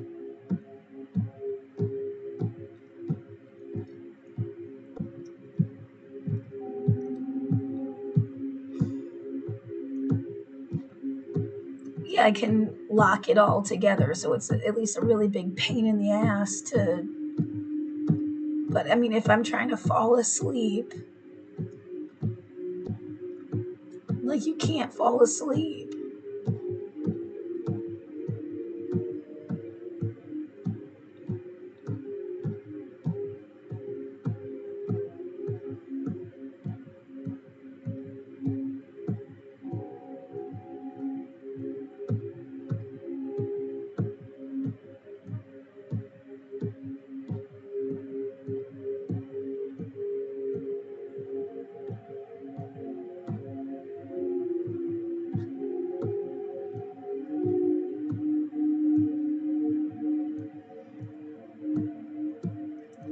Well, I couldn't get up there before. Everyone kept telling me to go to Rose Haven. It's a day shelter. I guess it's a different situation. But I didn't have a hot pass that was working at the time, and my body wasn't strong enough. Yeah, but now I've got a bunch of stuff. I mean, I really gotta like figure out what the fuck to do like today. While I have a room to leave the stuff in. If I leave. Like if you want to go run an errand, do it today. If you're trying to put your stuff in a storage thing, do it today. And I'm fucking tired already. Like I do want to sleep until like 10 o'clock. Just like 2 hours.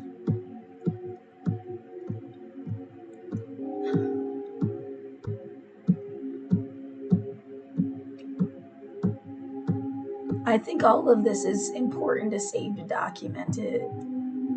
Especially when you hit like these, I call them essays, but you get several videos about a topic.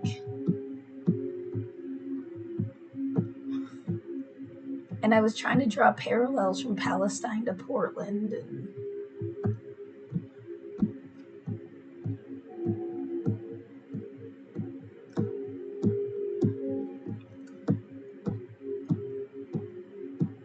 at least get through 2024.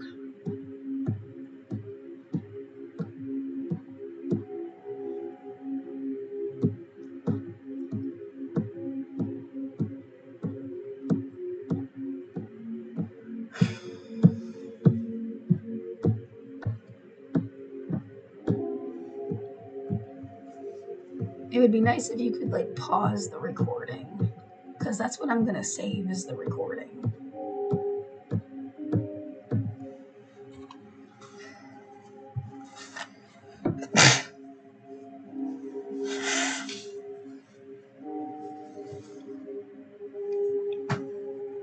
Someone has been saying that you're not going to stay here and would you please leave for 5 years? Like I obviously have done everything I can to stay in what felt like my home. I have nowhere else to go. No, you not liking me won't change that.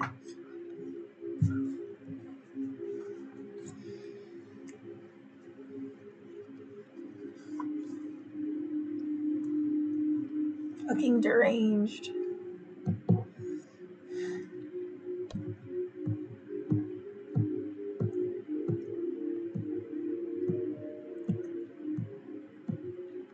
I did feel so much more protected. Like,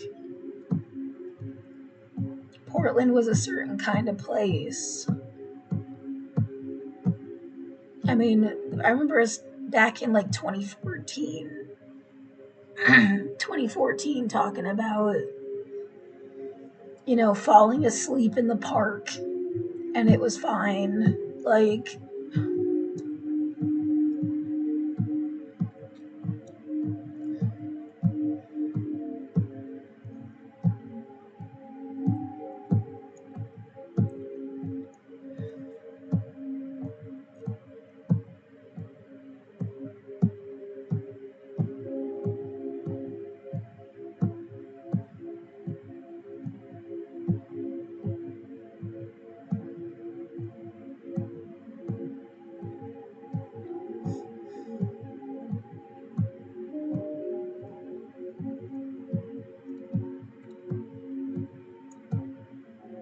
oh, what happened to her?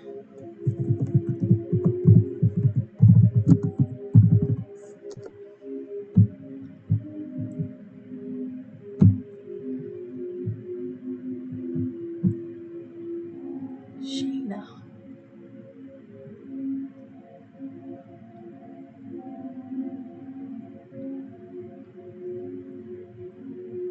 Oh, no shit.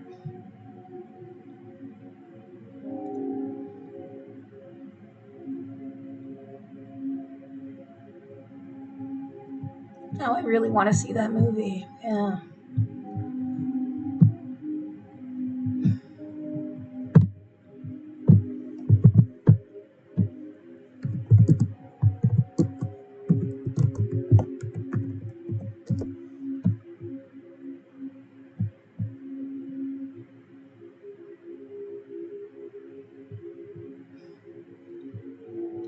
God damn it.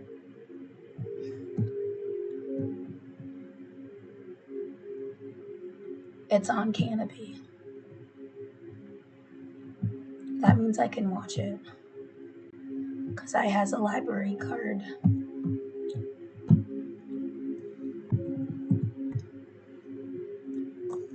If it actually is. It doesn't look like it.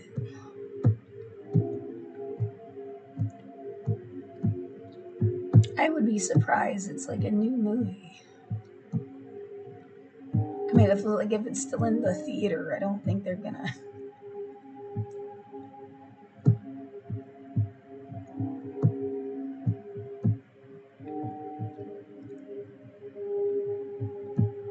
Yeah, there's like a ton of movies.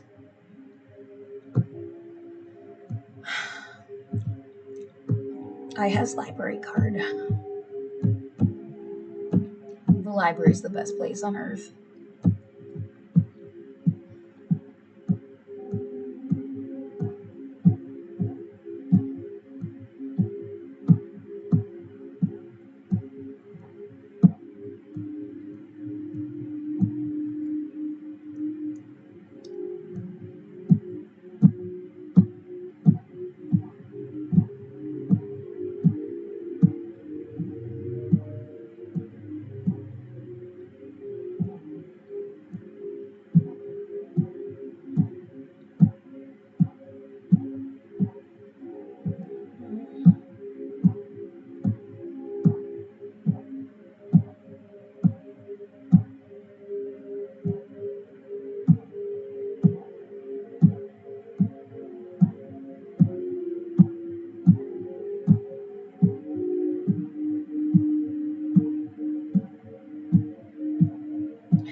really thought this was going to come together in some way that would help people. And it seems a little bit like interconnected but disconnected. Everything's like interconnected.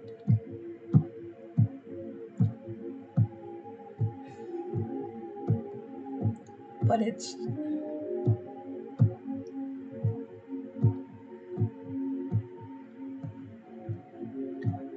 like someone isn't just gonna look at this list and know exactly what the fuck like seem to be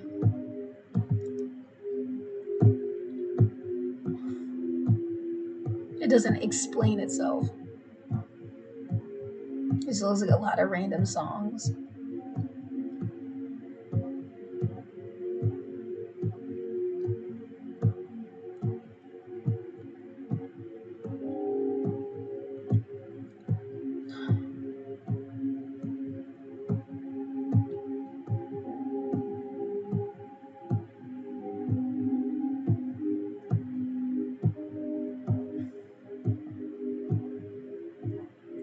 Right, they spend every year before this talking about this thing and then they don't talk about it anymore.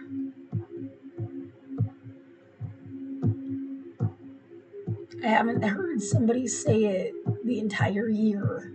Like,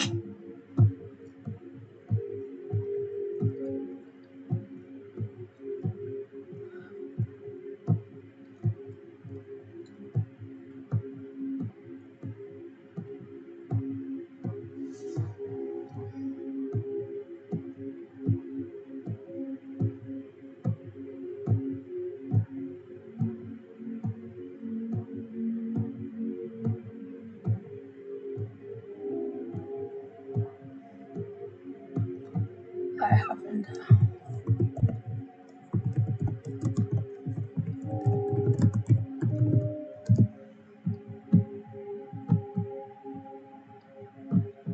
Agents on agents.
Oh my god, yeah, I haven't listened to them ever.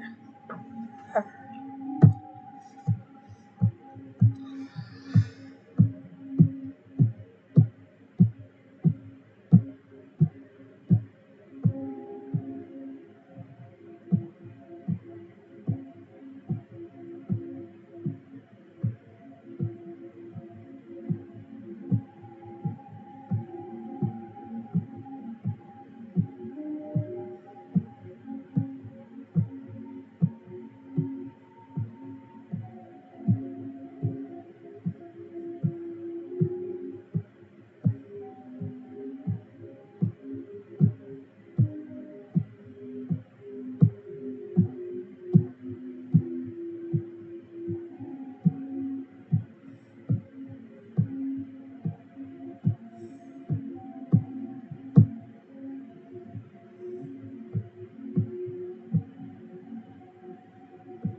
They're on a cruise. Like literally right now.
Suck.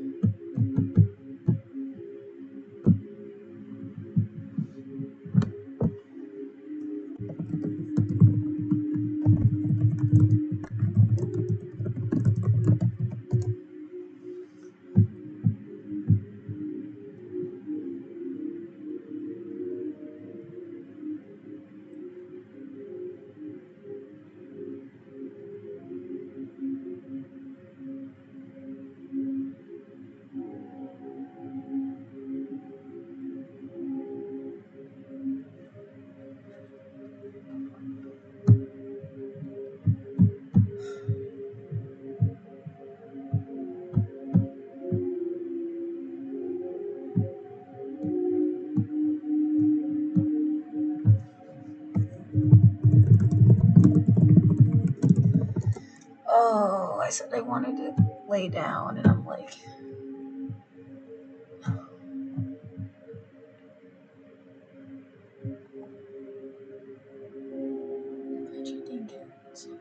and Daniel Radcliffe.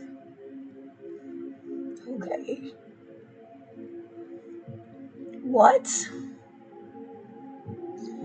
This is what?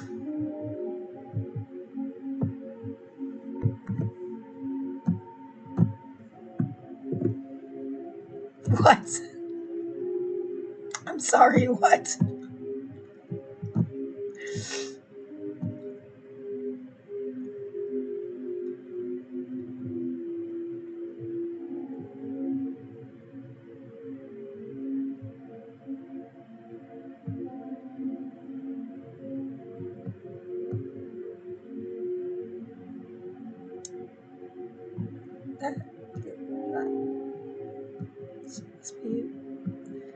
there's a confusion here or something. What is that? Is not Megan the Stallion.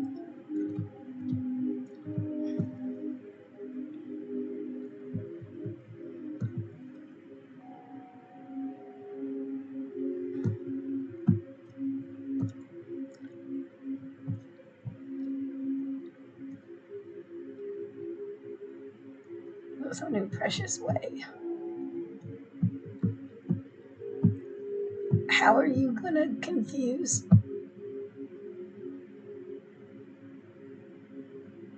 Oh, she's just like a one-off character. Okay. What? Like,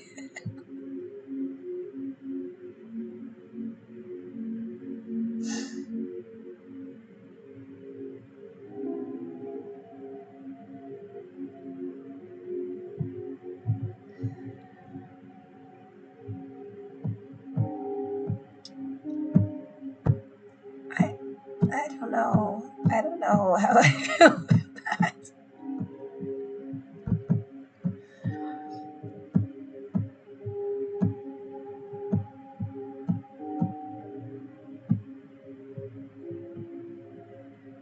Sure. This- yeah, I keep like the Daniel Radcliffe, Megan the Stallion, and she just like crushes him with her butt, and I just like don't.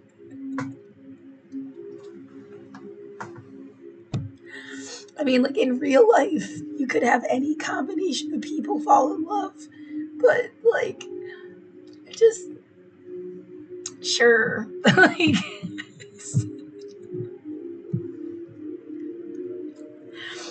okay.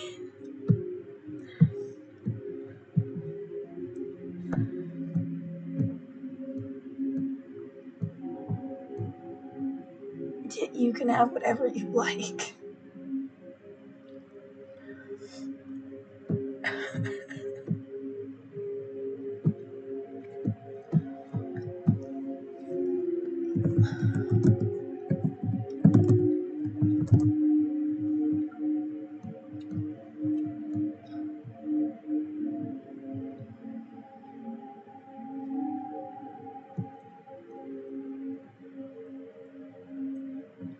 Yeah.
That's nightmare stuff.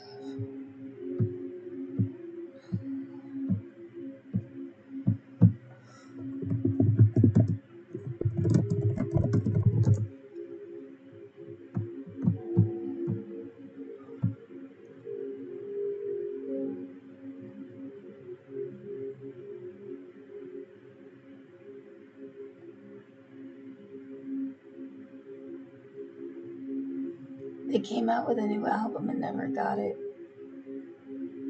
off the ground, I guess.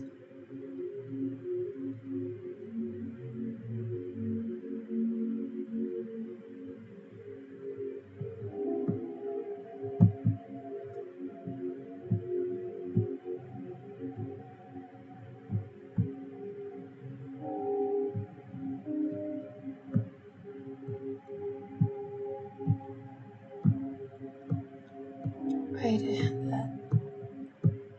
sanitizing punk thing.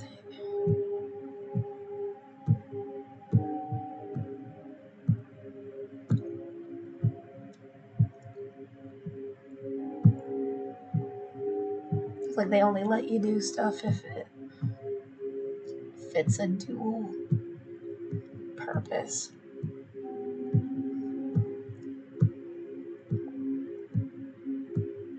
Something like that.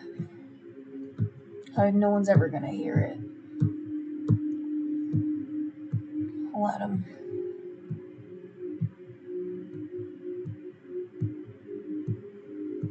It's just a theory.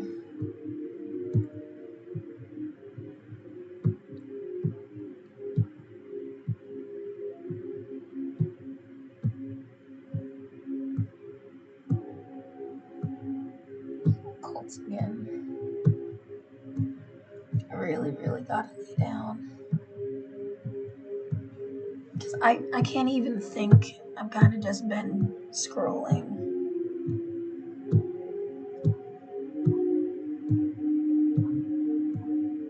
Like, my brain is tired, which means I can't process, like, what should you do right now? It's like, I need somewhere to live. Yeah, you think. I mean, and then you're back at school. How do you get an apartment again? How did you get the first apartment? Someone was like, hey, there's an artist community. Go check it out. That was it. And then I gave them my portfolio of stuff from college. And yeah, my ex made music. So between the two of us, like, we qualify to live there. It's an artist community. I mean, it was. Yeah, I don't. And then when they terminated my lease for no cause, in November of 2014,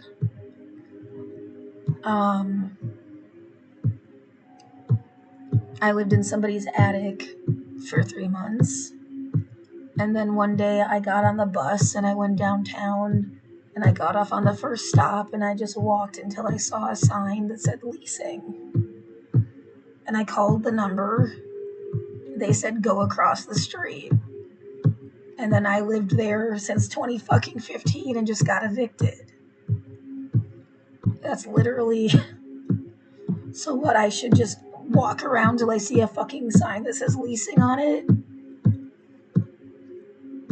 It has to be. I mean, I didn't know it was even like low income housing. I didn't know it was. I was just like, I'm gonna walk around and just whatever. I had been looking for a place. Yeah, it's not like the first. I had looked at like maybe 4 other possible apartments. One was in an attic that had like a hole in the wall and laundry hookups on a porch that looked like it gets wet all the time. So it was not the safest looking thing ever. And the ceiling was really low. Like, I would have been so fucking claustrophobic in that attic. And probably like stomping around, annoying the shit out of the people that live in the house. It wasn't like an apartment building. And it was more expensive than the place I'd live in later. There was an apartment building that was above a bar on Foster Road. And then, where else did I look? There had to be like a couple more places, but those I remember the most. The hole in the wall was like so obviously just covered by a piece of cardboard that they painted white. And you could tell when you look inside of the closet because light was peeking through it. I mean, if you had like touched it, you would have gone right through the wall.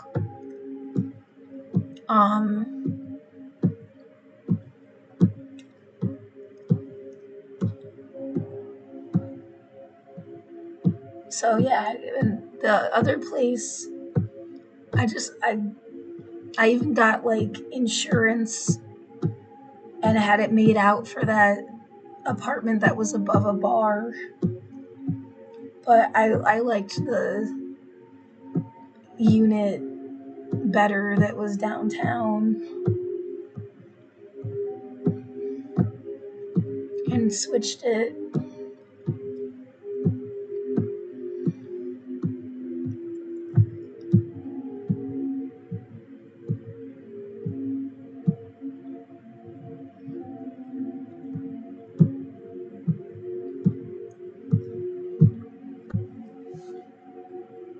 So, I mean, I had been looking, let's say, like actively looking for a month or something.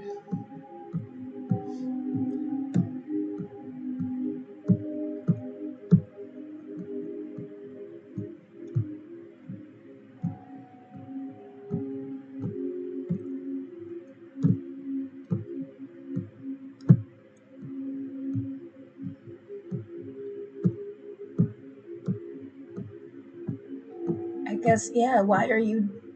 I didn't even think about it that way. Like, why aren't you just immediately trying to find another apartment?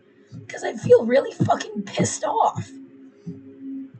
Like, you just ripped my shell off my back and I'm a turtle. You usually get another shell.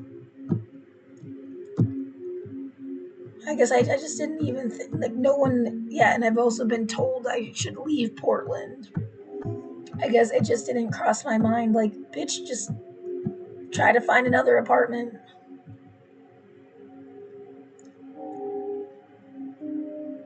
Oh,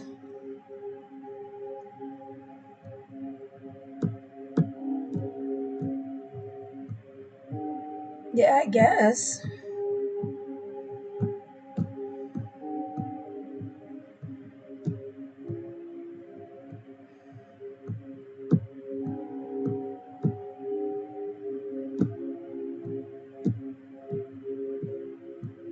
Well, like, it's like being married and then somebody broke up with you and then they're like, why don't you just get a new partner? Why don't you just get a new person? I guess I just didn't even like, why don't you just get a new life?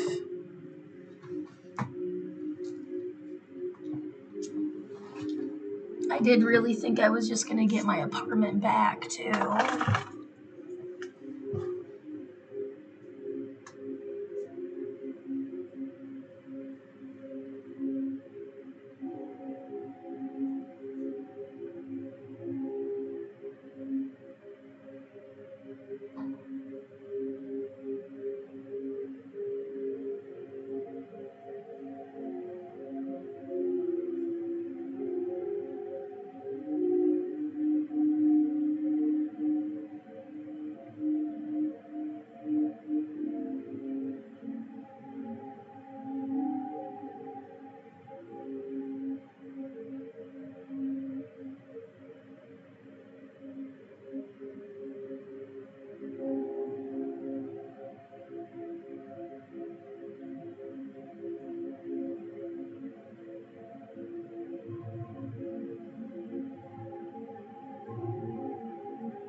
Yeah, there's just too many thoughts just went through my head. Yes, I did. I guess think I was gonna die in that apartment, like of old age. Or whatever the fuck would happen, a war zone, another COVID outbreak, another, yeah, big disastrous situation, or whatever. Like, that was my home.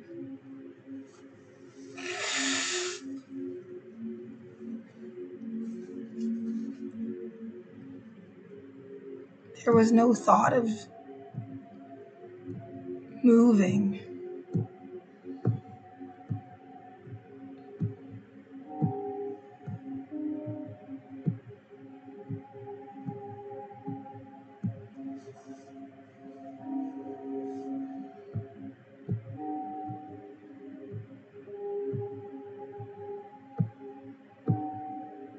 I don't know what to do now. I guess, yeah, why are you trying to find storage units, and how fast did I move in the first time? I mean, it was still like a minute between signing that paper and actually moving in, wasn't it?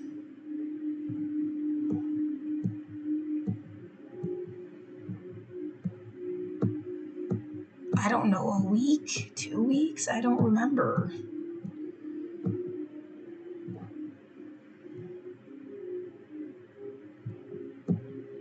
It was the only unit they showed me. There was no choice about which one.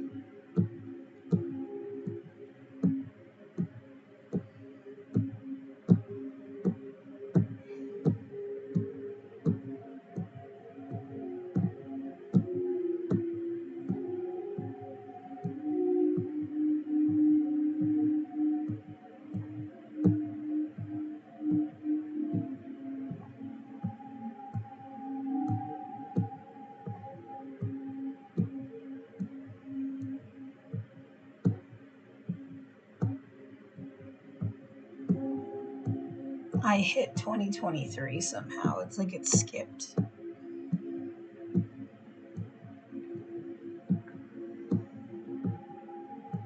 It looks way fewer and far between. I don't know why. That's weird.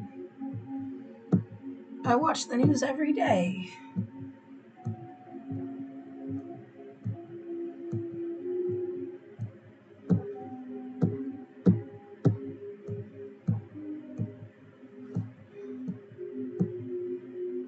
It only goes back to 2022. That's really strange. There should be a lot more history here.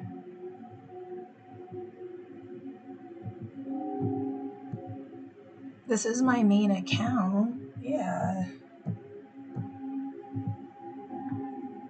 It's always been my main account.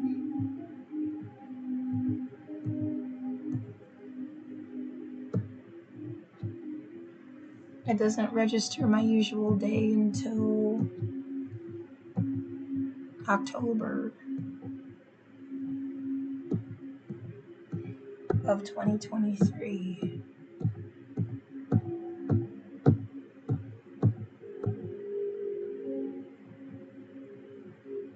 Well, I guess that's that then.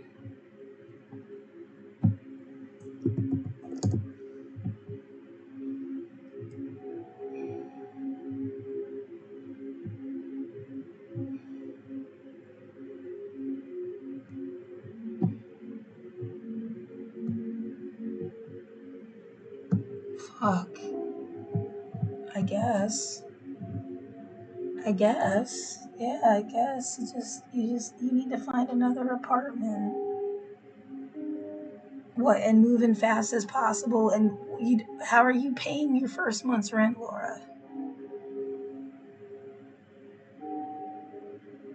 You don't have a job. You haven't worked in 5 years. You should have been getting disability.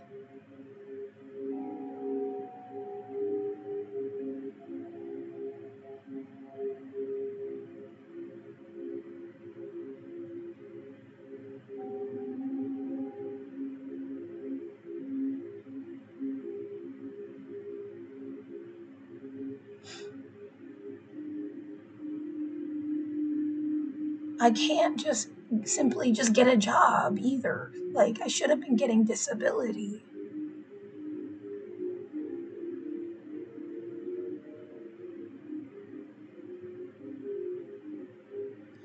No, that is not my own fault, you sick, ableist asshole.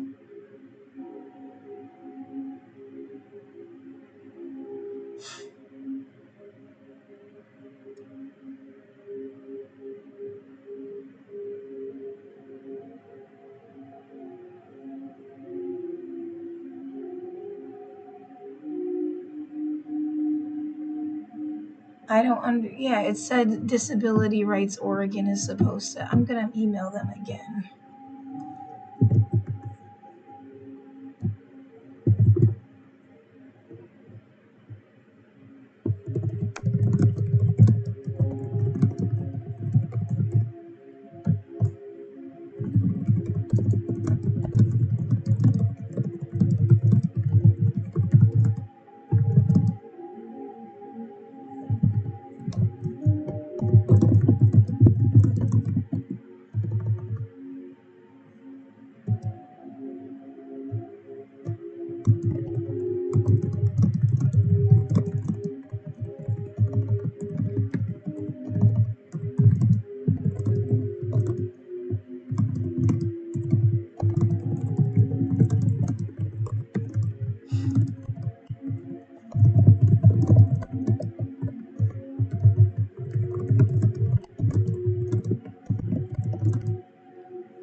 They kept saying that they couldn't help me either.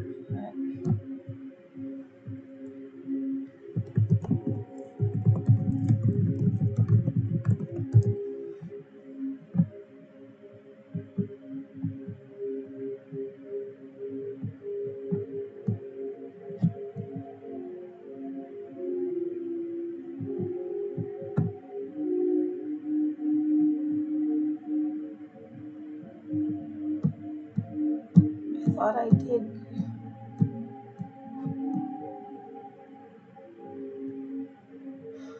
Monday through Friday.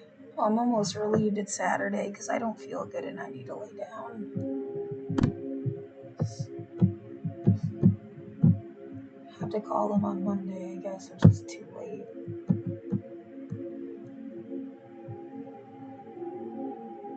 I need to lay down.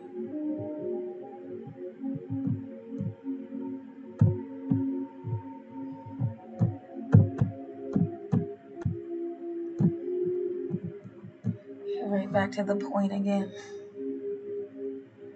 It's almost 9 a.m., 7th of February, 2026. Universal human rights or everything is bullshit. Oh, and if anybody sees this and you want to help me out, please donate.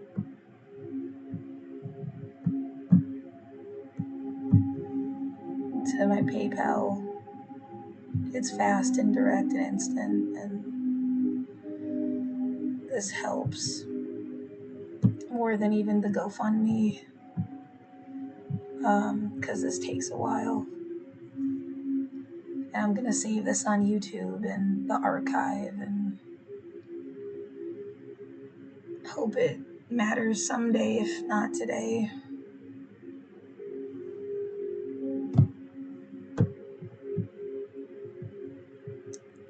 Just give it a minute. Maybe you need to make it smaller. I don't know. It matters. Oh, everyone has issues. What is the joke? I just don't have a way to solve mine by myself. You're lucky if you do.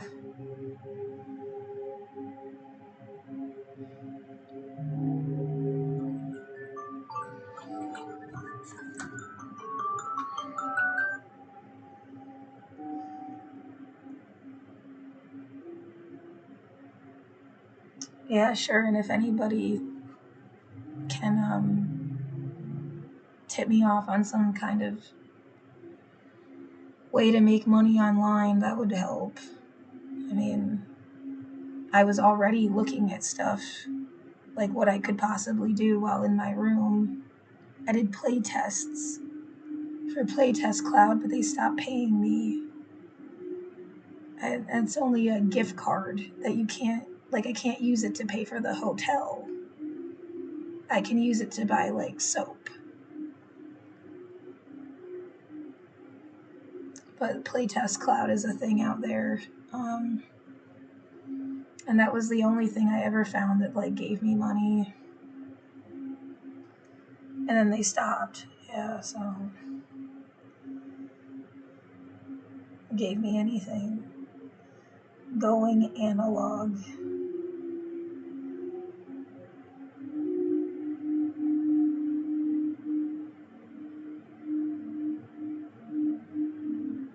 Oh, that's funny. They had to text everybody that somebody's car is being weird.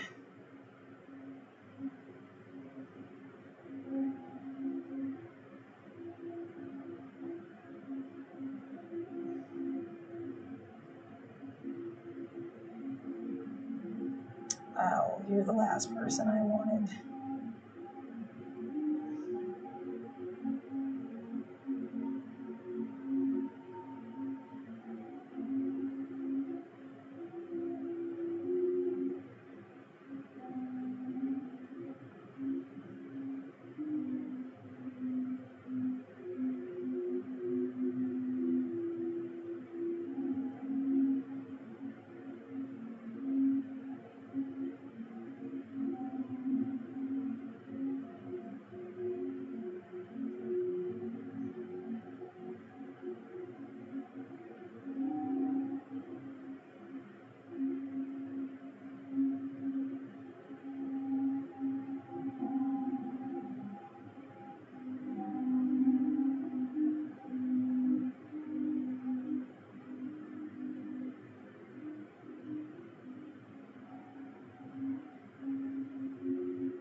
I just need to lay down. It's upsetting. Everything is upsetting.